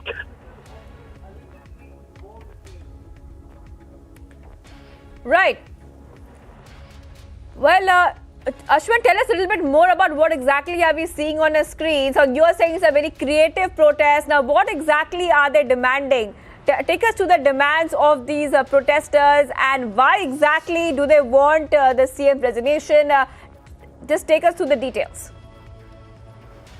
Obviously, it is definitely a very creative protest because now in Kerala society at large, the word biryani and the biryani basin is being discussed at large, and that is probably the reason Congress found it extremely creative to use that itself as a symbol of corruption that they allege that the government has been, the Chief Minister's office has been involved with.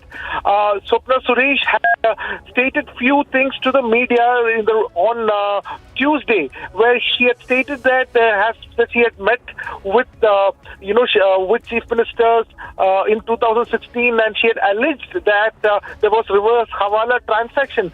Along with that, she had mentioned the name of the family members of Chief Minister who has also been involved in gold smuggling, where she mentioned a particular point where she said there were biryani basins that were being exchanged, and in that there was full of biryani, and it definitely felt like those basins were extremely heavy, and it was not just holding biryani, it may be holding something heavy metal as well, which she referred to as concealing gold inside the biryani. So that is the fulcrum point, that is the point which the Congress is trying to raise here by saying the biryani fest is being organized, and it's also trying to showcase the point that even corruption has happened. The Cliff House, the official residence of the Chief Minister, and the UAE consulate was exchanging biryani and probably concealing some gold in it. This is the reason why the Congress party is now holding this biryani fest.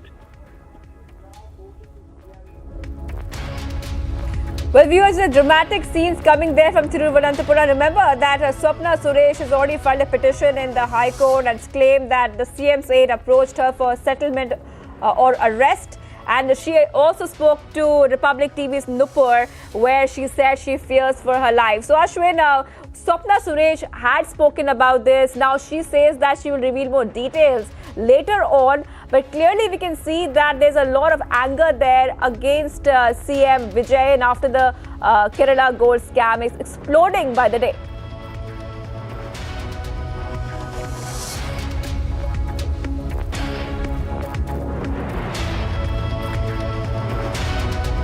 All right, much more coming up on the other side of this very short break. There on your screens, the Congress protesting against CM Vijayan and doing a very creative protest with biryani. Much more coming up on the other side.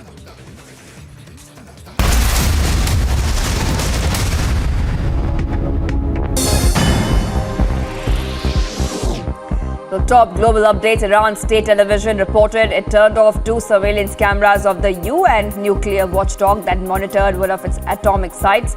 The report did not identify the site, but it appeared to be a new pressure technique by Tehran as Western nations seek to censure Iran at meeting this week of the International Atomic Energy Agency. British prosecutors have authorized the police to charge ex-film producer Harvey Weinstein with 2 counts of indecent assault against a woman in London in 1996. The move was announced following a review of evidence gathered by London's Metropolitan Police in its investigation. The opposing sides of the conflict in Yemen agreed to extend a ceasefire in the country for 2 more months amid the ongoing civil war. The UN's ambassador to Yemen called the truce a positive signal of the parties to wish to move toward bringing an end to the conflict. The truce is the first of its kind in the past 6 years in the conflict. Brazilian president announced a plan to cut fuel tax to help ease the burden on the cost of living. He said that the proposal would slash federal duty for gasoline and ethanol to... Fortunate comment by one person has become an opportunity for some people in India to instigate politically. Some people in India, mostly politicians and in the media, are saying now we should learn secularism and human values from Saudi Arabia. I think some people in India need a solid reality check. What is the point in suddenly getting gleeful about Saudi Arabia or UAE advising India? My point is, viewers, we have to rise above. And there is an Al-Qaeda threat now. Will terrorist organizations now teach us communal harmony and human rights? Will we draw the line? Will we say at one point that when it comes to the security and unity of our country, we will unite and answer as one? I ask you, the nation wants to know.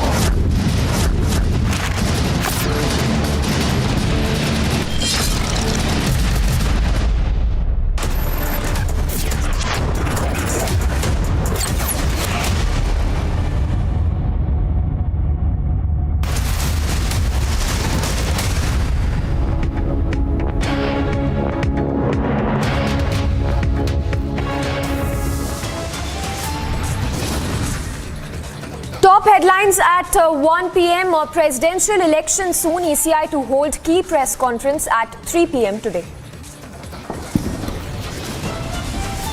State after state, resort after resort, it's an all-out protect your flock ahead of Rajya Sabha polls. Delhi police, no tolerance to OAC speech. AIMIM chief booked over hate speech.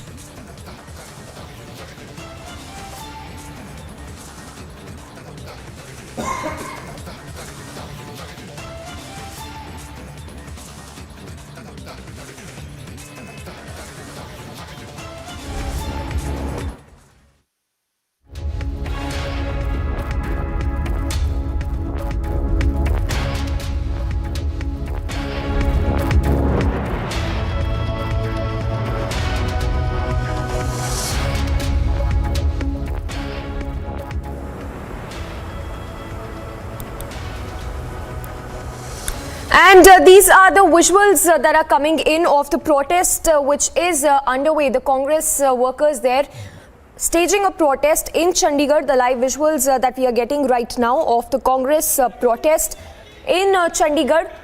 We have Amandeep joining us live to give us more information. Amandeep, what more can you tell us? Samiksha, the point is that these Congress workers have been detained by the police, and in fact they were protesting inside the residence of Punjab Chief Minister Bhagwant Mann when he refused to meet them despite getting the appointment. And in fact now they have taken into the custody by the Chandigarh police just because they were protesting inside the CM residence, pressing their demand to meet to show the concern, the law and order situation. But now all the leaders, including PPCC chief Raja Vading, LOP Pratap Singh Bajwa, former ministers, MLAs and ex-MLAs, they all have been taken into the custody by Chandigarh police according to the law and order situation. And further, the detention has been taken on the precautionary measures, and just because they were protesting inside the Punjab Chief Minister Bhagwant Mann's residence. Just because in the morning, Samiksha, all the Congress leaders went to Chief Minister's residence to meet him to show the concern regarding the law and order situation of Punjab after the gruesome murder of Sidhu Moose Wala. But at the 11th hour, Chief Minister... And in fact they staged the protest inside the CM residence, and following that protest Chief Minister Security called the Chandigarh police just because it is always a security cover where the Congress party was protesting. And in fact finally they have taken into the custody and took to the police station as well on the precautionary measures, and further proceedings to be followed according to the police to maintain the law and order situation. They are raising, Congress MLAs and the ex-MLAs are continuously raising their slogans against Punjab Chief Minister and Punjab government for not maintaining the law and order situation. And this protest was launched inside the CM residence Bhagwant Mann. Yes, Samiksha. Yes, good. Amandeep, if you could confirm this for us, is it just related to the law and order situation? Because in the last few days we've seen how the Congress ex-cabinet ministers have been arrested by the Mann government on charges of corruption. Well, absolutely, Samiksha. This is only regarding the law and order situation, and in fact, this is regarding the protest. Just because Congress was protesting since the day Sidhu Moose Wala was killed in a broad daylight and full public view, they are continuously raising this.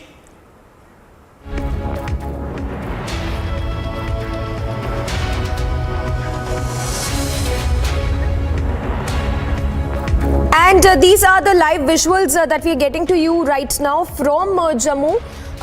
These are the visuals of President's cavalcade, which can be seen in the frame right now, heading to the Raj Bhavan in Jammu. So the live visuals are we are getting right now of President Ramnath Kovind's cavalcade, which has arrived and is heading towards the Raj Bhavan in Jammu. So the President is all set to address the IAM Jammu convocation, we are told, at 4 p.m. today. And we are also told that President Ramnath Kovind will also pay obeisance at Mata Vaishno Devi Shrine tomorrow morning. So the itinerary for the day includes an address to the IAM Jammu convocation, which will happen at 4 p.m. today. And right now, the President, as we speak, his cavalcade is on way to the Raj Bhavan in Jammu. And in more news that is coming in, President Kovind will also be interacting with the army jawans at Northern Commander headquarters tomorrow morning. So President Ramnath Kovind's cavalcade there, that can be seen in the visuals, that is heading towards the Raj Bhavan in Jammu. And tomorrow morning, President Ramnath Kovind will also visit the Mata Vaishno Devi Shrine. He will pay obeisance at the Mata Vaishno Devi Shrine in Jammu, and will also be meeting the Indian Army Jawans at Northern Commander headquarters tomorrow morning at Udhampur. So that is the itinerary of President Ramnath Kovind. And today, and from here, moving on to the showdown which is happening in Thiruvananthapuram right now, where Congress is staging a protest demanding the resignation of Chief Minister Pinarayi Vijayan. Very dramatic visuals coming in right now, in which you can see how the police are trying to stop the Congress workers as they try to cross over the barricade. And the force that is being used on the Congress protesters to crack down as they continue to march towards, as they continue with their protest. As you can see, this is quite dramatic of the Congress workers who are trying to break barricades, as we can see in those visuals. The Kerala police trying to stop the Congress workers there. They are trying to break the barricades. Very, very dramatic visuals coming in. These are the Congress protesters who are staging a protest against Chief Minister Pinarayi Vijayan. And as you can see, water cannons are being used on these Congress workers as they try to break through those barricades. So the police, they're trying to use force to crack down on these Congress protesters who continue to march forward. We have Ashwin joining us live to get us more information. Ashwin, what more can you tell us? Those are the visuals that we are playing right now of the police using force to crack down on these protesters.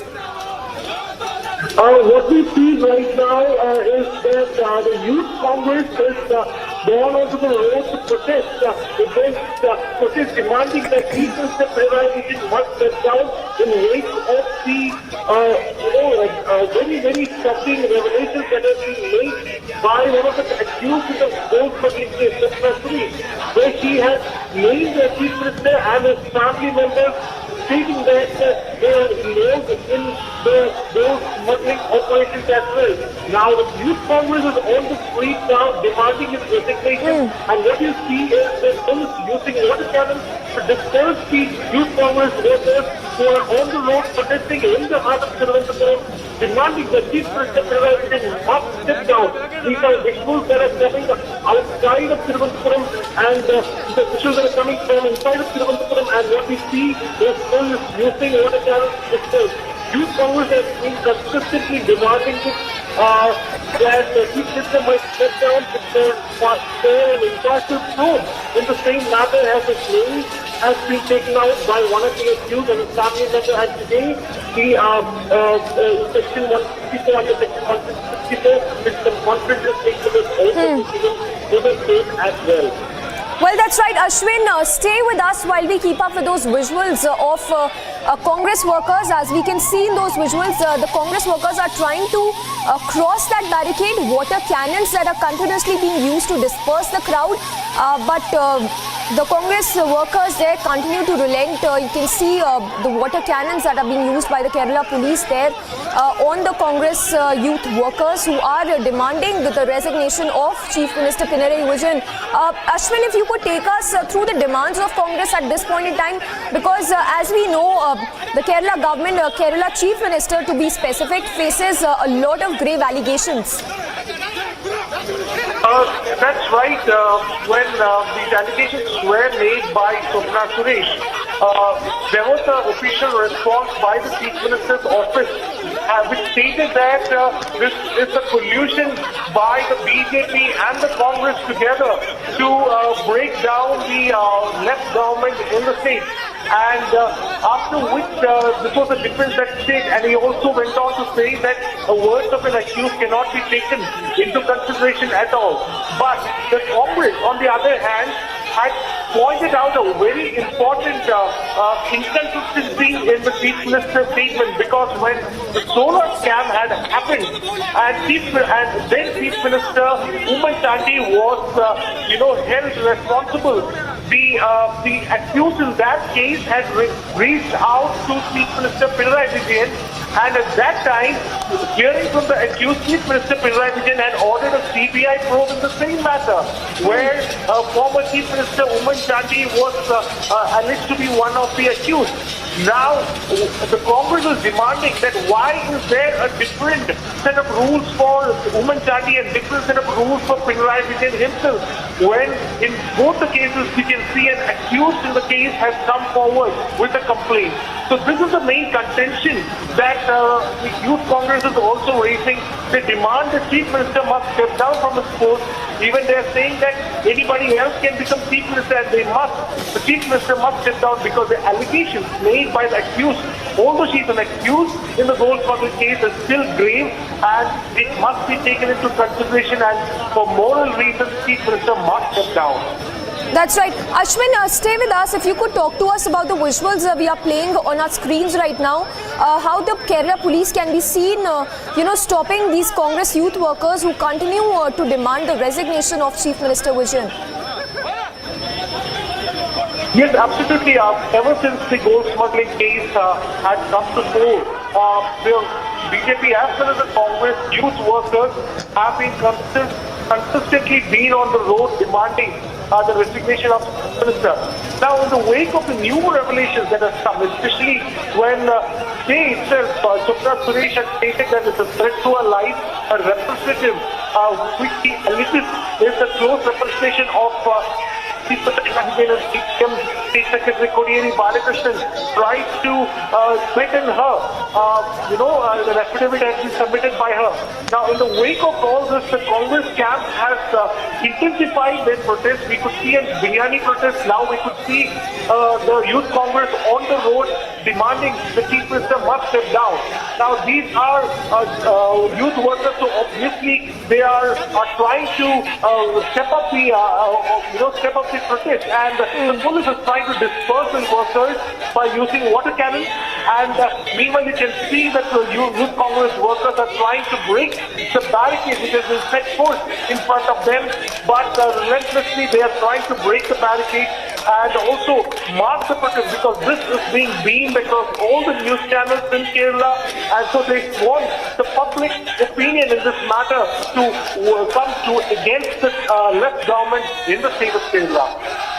Well, that's right. Ashwin, stay with us. Just to tell our viewers who are just tuning in, these are the live visuals that we are getting from Thiruvananthapuram, where the Congress is staging a protest against Chief Minister Pinarayi Vijayan, and the Kerala police there using water cannons to disperse the crowd. You can see, just a short while back, we also saw how the Congress youth workers were seen clashing with the Kerala police, raising slogans against Chief Minister Pinarayi Vijayan as well.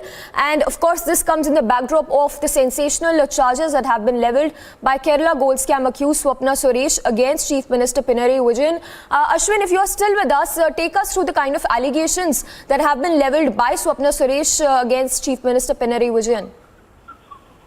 Earlier this week on Tuesday, she had come out to the media stating that there's a threat to her life. And she had stated again that, the Chief Minister, his wife, his daughter, his additional Secretary, CM Ravindran, as well as this, former Principal Secretary, also have all been involved along. They have all been involved in goods smuggling. She also went ahead to see that she had met in 2016. She had carried a baggage which the Chief Minister's office had stated that this needs to reach the Chief Minister's office by in Kerala, and an important package which Chief Minister had forgotten. And as she was working in the consulate then, she had taken this particular bag, and as part of the consulate measure, when they opened it, they found currency in it. This is what the first allegation she had made. Then she went on to also say that there has been several exchange of, illegal items, which she says hints that it is gold, where she said that between the Chief Minister's official residence, which is called as a cliff house in Thiruvananthapuram, and the UAE consulate in Thiruvananthapuram, there were exchange of biryani basins filled with biryani, where she suspects that she has also alleged that heavy metals were being concealed inside the biryani, and that was being exchanged between the Chief Minister's residence as well as the UAE consulate.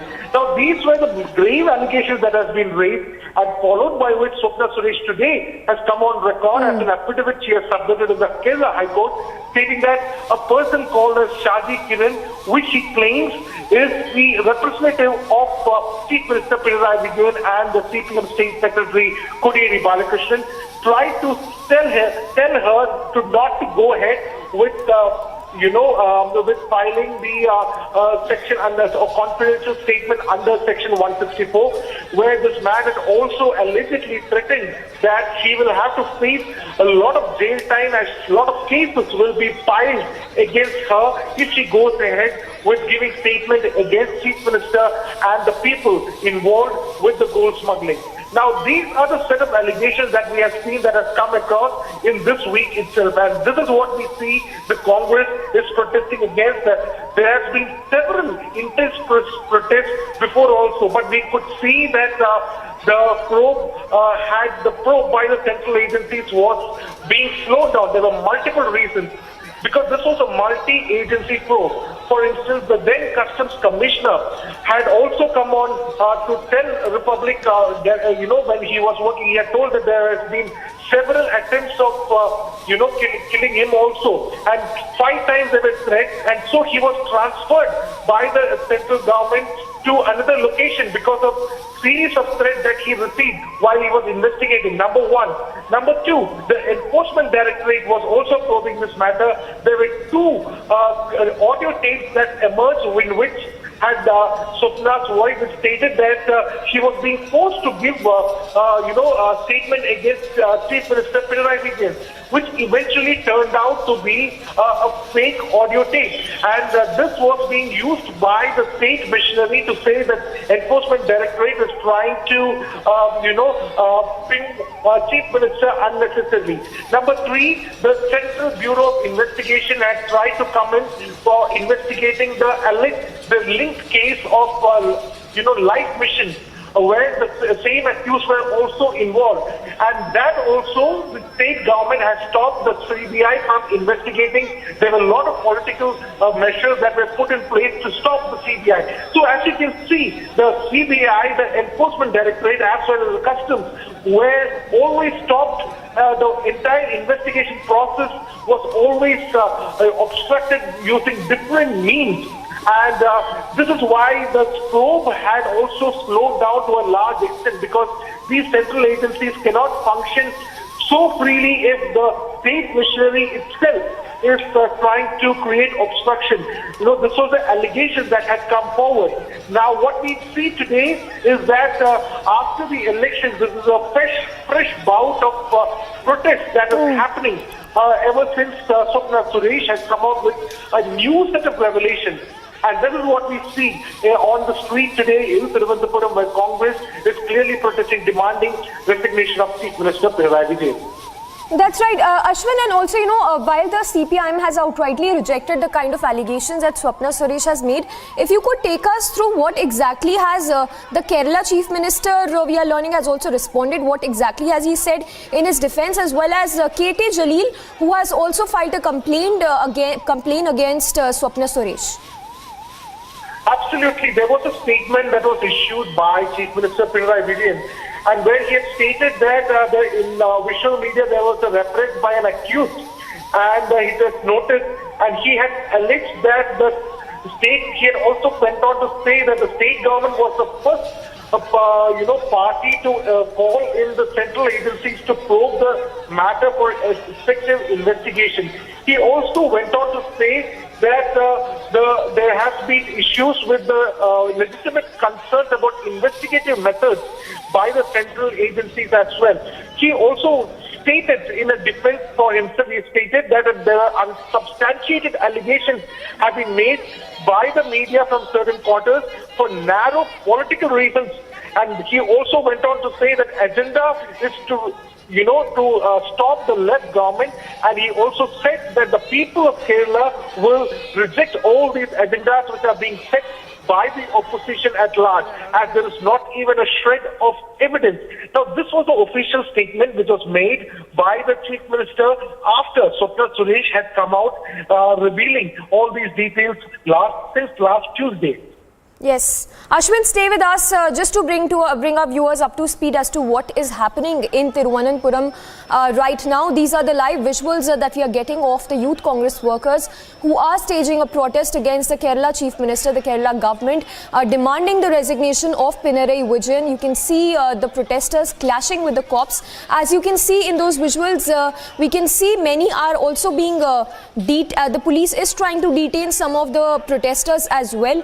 Just a short while back, we also played out visuals of how the water cannons were also being used to disperse the crowd as the police tried to clamp down on these protesters who continue to demand the resignation of Chief Minister Pinarayi Vijayan. They are raising slogans against Chief Minister Pinarayi Vijayan. As you can see in those visuals, they are seen clashing with the cops. The Kerala police there going all out to stop these protesters as they continue with their demand of resignation of Pinarayi Vijayan. So the protest after the gold scam is exploding, as you can see. Sensational charges, of course, that have been levelled by Kerala gold scam accused Swapna Suresh against Pinarayi Vijayan, and the Kerala Chief Minister also trying to come out clear, saying that he has done no wrong. But a lot of protests that are taking place at this point in time. Ashwin, if you are still with us, take us through more details that you are picking up. Absolutely, the top leaders of the Youth Congress are present here. The state president and a lot of the top leaders of the Congress youth workers are there protesting, and the police is clearly using force now. They have started using water cannons in a short while. Even tear cannons is likely to be used against the protesting Youth Congress workers. Now, the protest has been intense for some time. The Congress had, in fact, earlier stated that, even yesterday was called as a black day by the Congress. They started their protests from yesterday onwards. So what we can definitely know for the fact is that the Congress will be continuing its protests on the road. They will be intensifying these protests. Yes, Ashwin, just stay with us. Let's once again listen into that exclusive conversation we had with Swapna Suresh just a short while back, in which she again reiterated her threat to life. Joining us live right now, Swapna Suresh, thank you for speaking to us. Now, in that affidavit, you have said that you were asked to settle with Pinarayi Vijayan, and you have also detailed the particulars of this individual who approached you. Can you tell us more? At the moment, my lawyer has just moved in an anticipatory bail. I'm just waiting for the Honorable Court to consider it, and then I will react on it. At the moment, I have no words to express because I'm just waiting for the Honorable Court's decision on the same. Right. Ms. Suresh, also what we understand is that in that affidavit, you've spoken about the fact that you were asked to settle. Now, what kind of settlement was asked of you? If you could just tell us that. Was it monetary in nature, or were there threats involved? I have just filed an affidavit for my anticipatory bail. Apologies to all of you because I am waiting for the Honorable Court decision. justified decision for the same. So please, if you could call me a bit later after the hearing of the Honorable Court, I'll be able to tell you further. Ms. Suresh, just one last question. Why have you chosen this time to come ahead and make this affidavit in court? Because they have filed a case against me for defamation and conspiracy, which is, which is perfectly untrue. I have not involved in any kind of conspiracy, or I did not try to defame anybody. I have only gone in front of the Honorable Court and revealed about my case and the individual.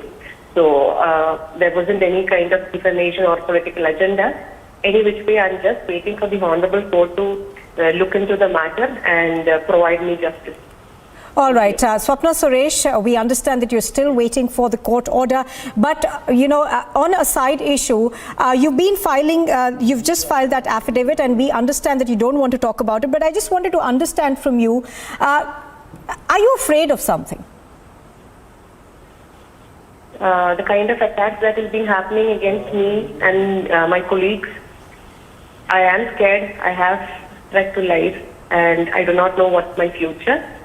I do not know whether I will exist, whether I'll be alive. But anyway, I would always wish and pray that the truth should come out one day, whether I'm alive or not. Thank you very much. Swapna Suresh, I will let you go in just a minute. You've said something that is certain to get a lot of reactions. You've in a sense said that you fear for your life. Is that what you are saying? Yes, very much. I do not know. I do not know what next minute is going to happen to me. So again, just waiting to see and just going to act as it comes. But I would request everyone listening to me now to please pray for me. Humbly pray for me. Whether I am alive or not tomorrow, let the truth come out. Ms. Suresh, have you been receiving threats, and what sort of threats have you received? I apologize because I am still waiting for the Honorable Court, and it is not ethical and right from my part to address any kind of media now. So please, apologies. Chennai, 4 in Mayiladuthurai and 1 location in Karaikal as well. The raids have just started. Several teams of NIA officials who have been conducted searches since early morning. Catch all the more details on the same right after the break.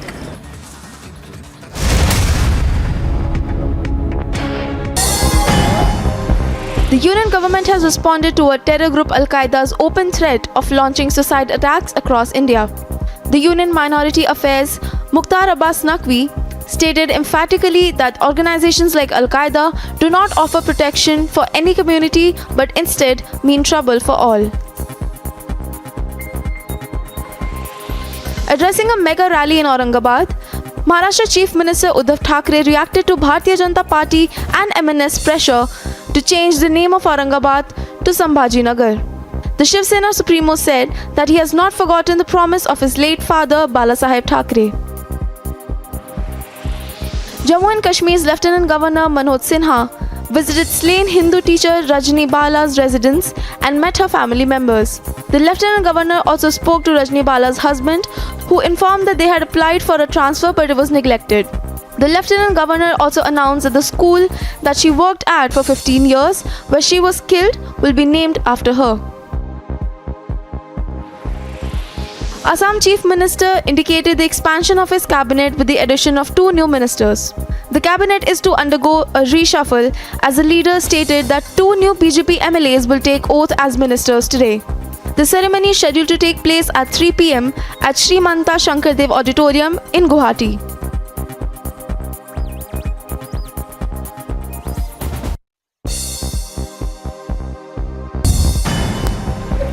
Quick roundup from the world of sports. Wicket-keeper batter Rishabh Pant has now been promoted as a captain of India for the 5-match T20 series against South Africa after the stand-in captain KL Rahul suffered a groin injury and was ruled out of the series. All-rounder Hardik Pandya was named as a vice-captain for the series.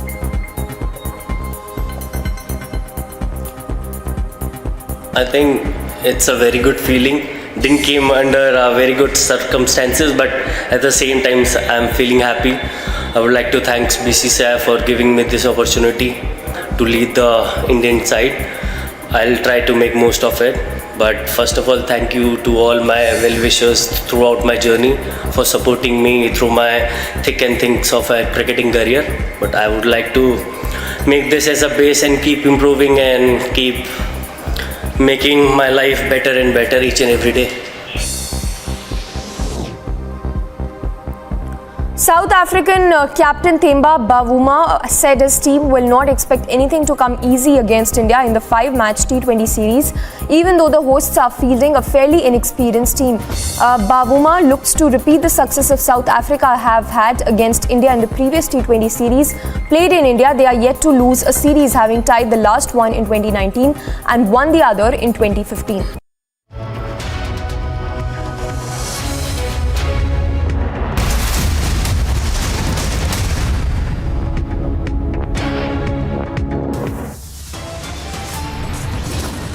Top headlines at 1:30 presidential election soon. ECI to hold key press conference at 3 p.m. today.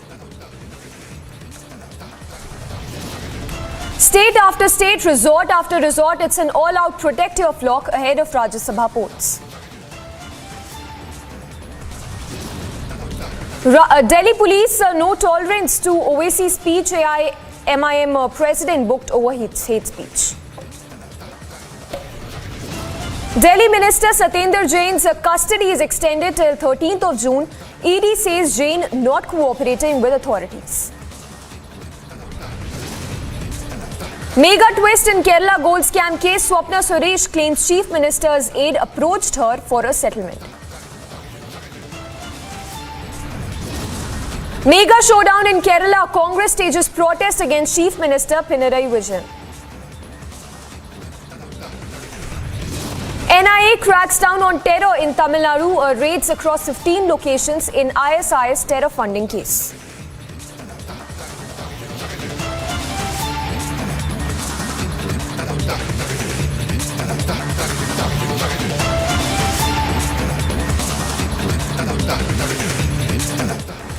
Good afternoon, viewers. Thanks for tuning in. A lot of news breaks are lined up, starting with one coming in from Punjab. Now, in a massive allegation, the Shiromani Akali Dal leader Harsimrat Kaur has now alleged that her brother's life is in danger. Let's listen into that soundbite as well. और अब ये जो केजरीवाल की सरकार बनी है, आप लोग सब जानते हैं कि केजरीवाल के खिलाफ विक्रम ने मानहानि का केस किया था, जिस करके केजरीवाल को रिटर्न माफी मांगी थी विक्रम से कि मैंने जो कुछ तुम्हारे बारे कहा ड्रग से वो बिल्कुल झूठ था।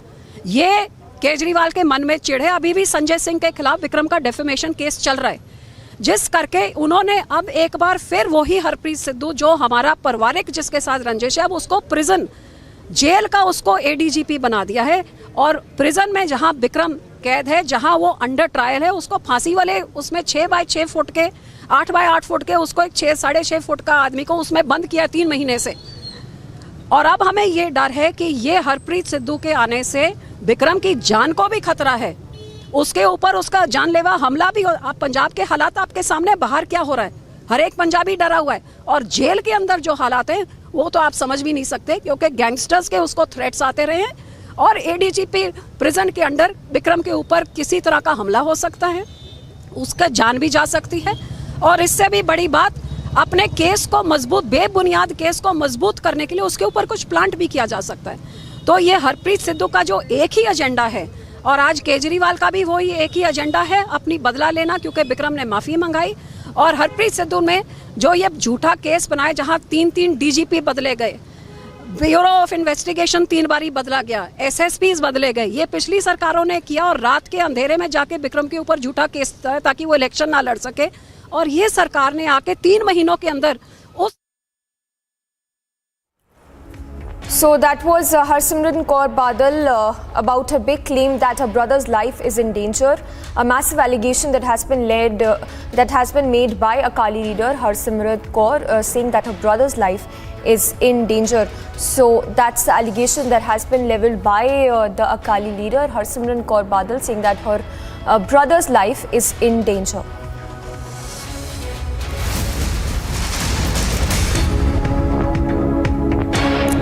And on to more breaking news coming in. Delhi's Saket Court has refused to pronounce its final orders in the Qutub Minar matter today. It has deferred the case till 24th of August.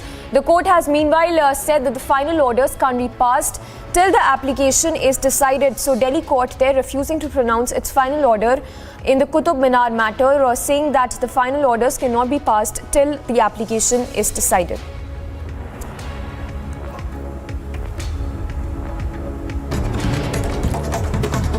A quick roundup of all that's making news. Senior Superintendent of Police Bhatinda has confirmed that Punjab Police has detained Keshav and Chetan from Bhatinda. According to sources, Keshav was one of those to have arranged and got all the weapons to murder Sidhu Moose Wala. The weapons were brought all the way from Amritsar. Further investigation is underway. Matlur Uri, a hardcore Naxalite, was neutralized in an encounter. The encounter happened between the SSB and the Naxalites. The SSB camp received a secret information that Naxalites have reached the Bagora forest in West Bengal, following which the SSB personnel launched a search operation and the encounter broke out between Naxals and the forces. The Naxals started firing on SSB soldiers, and in retaliation, Matlur Uri was pinned down.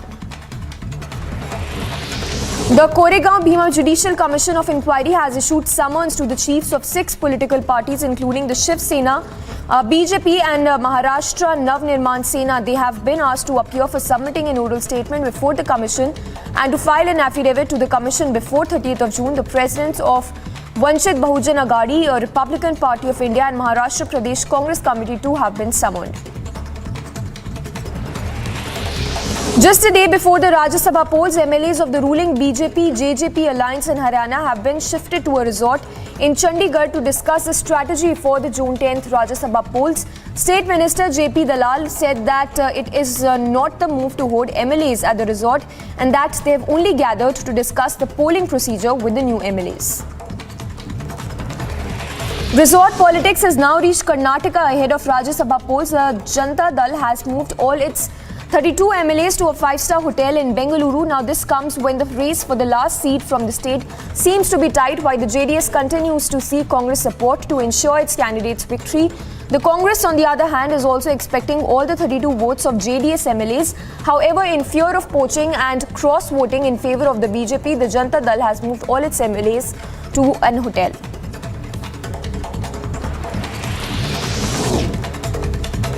Another controversy has erupted in Mangalore University over installation of Savarkar photo in the classrooms. This is a video that has now come out where a student can be seen mounting Veer Savarkar photo in a college classroom. Notably, the college administration called it a bid to stir controversy and violation of discipline. After the video went viral, the administration removed the portrait of Veer Savarkar and Bharat Mata. Students, meanwhile, were also made to write an apology letter for installing Veer Savarkar's photo in the class. Bihar Chief Minister Nitish Kumar has asserted that there is no need for an anti-conversion law in the state as there is complete harmony and members of different communities lived in peace. The Chief Minister was responding to a query which claimed that Hindus were allegedly changing their faith. Bihar में इस तरह का आपस का किसी खास कोई विवाद नहीं, सब लोग अपने ढंग से काम कर रहे हैं और यहाँ सरकार की तरफ से इस पर ध्यान दिया जाता है।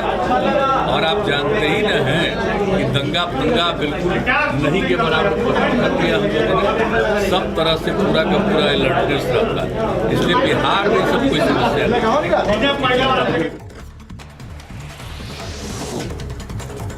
And former Union Minister, this is with respect to the Gyanvapi case. A case was registered against Uttar Pradesh MLC and Samajwadi Party leader Lal Bihari Yadav in Moradabad for allegedly making indecent remarks about Lord Shiva in a purported video. The case was registered at the Kanpur police station after a complaint was filed by the Bajrang Dal workers about the SP leader's remarks. Now, according to sources, Yadav has been booked under sections 153A and 153B of the IPC.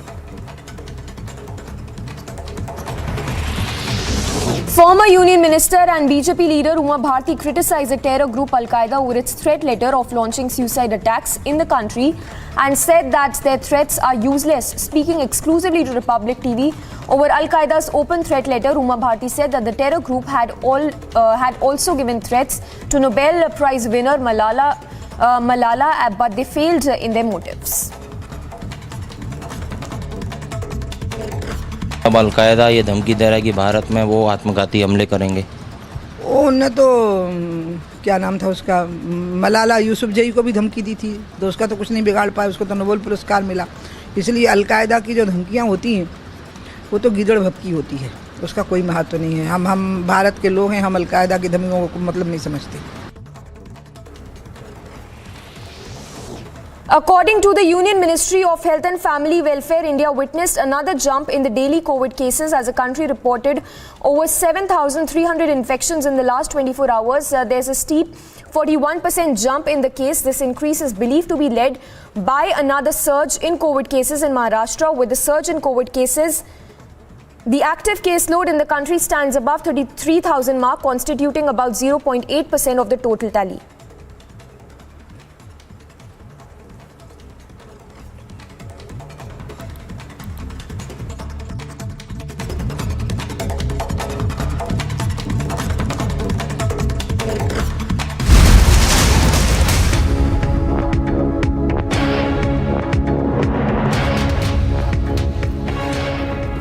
Joining us right now on this broadcast is H.D. Kumaraswamy. Thank you so much, sir, for taking out time and speaking to the public. If I can first read out this tweet that you had put out, which says that JDS has fielded Kupendra Reddy as its first candidate in the Rajya Sabha election. He is an entrepreneur, social worker and a progressive thinker. So that is the tweet that we are also reading out. If you could talk to us about this tweet, we understand that you have asked for a Congress support. Please take us through what you have to say. No, first of all, when this election process started to filing the nomination papers, without consulting with JDS, Congress, they have put one candidate, second candidate, even though they have not the number, full number. Then afterwards, our party decided, even before that actually, filing the nomination papers by Congress, Devegowda ji requested Sonia ji to support our candidate. After the process of nomination paper filing over, now several discussion is going on in the public platform. On second, Surji Wala ji, who is the General Secretary in charge of Karnataka, he requested me to transfer the second preferential vote to his second candidate. Then when he requested, I agreed. I will convince our leaders and our party MLAs to transfer the second preferential vote. Then we started to calculate the mathematical equation. At that time we came to know that second preferential will not going to helpful to the Congress candidate, because from the first after the first preferential vote who are going to win the election, then this elimination process will start. Yes. In the elimination process, if when it will start, first candidate who will going to eliminate is Congress. Then second preferential vote will not helpful to him to win the election. Then I requested Surjiwala ji, what is the real picture in counting a vote? I requested, even now we can transfer second preferential vote to your party. You please direct your party leaders to vote second preferential vote to our candidate also. For that, up till now they have not taken any decision. Congress leaders, only one thing they are telling, you please withdraw your candidate. You support Congress. That is their demand. Yes. So, sir, their are demand, you why they are demanding? They have. Please tell me. Are you hinting at a larger tie-up with the Congress for the elections here? No. We have not discussed anything to tie up. They have not come to us. They have put the second candidate without consulting the JDS leaders. Now they are demanding. They think that we are the slaves of the Congress party. They think like that. For that, actually, our party MLAs and our leaders, they are not agreed. They decided to fight the election for tomorrow. So, sir, if you could tell us if you have spoken to any of the Congress leaders and have they rendered any sort of a support to you till now? No, up till now, I have not discussed any leaders in Karnataka. Only our Congress General Secretary, who is in charge in Karnataka, he himself called me. At that time, I discussed with him. I exchanged my views with him. But now, actually, the friends who are, when I was Chief Minister here, who have taken the development work issues in their constituencies, some friends are very good relationship with me. I am requesting them to vote second preferential vote, not first preferential vote. Whatever allotment they will give to the MLAs of Congress for the second candidate, for the first preferential vote, then you please try to consider our party candidate to vote second preferential vote. That is my request to some of my friends. Let us see what will going to happen. Sir, if you could tell us, are you keeping the cards open for probably a BJP tie-up with the BJP for the elections, next elections? No. We have no cards open to any party. In this election, we are working very hard to come to power on the own strength, on our own strength. For that, we are working out very seriously. In the future general election, we will fight independently. So ideologically, if we talk about it, are you effectively ruling out any tie-up with the BJP? Can you just confirm it to us?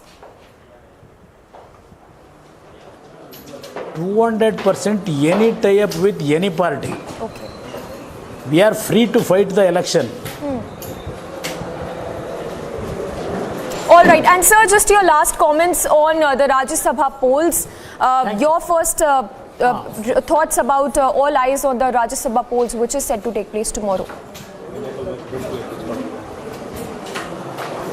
Let us say Rajya Sabha issue, madam. If Congress, what they are expressing their views in the public to defeat the BJP, if there is any honesty in that, they have to decide if they want to defeat BJP. If they want, the way in which they are moving now, up till now, the movement of Congress, they wanted to give all back support to the BJP to win the election. But what will going to happen up till tomorrow, we can wait and watch. And just the last question, sir, before I let you go, after your last fallout with the Congress, when you had spoken out against Sitaramaiah, is there a possibility of you, of course, tying up, working with Sitaramaiah again? No, it is very difficult, madam, with Sitaramaiah ji. It is very difficult to actually have a good relationship. I have no hasty about the continuity of the relationship with Congress, with High Command or other leaders than Siddaramaiah. But Siddaramaiah, from the day one, he is not ready to accept with the relationship with us, our party. All right. That it is in his mind. How can we move with Congress?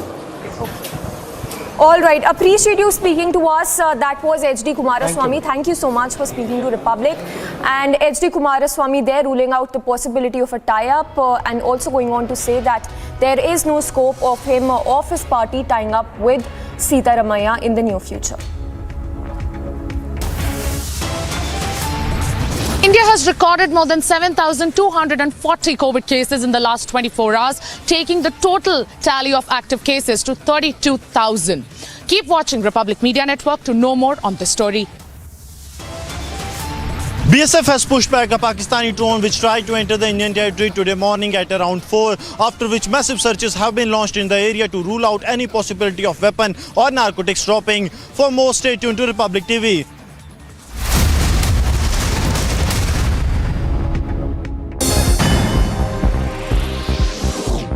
The top global updates. Iran state television reported it turned off 2 surveillance cameras of the UN nuclear watchdog that monitored one of its atomic sites. The report did not identify the site, but it appeared to be a new pressure technique by Tehran as Western nations seek to censure Iran at meeting this week of the International Atomic Energy Agency. British prosecutors have authorized the police to charge ex-film producer Harvey Weinstein with 2 counts of indecent assault against a woman in London in 1996. The move was announced following a review of evidence gathered by London's Metropolitan Police in its investigation. The opposing sides of the conflict in Yemen agreed to extend a ceasefire in the country for 2 more months amid the ongoing civil war. The UN's ambassador to Yemen called the truce a positive signal of the parties to wish to move toward bringing an end to the conflict. The truce is the first of its kind in the past 6 years in the conflict. Brazilian president announced a plan to cut fuel tax to help ease the burden on the cost of living. He said that the proposal would slash federal duty for gasoline and ethanol to zero. Bolsonaro also called on the country's state governors to eliminate tax on diesel and cooking gas.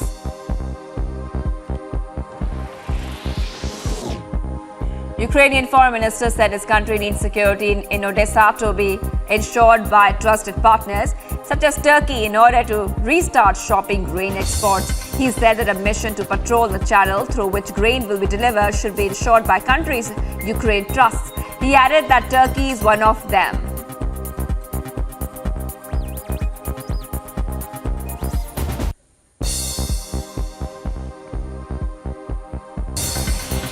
Meanwhile, the Telangana Home Minister Mahmood Ali has lauded the state police for conducting a fair probe in the Jubilee Hills rape case and said that action is being taken against everyone, including those having political affiliations. But as he talked about the increasing rape cases in Telangana, he made quite a shocking statement that mobile phones and social media are responsible for a rise in crimes. A 3-story residential building collapsed in Mumbai, Shastri Nagar in Bandra West. 1 person died and 16 others were injured.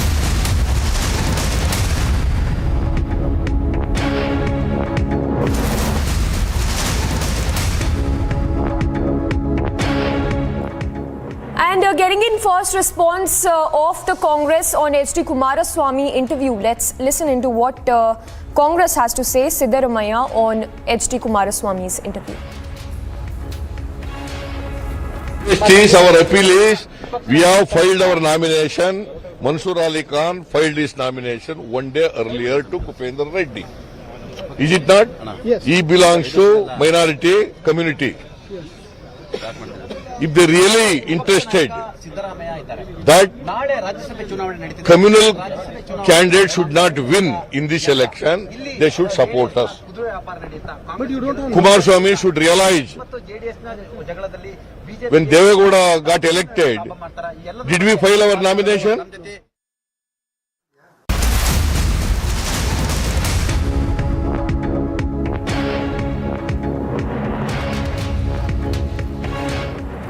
And breaking news coming in, that's a Super Republic scoop. Kamal Hassan will contest next polls. So Kamal Hassan there, who is all set to enter the political fray. And that's a big Republic scoop that we are getting right now of Kamal Hassan, who is all set to contest the next polls. We have Apurva also joining us on the phone line. Apurva, if you could give us more details. Kamal Hassan all set to enter the political arena. Well, Kamal Hassan is the Makal Nidhi Mayam chief and president there. Remember, MNM has been a party here in Tamil Nadu politics for almost over 5 years now. While addressing the success meet of his film Vikram, actor turned politician Kamal Hassan has reiterated that yes, if there is going to be elections, he will also contest again as well. In fact, he also goes on to state that he is still very present and active member working in the Makal Nidhi Mayam party, the party that was founded by the actor who's now a politician. In fact, he also goes on to state that the party has been doing quite well in Tamil Nadu. He also goes on to state that yes, he will contest in the next elections. That is what he says, that he has not taken a break from his party duties as the party's president, and that is also going on the side. This is an important statement that is coming in from actor turned politician and Makal Nidhi Mayam chief Kamal Hassan at the success meet of his movie Vikram. All right, Apurva, thank you so much for getting us all those details. So that a big statement there by Kamal Hassan that he would be contesting the next elections.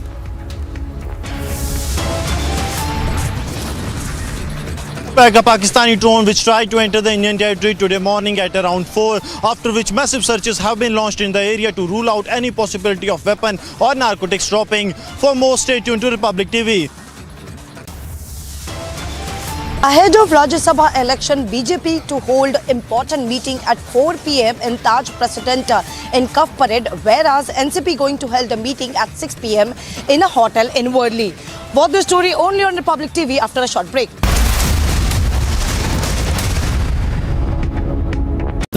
Amity faculty have filed over 1,600 patents. Yet another reason why Amity has been conferred with the National Intellectual Property Award by Government of India for being the top Indian academic institution for patents and commercialization. The Union government has responded to a terror group Al-Qaeda's open threat of launching suicide attacks across India. The Union Minority Affairs Mukhtar Abbas Naqvi stated emphatically that organizations like Al-Qaeda do not offer protection for any community but instead mean trouble for all. Addressing a mega rally in Aurangabad, Maharashtra Chief Minister Uddhav Thackeray reacted to Bharatiya Janata Party and MNS pressure to change the name of Aurangabad to Sambhajinagar. The Shiv Sena Supremo said that he has not forgotten the promise of his late father Balasaheb Thackeray. Jammu and Kashmir's Lieutenant Governor Manoj Sinha visited slain Hindu teacher Rajni Bala's residence and met her family members. The Lieutenant Governor also spoke to Rajni Bala's husband, who informed that they had applied for a transfer but it was neglected. The Lieutenant Governor also announced that the school that she worked at for 15 years, where she was killed, will be named after her. Assam Chief Minister indicated the expansion of his cabinet with the addition of 2 new ministers. The cabinet is to undergo a reshuffle, as the leader stated that 2 new BJP MLAs will take oath as ministers today. The ceremony is scheduled to take place at 3 p.m. at Sri Manta Shankardev Auditorium in Guwahati.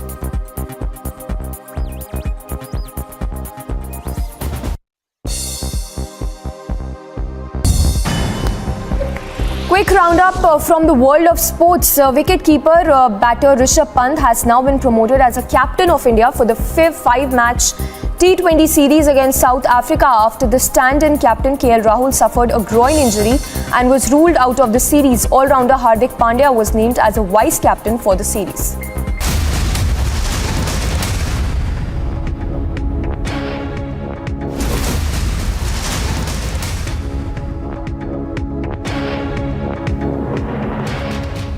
And more newsbreak coming in, this one from J&K, where Lieutenant Governor Manoj Sinha has now responded to the allegations in J&K Police Sub-Inspector recruitment case, saying that a committee under Secretary of Home will do an inquiry on that and that it shall submit a report in a time-bound manner, following which, if any allegations are found to be true, recruitment shall be declared null and void. So that's the statement that is being made by the J&K governor, saying that that a committee will probe the allegations with respect to the J&K Police Sub-Inspector recruitment. Let's also listen into that soundbite.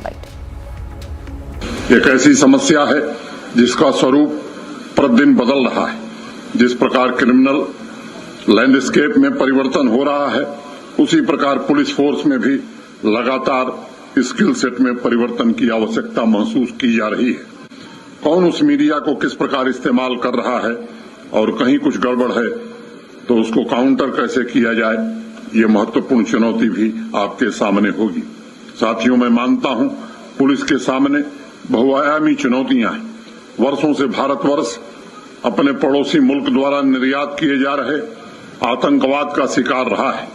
हमारे police तथा सुरक्षा बलों के जवानों ने देश के अनेक हिस्सों में इन आतंकी मॉड्यूल को ध्वस्त करने में सफलता पाई है। Ahead of Rajya Sabha election, BJP to hold important meeting at 4 p.m. in Taj President in Cuff Parade, whereas NCP going to hold a meeting at 6 p.m. in a hotel in Worli. Watch the story only on Republic TV after a short break.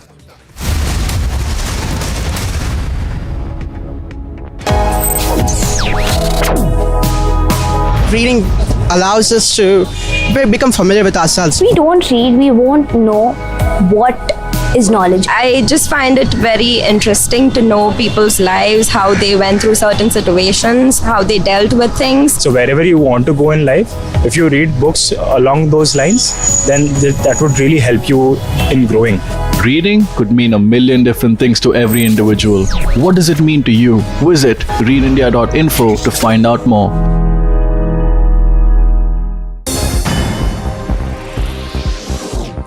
The top global updates. Iran state television reported it turned off 2 surveillance cameras of the UN nuclear watchdog that monitored one of its atomic sites.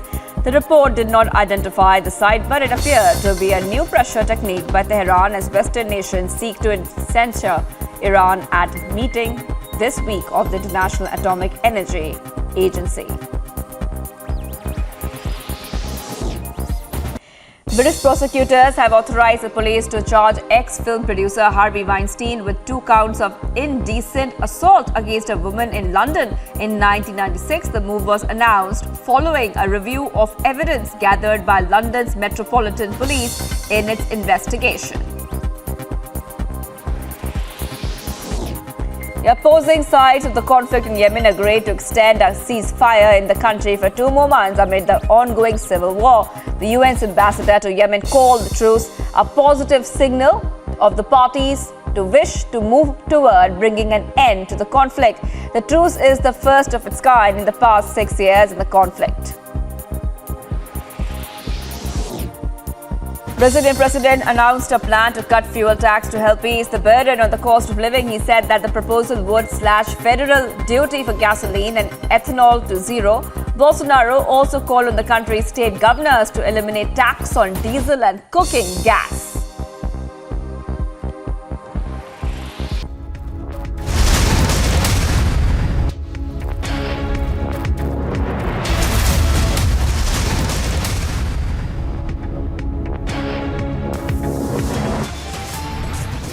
The top headlines at 2 p.m. Presidential election soon. ECI to hold key press conference at 3 p.m. today.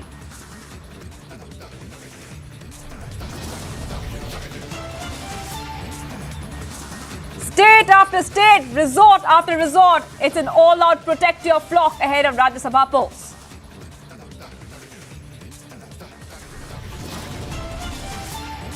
Delhi police says no tolerance to OAC speech. AIMIM president booked over hate speech. Delhi Minister Satyendra Jain's custody is extended till June 13. ED says Jain not cooperating with authorities.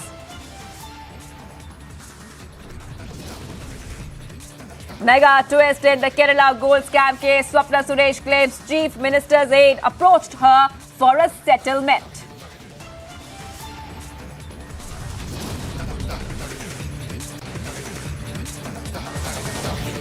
Mega showdown in Kerala. Congress stages protest against Chief Minister Vijay. NIA cracks down on terror in Tamil Nadu. Raids across 15 locations in the ISIS terror funding case.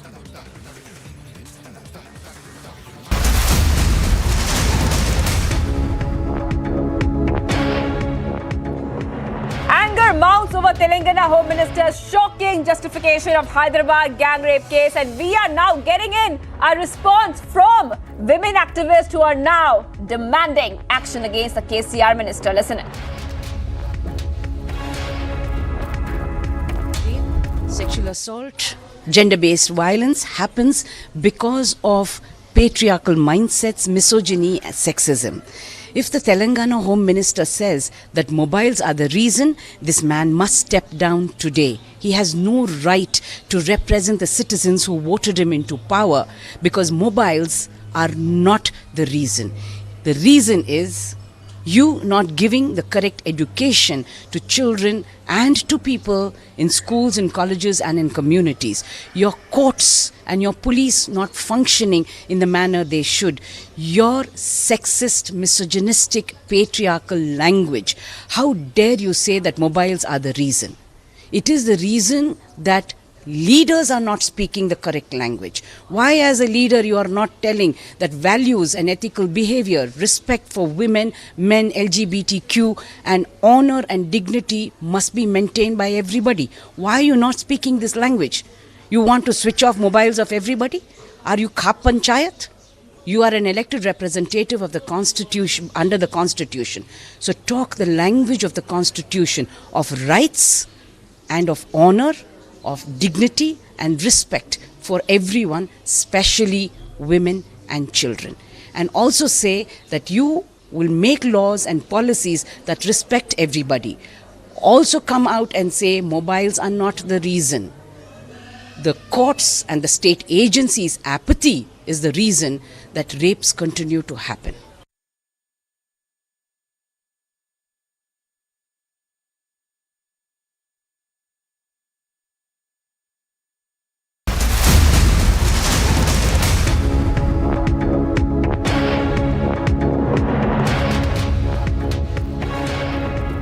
Well, a terrible incident coming in right now on Republic TV. A family of 3 and a little child have tragically lost their lives after they were buried alive in a landslide that occurred in 2 places in the Garo Hills early this morning. In fact, now 3 members of our family were killed in a landslide that occurred in the region of West Garo Hills. Joining me is Anirudh, who's going to get us more details. Anirudh, tell us about this tragic incident which is coming in from Assam.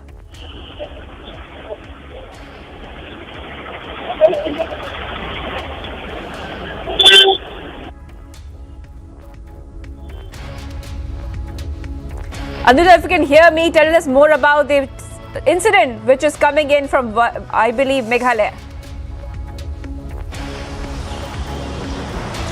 Yes, the following incessant rain, landslides have taken place at multiple places in Garo Hills area of Meghalaya. In 2 such incidents of landslide, 4 people have lost their life. In one particular incident, a family of 3 members have lost their life, whereas in another incident, a 2.5-year-old child have lost their life. Massive damage of property have been reported in the area, particularly in Gambegre block of West Garo Hills district, as well as Beta Singh area of South West Garo Hills district. It may also be mentioned that following incessant rain in the Garo Hills area, flood have also been reported from the districts of Bankasar and South Salmara in Assam.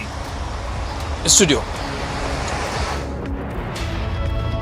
All right, thank you for getting us all those details. My colleague getting us the details of the landslide which has taken place there in Meghalaya, which has left 3 people dead.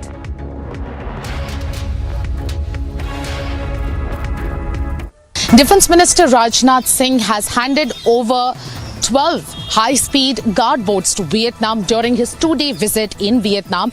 In fact, the ceremony took place yesterday, and these boats have been built under $100 million line of credit that was granted to the Southeast Asian country by Vietnam. And in fact, during the ceremony, he proudly said that it is the beginning of multiple defense projects and multiple cooperative defense projects between both the countries of India and Vietnam. And in fact, these high-speed boats, 5 of them have been manufactured manufactured at L&T in India. However, the 7 remaining boats have been manufactured at Hong Ha shipyard, and that's where the ceremony took place yesterday.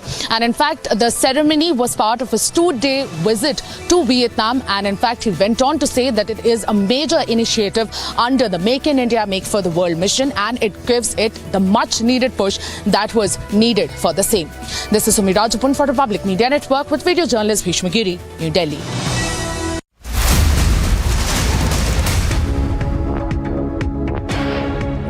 We're getting in some latest input in the Moose Wala assassination case probe. Pune police has now arrested accused Sidhu Kamble alias Mahakal in a case registered at a police station there. A special court has sent him to police custody till 20th June. So we're getting back-to-back updates into the probe into, in fact, the murder of Sidhu Moose Wala. This is the latest we can tell you. It's a big lead in the Moose Wala murder probe.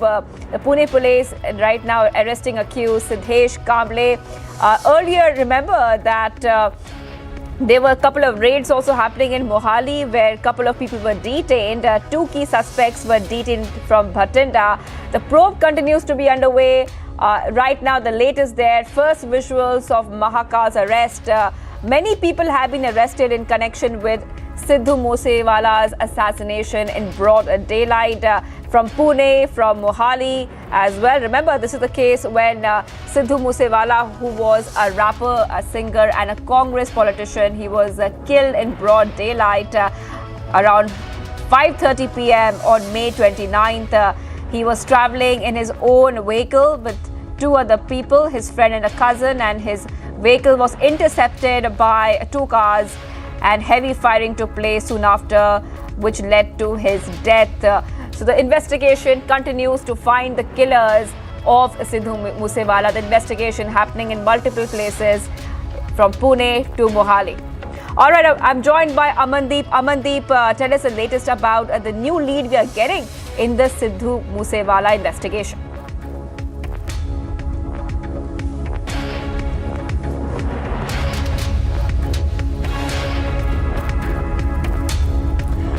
All right, we're getting some problem connecting with Amandeep. He'll be back with us. He's busy getting the updates for you viewers as we report on this latest arrest which has happened right now. An accused arrested from Pune.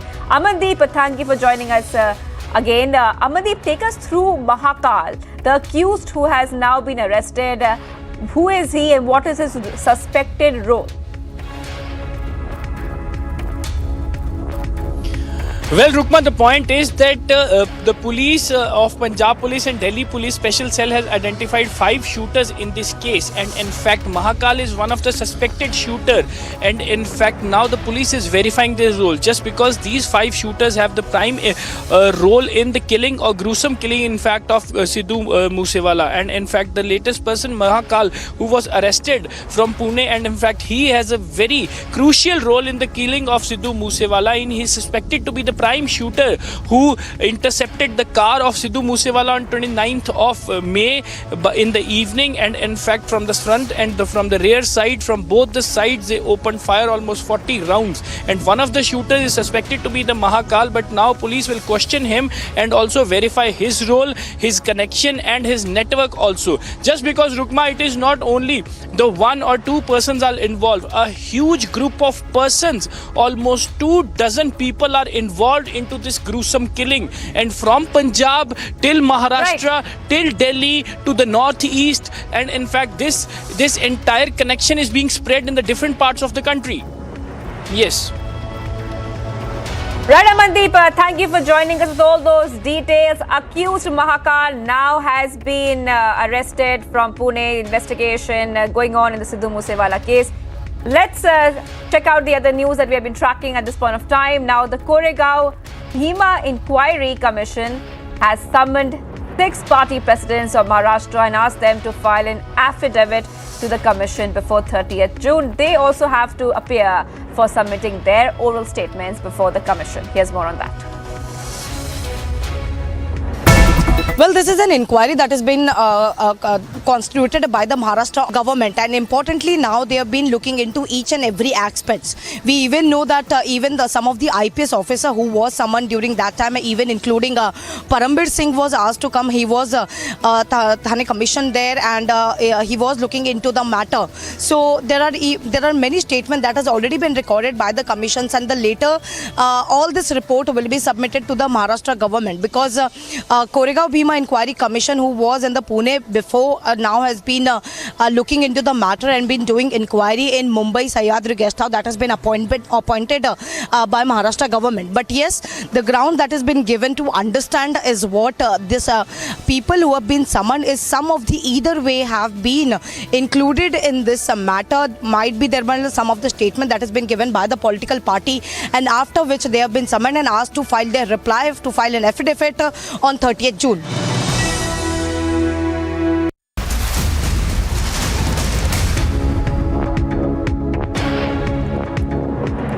All right, students and staff members of Government Girls High Secondary School observed 2 minutes of silence to pay tribute to the late teacher Rajni Bala, who was killed by terrorists in the Gopalpura area of Kulgam on May 31st. And those are the visuals there on your screen, viewers, of the 2 minute silence to the teacher Rajni Bala. Remember, Rajni Bala was a school teacher, and you can see the students there who were her students, who studied under her, remembering her and paying tribute to Rajni Bala there in Jammu and Kashmir. The students and staff members also of the government school are observing a 2 minute silence to pay tribute to their late teacher Rajni Bala, who was killed by terrorists on May 31st. And on your screen are the visuals of that, of the students, the teachers there of the government model secondary school paying respects, the last respects to their teacher Rajni Bala. Well, this was one more case of targeted killings which has come from the valley. We have seen multiple cases of targeted killings coming from Jammu and Kashmir. Back-to-back incidents coming in. And in fact, let's also go across to what's happening at Rahul Bhatt's residence there. Priyanka Chaturvedi speaking to the family members of Rahul Bhatt, who was one more target of terrorists. He was shot dead by terrorists, a Kashmiri Pandit. And Priyanka Chaturvedi there visiting the family members of Rahul Bhatt, speaking to them and giving her assurances in this ghastly incident which took place after we saw visuals of school teachers and students pay tribute to Rajni Bala. Before her death, couple of weeks before that, Rahul Bhatt was also targeted by terrorists in a ghastly incident. And right now the visuals there on your screen of Priyanka Chaturvedi. We have seen many high-profile politicians visit Rahul Bhatt's family. The Jammu and Kashmir Lieutenant Governor has also paid his respects and spoken to Rahul Bhatt's family and giving a hand in this terrible time and assurances to the family members of Rahul Bhatt. यार इधर देखो ना यार दिखा के देखो ना मेरे पाकिस्तान के आगे बैठ जाते यार पगड़ी उतार दी दिमाग खराब हो गया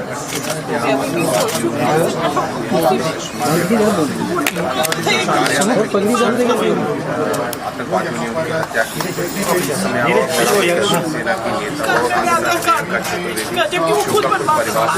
उसको अपनी बेटी के लिए भी टाइम नहीं था पहले ही छुट्टी से वापस गया था ऑफिस से बुलाया गया था कि आप आइए मैं ठीक थी और मैं बोलती हूँ जब तक इनके ऑफिस का ही कोई मिला होगा क्योंकि एक दिन पहले साथी में तो अगले दिन कैसे उनको पता है इधर ही बैठा हुआ है अभी क्योंकि वो एक जगह तो बैठता नहीं नहीं थे, कभी डीसी ऑफिस बुलाते थे, कभी उसको मौके पे जाना पड़ता, उसको स्पेशली दफ्तर के ही किसी ने मिला। जब तक उसको 5-6 शूट कर डाले तब तक साथ में तहसीलदार का कमरा है, वो क्यों नहीं निकल के आया वहाँ से? मतलब तब तक इनको बोल दिया होगा ना तुम अंदर ही बैठना, हम जब तक इसको मार डालेंगे। उनको यही खटका कि हम पे राज करेगा एक हिंदू लड़का, हम पे कैसे राज कर सकता है? There is no CCTV footage, ma'am. देखिए SDM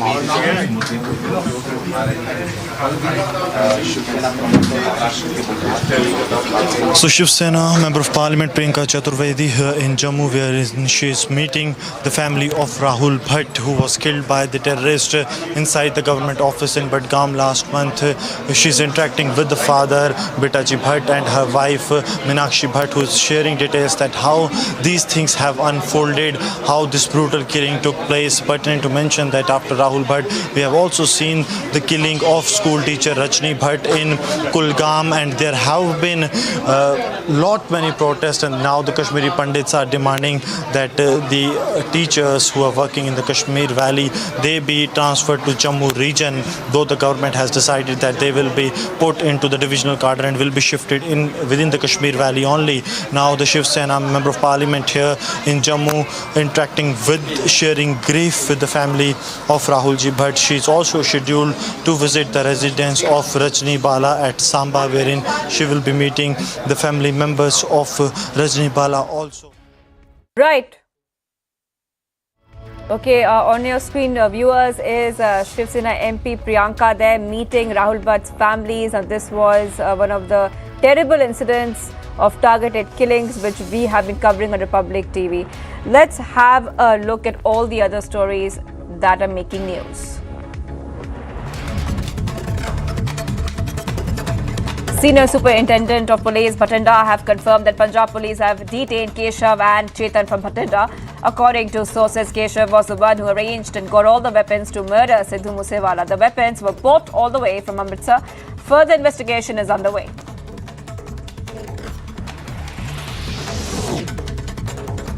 Matulururi, a hardcore Naxalite, was neutralized in an encounter. The encounter happened between the SSB and the Naxalites. SSB camp received a secret information that Naxalites have reached the forest area. SSB personnel launched a search operation. Encounter broke out between Naxals and the forces. Naxals started firing on SSB soldiers, and in retaliation, Matulururi was pinned down.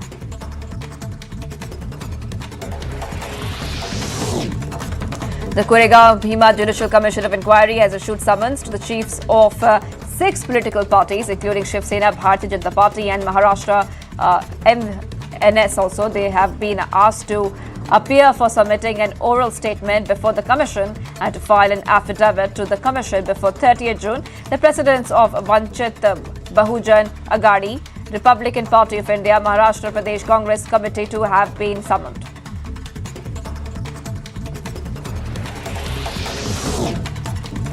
Just a day before the Rajya Sabha polls, MLAs of the ruling BJP-JJP alliance in Haryana have been shifted to a resort in Chandigarh to discuss a strategy for the June 10 elections. State Minister JP Dalal said that it is not the move to hoard MLAs at the resort, and they have only gathered to discuss the polling procedure with the new MLAs.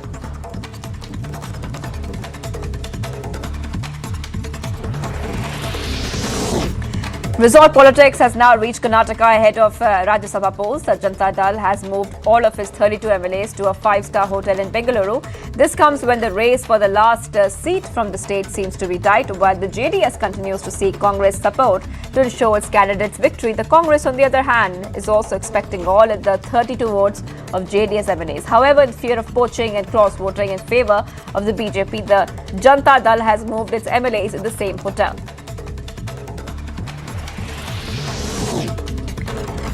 Another controversy has now erupted in Bangalore University over installation of a Savarkar photo in the classroom. This is a video that has now come out where a student can be seen mounting Veer Savarkar's photo in the college classroom. Notably, the college administration called it a bid to stir controversy and violation of discipline. After the video went viral, the administration removed the portrait of Veer Savarkar and Bharat Mata. Students concerned were also made to write an apology letter for installing the photo in class.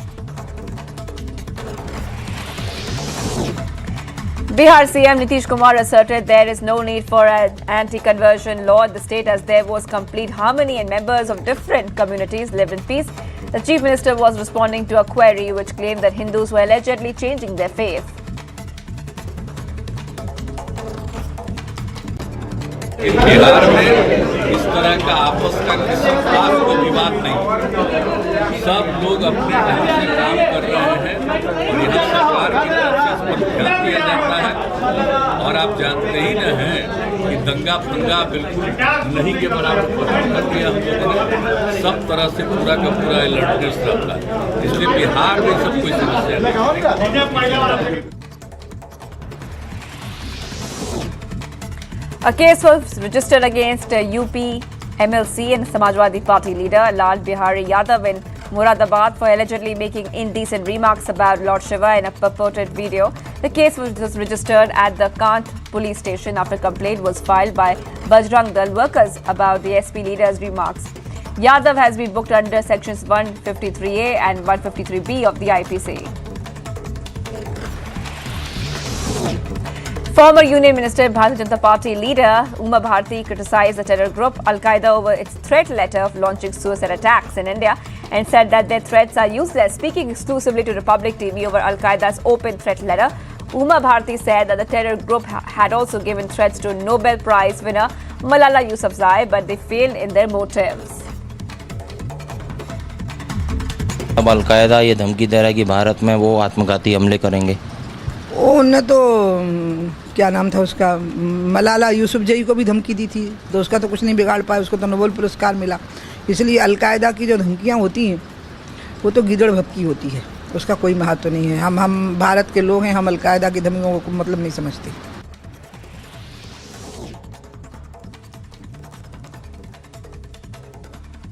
According to the Union Ministry of Health and Family Welfare, India witnessed another jump in the daily COVID cases as the country reported 7,300 infections in the last 24 hours. There's a steep 41% jump in the case. The increase is believed to be led by another surge in COVID cases in Maharashtra. And this surge in COVID cases, the active caseload in the country stands at 33,000, constituting 0.08% of India's total positive cases.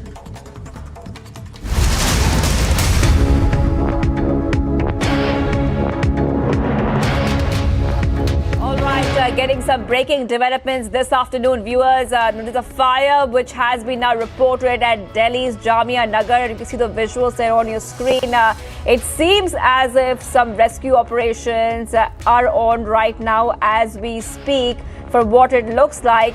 Now, if you are watching Republic TV right now, we're getting some sketchy details so far, but a fire has broken out at Delhi's Jamia Nagar. And efforts are right now on to douse the fire. We can also see a rescue operation being carried out there. You can see a woman there they're trying to rescue a woman there from the balcony of this fire which has broken out in Delhi's Jamia Nagar. These are the details we are getting for you, and as we get details on the story, we are telling it to you second by second of what is happening there in Jamia Nagar. Right now, these are the visuals on your screen, quite dramatic visuals of a rescue as this fire is being reported in the building. It seems as if some parts of the building are still ablaze as a woman is being rescued at this point of time. Visuals there coming in from Delhi's Jamia Nagar of a fire which has broken out in the building. Right now, dramatic rescue operations are underway in Delhi's Jamia Nagar, and when it comes to the details of why this fire got started or what are the other details, we'll be waiting for those details to come in, viewers. But right now, on your screen, you are watching the rescue operation of a fire which took place in a building. Well, as we get more details, we'll get you more on the story. Let's look at the other news that's coming in right now.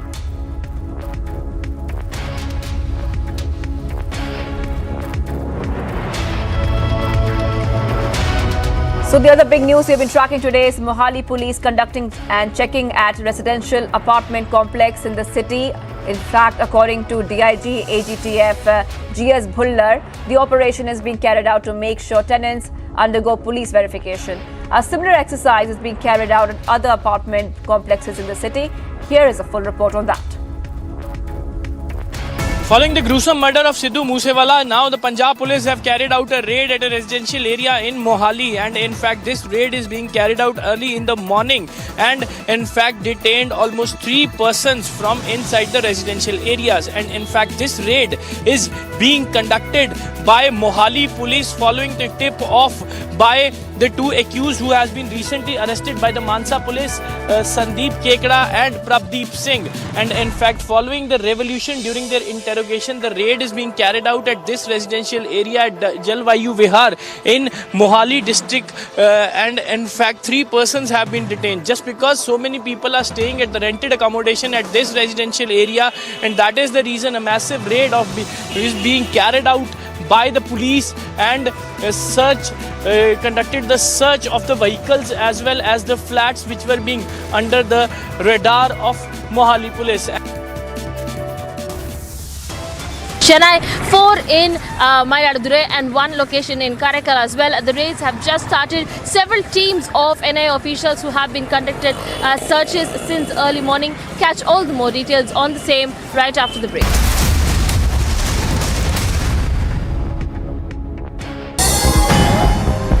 The union government has responded to a terror group Al-Qaeda's open threat of launching suicide attacks across India.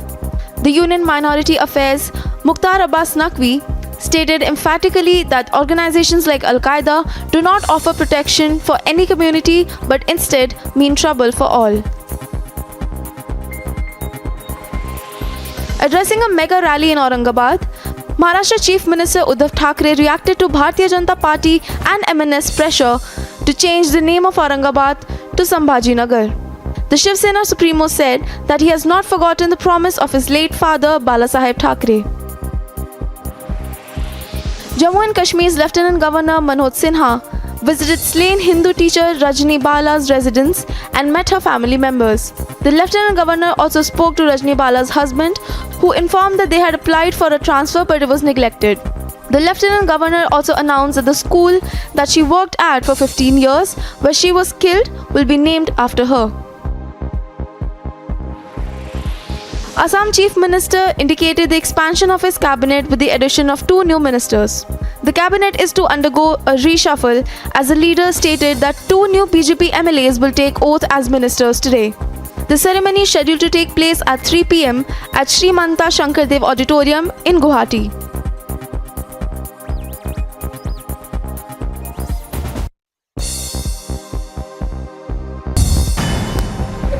Quick roundup from the world of sports. Wicket-keeper batter Rishabh Pant has now been promoted as a captain of India for the 5-match T20 series against South Africa after the stand-in captain KL Rahul suffered a groin injury and was ruled out of the series. All-rounder Hardik Pandya was named as a vice-captain for the series.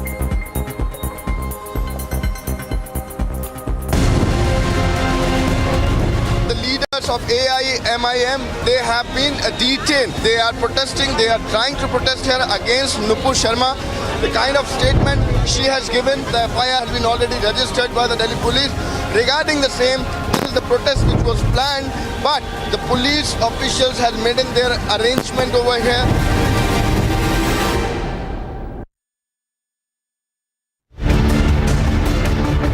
Officials who are conducting searches in across various locations in Chennai. These houses that are being searched is of those people who having had connections with the ISIS. This case is relating to an old case where 5 people, including a prime person called Sadiq Pasha, who has been involved.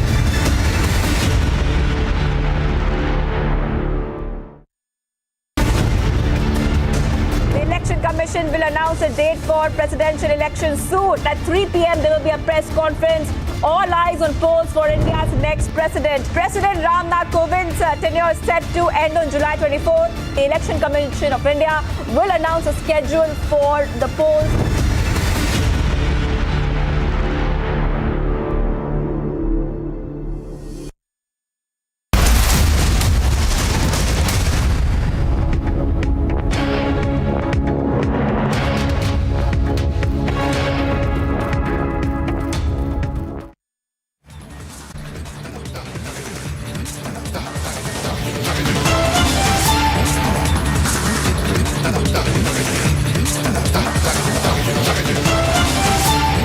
Election soon, ECI to hold key press conference at 3 p.m. today.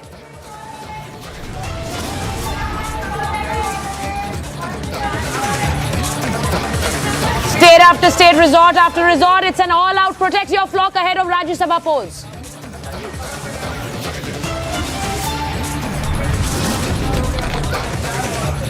Delhi police, no tolerance to Owaisi's speech. MIM president booked over hate speech.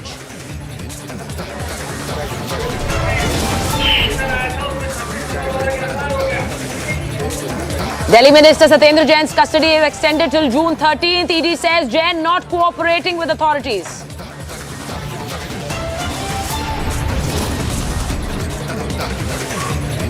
Mega twist in Kerala gold scam case. Swapna Suresh claims Chief Minister's aide approached her for a settlement.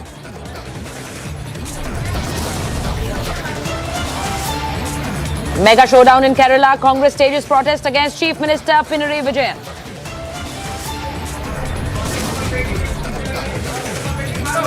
An NIA cracks down on terror in Tamil Nadu. Raids across 15 locations in the ISIS terror funding case.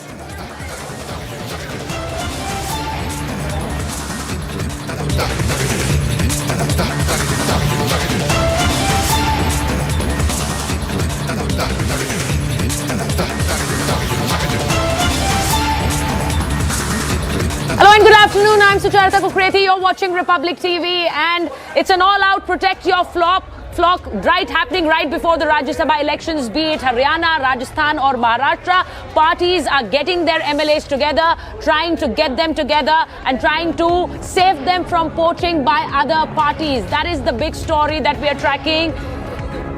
Parties are fearing poaching by other parties and strategizing ahead of the big poll day. It is the same story in Maharashtra, be it Rajasthan or Haryana. All parties are now rushing to hoard their MLAs. So it is resort after resort, state after state. It's an all-out protect your flock ahead of the Rajya Sabha polls. Amandeep joins us from Chandigarh. Alisha is joining us from Mumbai. Alisha, I'll come first to you. Tell us what really is happening in Maharashtra, because we see that all the parties are rushing in to save their flock. They're trying to get their MLAs together. They're trying to protect their MLAs from being poached by other parties. Well, yes, Sucharita, it's all started with the Shiv Sena, which resorted all the MLAs to the resort in mud, and later they have been brought to the Trident Hotel in Mumbai. Importantly, after this, there was a meeting of Maha Vikas Aghadi, after which Congress and NCP has also decided to resort to shelter their MLAs to a safer place, and Congress has already put all their 44 MLAs to the Renaissance Hotel in Powai, and NCP has been also thinking about it. They have been, but importantly, talking about BJP now, because this resort politics all started with the statement given up by the BJP clearly stating that they are going to win at least 3 seats in the Rajya Sabha elections, and there are many MLAs that are not happy with Maha Vikas Aghadi, and they are going to, there can be a cross voting, after which this MLAs has been taken up to a resort, whether it is Shiv Sena or Congress or NCP. Also BJP MLAs has been staying in Cuff Parade hotel, that is the Taj President, where the series of meeting of BJP is continuously ongoing. We know that at 4 p.m. where the important meeting where Union Home Minister and the observer for the BJP Maharashtra for this election, Ashwini Vaibhav, who is going to be present at that meeting, and also Devendra Fadnavis and BJP State President Chandrakant Patil, who is going to hold this meeting, and they are going to finalize the strategy for tomorrow Rajya Sabha election.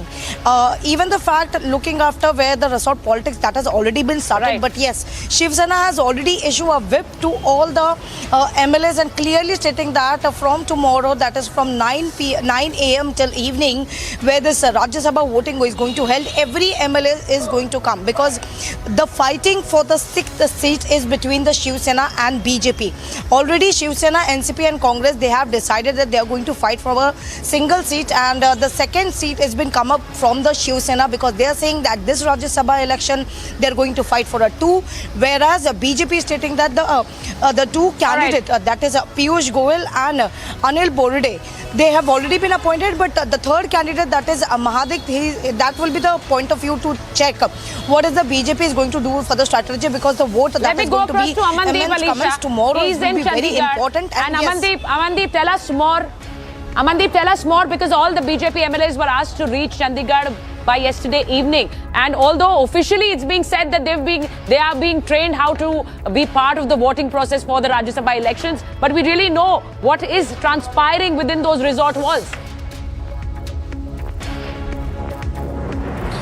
Well, Sucharita, the scenario in Haryana is something bit different from the other states. Just because BJP is having the surplus votes of the MLAs, and that has been diverted to an independent candidate of Rajya Sabha, that is Kartikeya Sharma. And in fact, that is the reason all the BJP and JJP MLAs has been called into this resort, Sukh Villas, where I am standing right now. And in fact, continuously meetings are going on. And in fact, the party is training all the MLAs just because there is a complicated process to vote in Rajya Sabha. First preference and second preference is always there. So to make sure that no vote should damaged and no vote should went into the vein, so that's why this training session is being held by the BJP and the JJP for all the MLAs. 30 votes for MLAs is required to elect one Rajya Sabha member in Haryana. And in fact, BJP and JJP having the surplus votes. And remaining 10 votes has been already decided that will be given to the independent candidate Kartikeya Sharma. Though there are certain independent MLAs also who have already decided to support Kartikeya Sharma, and in fact he's just tailing for four number of votes from the MLAs, and that is the reason the Congress party has taken their all 31 MLAs in a safer zone to Chhattisgarh, and in fact they will be travelling by tomorrow morning directly to the Vidhan Sabha. And with the threat of poaching and with the threat of cross voting, Congress is the party they are trying to again and again counsel their MLAs not to go for the cross votings, just because a group of MLAs, Sucharita, is not very much happy with the candidate Ajay Makhan that was launched by the Congress party in Rajya Sabha polls in Haryana. They are claiming and blaming Congress party. The candidate must be from the Haryana, not from the outside. Amandeep, here it's a story. There is a problem of surplus. Here there is a problem of surplus, and there seems to be a problem where the candidate isn't going down well with the party MLAs. Thank you so much, Amandeep and Alicia, for joining us on this story. And let's move on to the next story that is coming in from Mangalore, post-hijab row. Now there seems to be a controversy regarding Veer Savarkar's photograph in the classrooms. There's more coming on this story from Mangalore. Let's just listen in.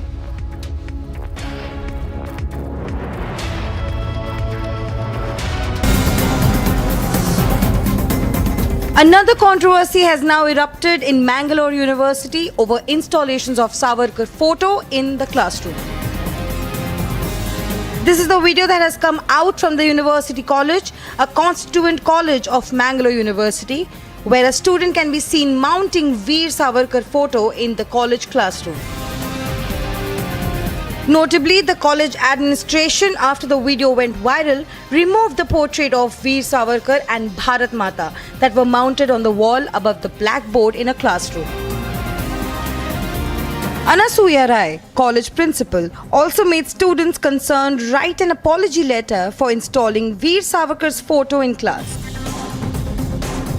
calling it a bid to stir controversy and violation of discipline. Bureau Report, Republic TV.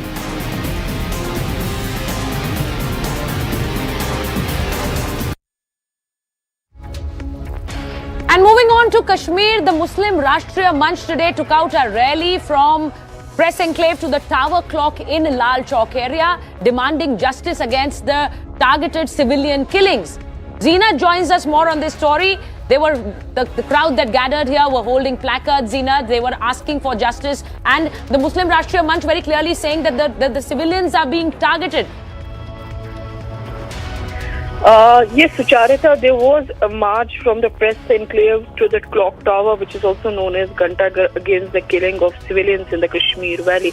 Rather, it's more about the targeted killings that has been going on in the Kashmir Valley, and this time the march was held by Muslim Rashtriya Manch. They have been demanding that the kind of killings should be stopped, because ultimately a human life is being lost in all these killings. Administration is doing that they are trying to win the hearts of the people, of those families who lost their loved ones, because for the last more than 2 weeks now, in the last 3 weeks rather. Now we are seeing LG Manoj Sinha visiting all those families who lost their lives in the terror attack, whether we talk about the cop, Saifullah Qadri, Amreen Bhatt, or any other person. So, but we are also seeing the people condemning these kind of attacks.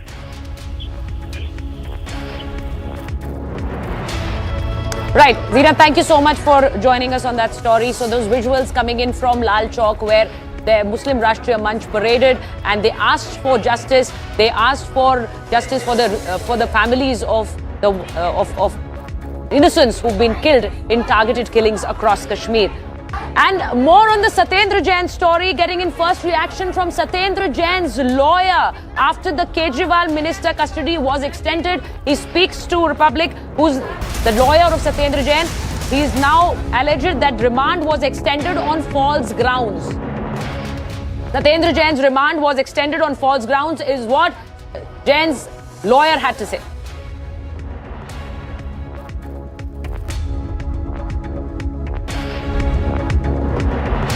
आज जो है ED ने 9 दिन की custody के बाद जो है उनको प्रोड्यूस किया था और कोर्ट में उन्होंने एक एप्लीकेशन डाली फर्दर 5 डेज रिमांड की। कोर्ट ने सुनने के बाद दोनों पक्षों को फर्दर 4 दिन की रिमांड ग्रांट की है। मंडे को उनको दोबारा प्रोड्यूस किया जाएगा। इस बीच हमने अपनी बेल एप्लीकेशन भी मूव की है और वी आर कॉन्फिडेंट कि मंडे को बेल पे सुनवाई हो जाएगी। कपिल सिब्बल ने यह भी कहा कि ईडी ने जो बरामद सोना हुआ है, सोना से जुड़ा हुआ कुछ भी पूछताछ नहीं किया। ये क्या है पूरा मामला?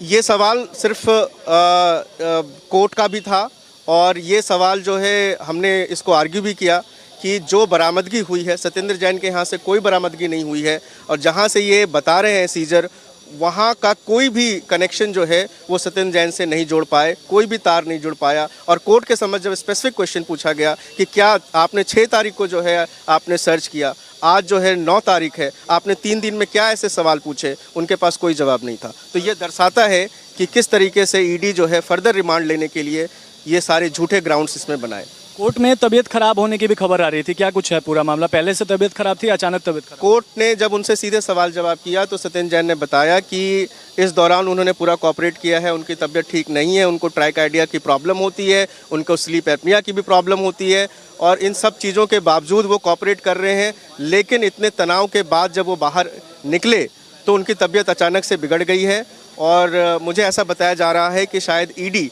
उनको अपनी कस्टडी में जो हॉस्पिटल्स हैं या फिर जो मेडिकल असिस्टेंस है वो प्रोवाइड करेगी। 13 जून को अगली सुनवाई होनी है, क्या कुछ तैयारी आप लोगों की तरफ से? हमने अपनी बेल एप्लीकेशन फाइल कर दी है। 13 जून को हम फिर दोबारा पेश होंगे और बेल पे जो भी हमारी बहस होगी वो कोर्ट के समक्ष रखेंगे। And now the BJP has hit back. Delhi BJP chief Adesh Gupta says that AAP's allegations are nothing but double standards on corruption. जो सार्वजनिक जीवन के अंदर शुचिता और ईमानदारी की बात करते थे, वो कहते थे कोई वीडियो हमारे पास लाओगे भ्रष्टाचार का जो घूस ले रहा है, रिश्वत ले रहा है, उसको हम तुरंत बर्खास्त करेंगे। लेकिन आज उनकी ये ईमानदारी कहाँ चली गई? जब उनके खासम खास मंत्री, चहेते मंत्री, जिनके पास इतने मंत्रालय थे, आज वो बिना मंत्रालय के मंत्री बनाए हुए मंत्रिमंडल से बर्खास्त नहीं कर रहे। मैं केजरीवाल जी से पूछना चाहता हूं कि ऐसी कौन सी मजबूरी आपको आन पड़ गई है कि आप उनको बर्खास्त नहीं कर पा रहे? कौन सी मजबूरी है बताएं? कि आप तो बड़ी बड़ी बातें करते थे, गाड़ी नहीं लूंगा, बंगला नहीं लूंगा, सुरक्षा नहीं लूंगा, भ्रष्टाचार के खिलाफ जीरो टॉलरेंस करूंगा, और अब जब वो इतने बड़े भ्रष्टाचार में, काले धन के मामले में फंसते हुए नजर आ रहे हैं, सबूतों के साथ कोर्ट ने उनकी तारीख बढ़ाई है। कोई ऐसा नहीं किसी एजेंसी ने बढ़ाई, कोर्ट ने उनकी तारीख बढ़ाई है। ऐसे में मुख्यमंत्री जी की क्या मजबूरी है कि वो सत्येंद्र जैन को बर्खास्त नहीं कर रहे? उनको तुरंत बर्खास्त करना चाहिए। आप गंभीर आरोप लगा रहे हैं, आप बोल रहे हैं कि जो करप्शन की जो तार है ये अरविंद केजरीवाल से जुड़े हैं, इसका कुछ सबूत? देखिए, सबूत, ये सबसे बड़ा सबूत है कि आप बर्खास्त नहीं कर रहे। अगर आपके तार नहीं जुड़े हैं तो आप करिए ना बर्खास्त, आप निष्पक्ष होकर देखिए, आप उनसे कहिए कि आप अपने बेगुनाही के सबूत जब दे दोगे कोर्ट में और कोर्ट आपको बरी कर देगा तो आ जाना फिर। लेकिन वो तो पहले ही कह रहे हम ही जज हैं, हम ही वकील है, हम ही मुवक्किल है, हम ही दलील देंगे और हम ही फैसला सुनाएंगे। और हमने सारे उनके कागज चेक कर लिए। तो ये सारी बातें इस ओर इशारा करती हैं कि वो अपने भ्रष्ट मंत्री के साथ है, और भ्रष्ट मंत्री के साथ वही होता है, भ्रष्ट साथी के साथ वही होता है जो खुद भ्रष्ट होता है। आम आदमी पार्टी का कहना है कि ये दोहरा मापदंड है, आप हेमंत बिस्वा शर्मा के साथ कुछ नहीं कर रहे लेकिन सत्येंद्र जैन जी के साथ कर रहे हैं, इसके ऊपर टिप्पणी। देखिए, हेमंत बिस्वा शर्मा जी ने बिल्कुल साफ क्लियर कर दिया, कोई वर्क ऑर्डर ही नहीं था। उन्होंने खुद दिखा दिया झूठ की राजनीति ये लोग कर रहे हैं, और झूठे प्रोपेगेंडा इनका करना पुरानी आदत है। And a suspected Pakistani drone was seen at the Jammu international border. A drone coming from the Pakistani side was spotted in the Arnia area of Jammu and Kashmir. Republic gets you a ground report. For the third time in past 10 days, drone activity has been noticed along the international border in the Jammu region. In first two instances, a drone along with the sticky bombs and UBGL grenade was brought down, and in the second instance, 3 IEDs of 2.5 kg each were recovered in the Kanachak area of Jammu. And today morning at around 4:15, a suspected drone activity was noticed along the international border in the Arnia sector of Jammu, after which massive search operations have been launched in the entire area.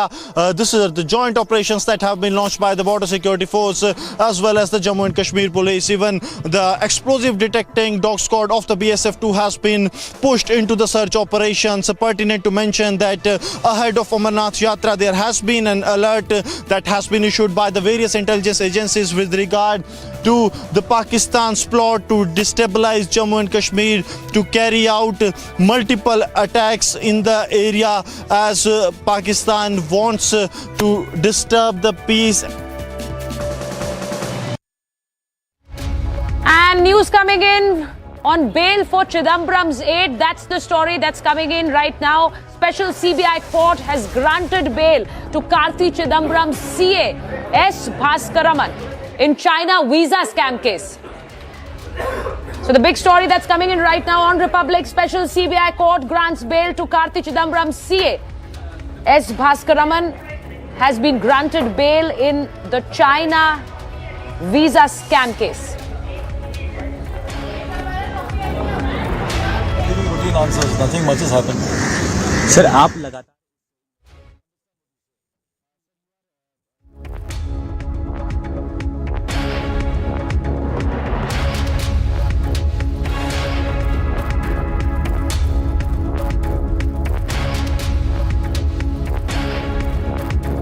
India has recorded more than 7,240 COVID cases in the last 24 hours, taking the total tally of active cases to 32,000.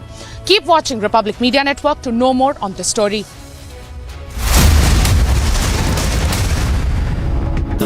Amity faculty have filed over 1,600 patents. Yet another reason why Amity has been conferred with the National Intellectual Property Award by Government of India for being the top Indian academic institution for patents and commercialization. The Union government has responded to a terror group Al-Qaeda's open threat of launching suicide attacks across India. The Union Minority Affairs Mukhtar Abbas Naqvi stated emphatically that organizations like Al-Qaeda do not offer protection for any community but instead mean trouble for all. Addressing a mega rally in Aurangabad, Maharashtra Chief Minister Uddhav Thackeray reacted to Bharatiya Janata Party and MNS pressure to change the name of Aurangabad to Sambhajinagar. The Shiv Sena Supremo said that he has not forgotten the promise of his late father Balasaheb Thackeray. Jammu and Kashmir's Lieutenant Governor Manoj Sinha visited slain Hindu teacher Rajni Bala's residence and met her family members. The Lieutenant Governor also spoke to Rajni Bala's husband, who informed that they had applied for a transfer but it was neglected. The Lieutenant Governor also announced that the school that she worked at for 15 years, where she was killed, will be named after her. Assam Chief Minister indicated the expansion of his cabinet with the addition of 2 new ministers. The cabinet is to undergo a reshuffle, as the leader stated that 2 new BJP MLAs will take oath as ministers today. The ceremony is scheduled to take place at 3 p.m. at Sri Manta Shankardev Auditorium in Guwahati.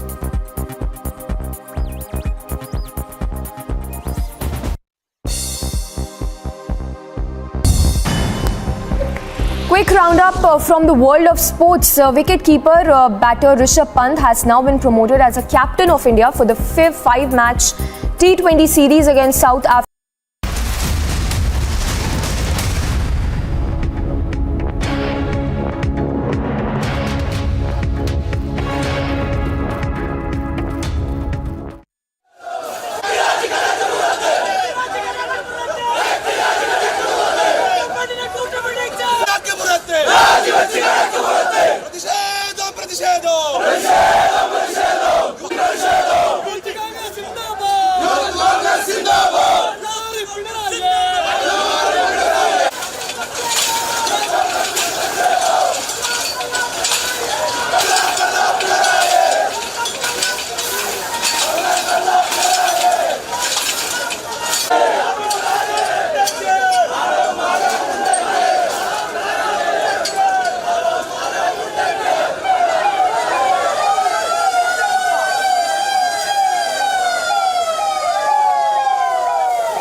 Visuals on ANI Select. Should I say visuals on ANI Select?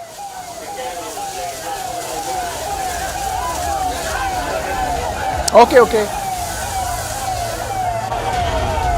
Seeing pictures of protests being carried out by the Youth Congress in Kozhikode against Chief Minister Pinarayi Vijayan, demanding his resignation following the sensational claims that were made by Swapna Suresh in connection with the gold smuggling scam, where she alleged that someone from Chief Minister's office approached her and wanted the matter to be settled, or else there was a threat, or else she could face jail. We have Ashwin Nandakumar joining us from the protest site. Ashwin, if you're there, what exactly are the Youth Congress protesters demanding? I think the Youth Congress has been protesting for a year and a half now. Now what you see is a protest in Kanpur, where Youth Congress is demanding the immediate resignation of Chief Minister Vijayan after a series of allegations that have now been revealed by one of the accused in the Kerala gold smuggling case, Swapna Suresh. Swapna Suresh earlier this week on Tuesday had come out on record to state that the Chief Minister was also involved in gold smuggling and also in reverse hawala transactions. She had claimed that in 2016, the Chief Minister's office had instructed her to carry a bag from Dubai and deliver it to Chief Minister's residence, as it was a very important package for him. Now, she being a worker at the consulate at that time, she enabled it, but at the same time, as part of the consulate process, when they opened the bag, they found currency. Now, this is what she has said, alleged that Chief Minister was, was enabling reverse hawala money from Dubai and carried back to Kerala. That is allegation number one. The other allegation that now she has revealed is that she has been claiming that a person who seems to be a representative of the minister, as well as CPM State Secretary Kodiyeri Balakrishnan, has met her on the 8th of June, that is yesterday, and even threatened her with dire consequences, including jail time and filing of a lot of cases on her, if she does not withdraw from giving confidential statements to the judicial magistrate. She has also said that her life is under threat. Now, all these allegations that have come forward, on top of it, Swapna Suresh has also named the family members of Chief Minister including his wife and daughter, along with his additional private secretary, C.M. Ravindran, and his former principal secretary, M. Shivasankaran. along with the KT Delhi, the then higher education minister in Kerala as well. So all these names have come forward, and that is the reason why Congress has reignited its protest, which had gone latent before the assembly elections last year in December, and also because the central agencies which were probing the matter was whether it's the ED or the CBI or the customs. So all government mechanisms, in place that are trying to assist the free investigation by these agencies. Now, Congress is out there protesting immediate resignation of Chief Minister Pinarayi Vijayan as his allegations are being serious in nature, and that it has been given the section as 154 by Swapna Suresh herself to the position. So it carries weightage, and that is the reason. All right, protests going on in Kozhikode against Chief Minister Pinarayi Vijayan by the Youth Congress. But on the other side, coming up, Election Commission press conference on the President of India's election, which is slated for next month. With the completion of term of 14th President of India, Ram Nath Kovind, India is all set to elect through its MPs and MLAs the next President of India. But a short break, and on the other side, the Election Commission's press conference.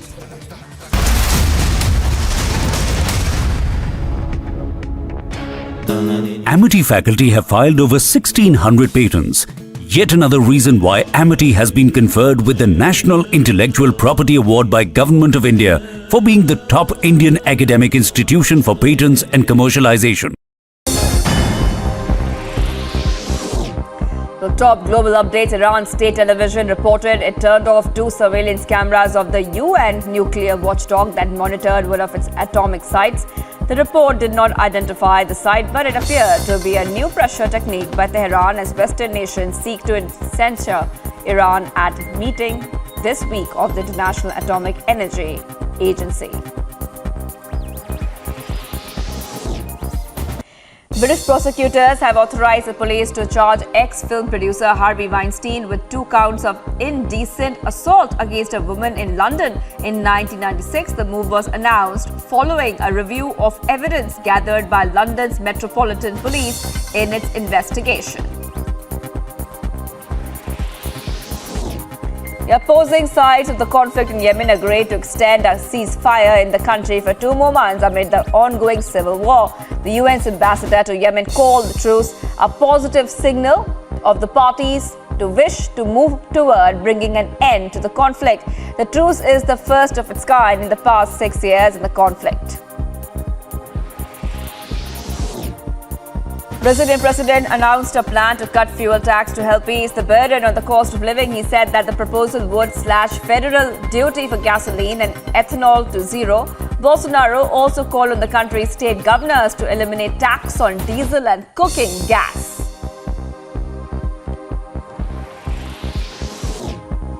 Ukrainian foreign minister said his country needs security in Odessa to be ensured by trusted partners such as Turkey in order to restart shopping grain exports. He said that a mission to patrol the channel through which grain will be delivered should be ensured by countries Ukraine trusts. He added that Turkey is one of them.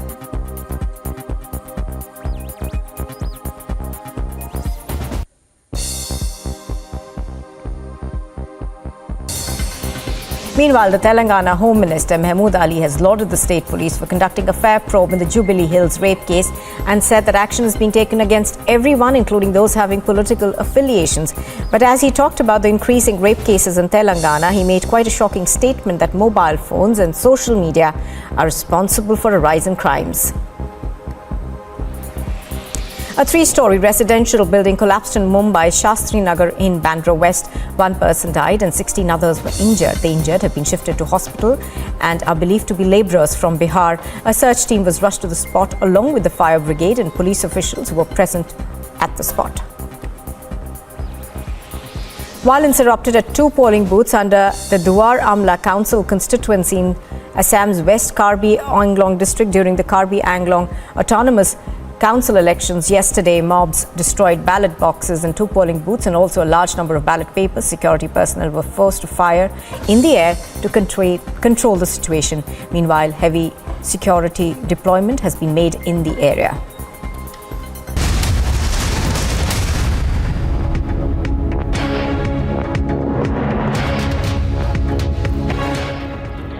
Good afternoon. आप सबका इस press वार्ता में स्वागत है. This press conference becomes a little more special as this is Shri Rajiv Kumar's first press conference after assuming charge as Chief Election Commissioner of India. हमारे समक्ष मंच पर आसीन हैं honourable CEC Shri Rajiv Kumar ji, election commissioner Shri Anup Chand Pandey ji, secretary general Shri Umesh Sinha ji, the concerned senior DEC Shri Dharmendra Sharma ji, senior DEC Shri Chandrabhushan Kumar and Shri Narendra Butolia, the concerned senior principal secretary. I would now request Honorable CEC Shri Rajiv Kumar ji to make his opening statement. Thereafter, the floor would be open for your questions. Thank you. Sir, please. Thank you, Shefali ji. Honorable Election Commissioner Shri Anup Chand Pandey ji, colleagues on the dais, friends from media present here and connected to us virtually, and fellow citizens.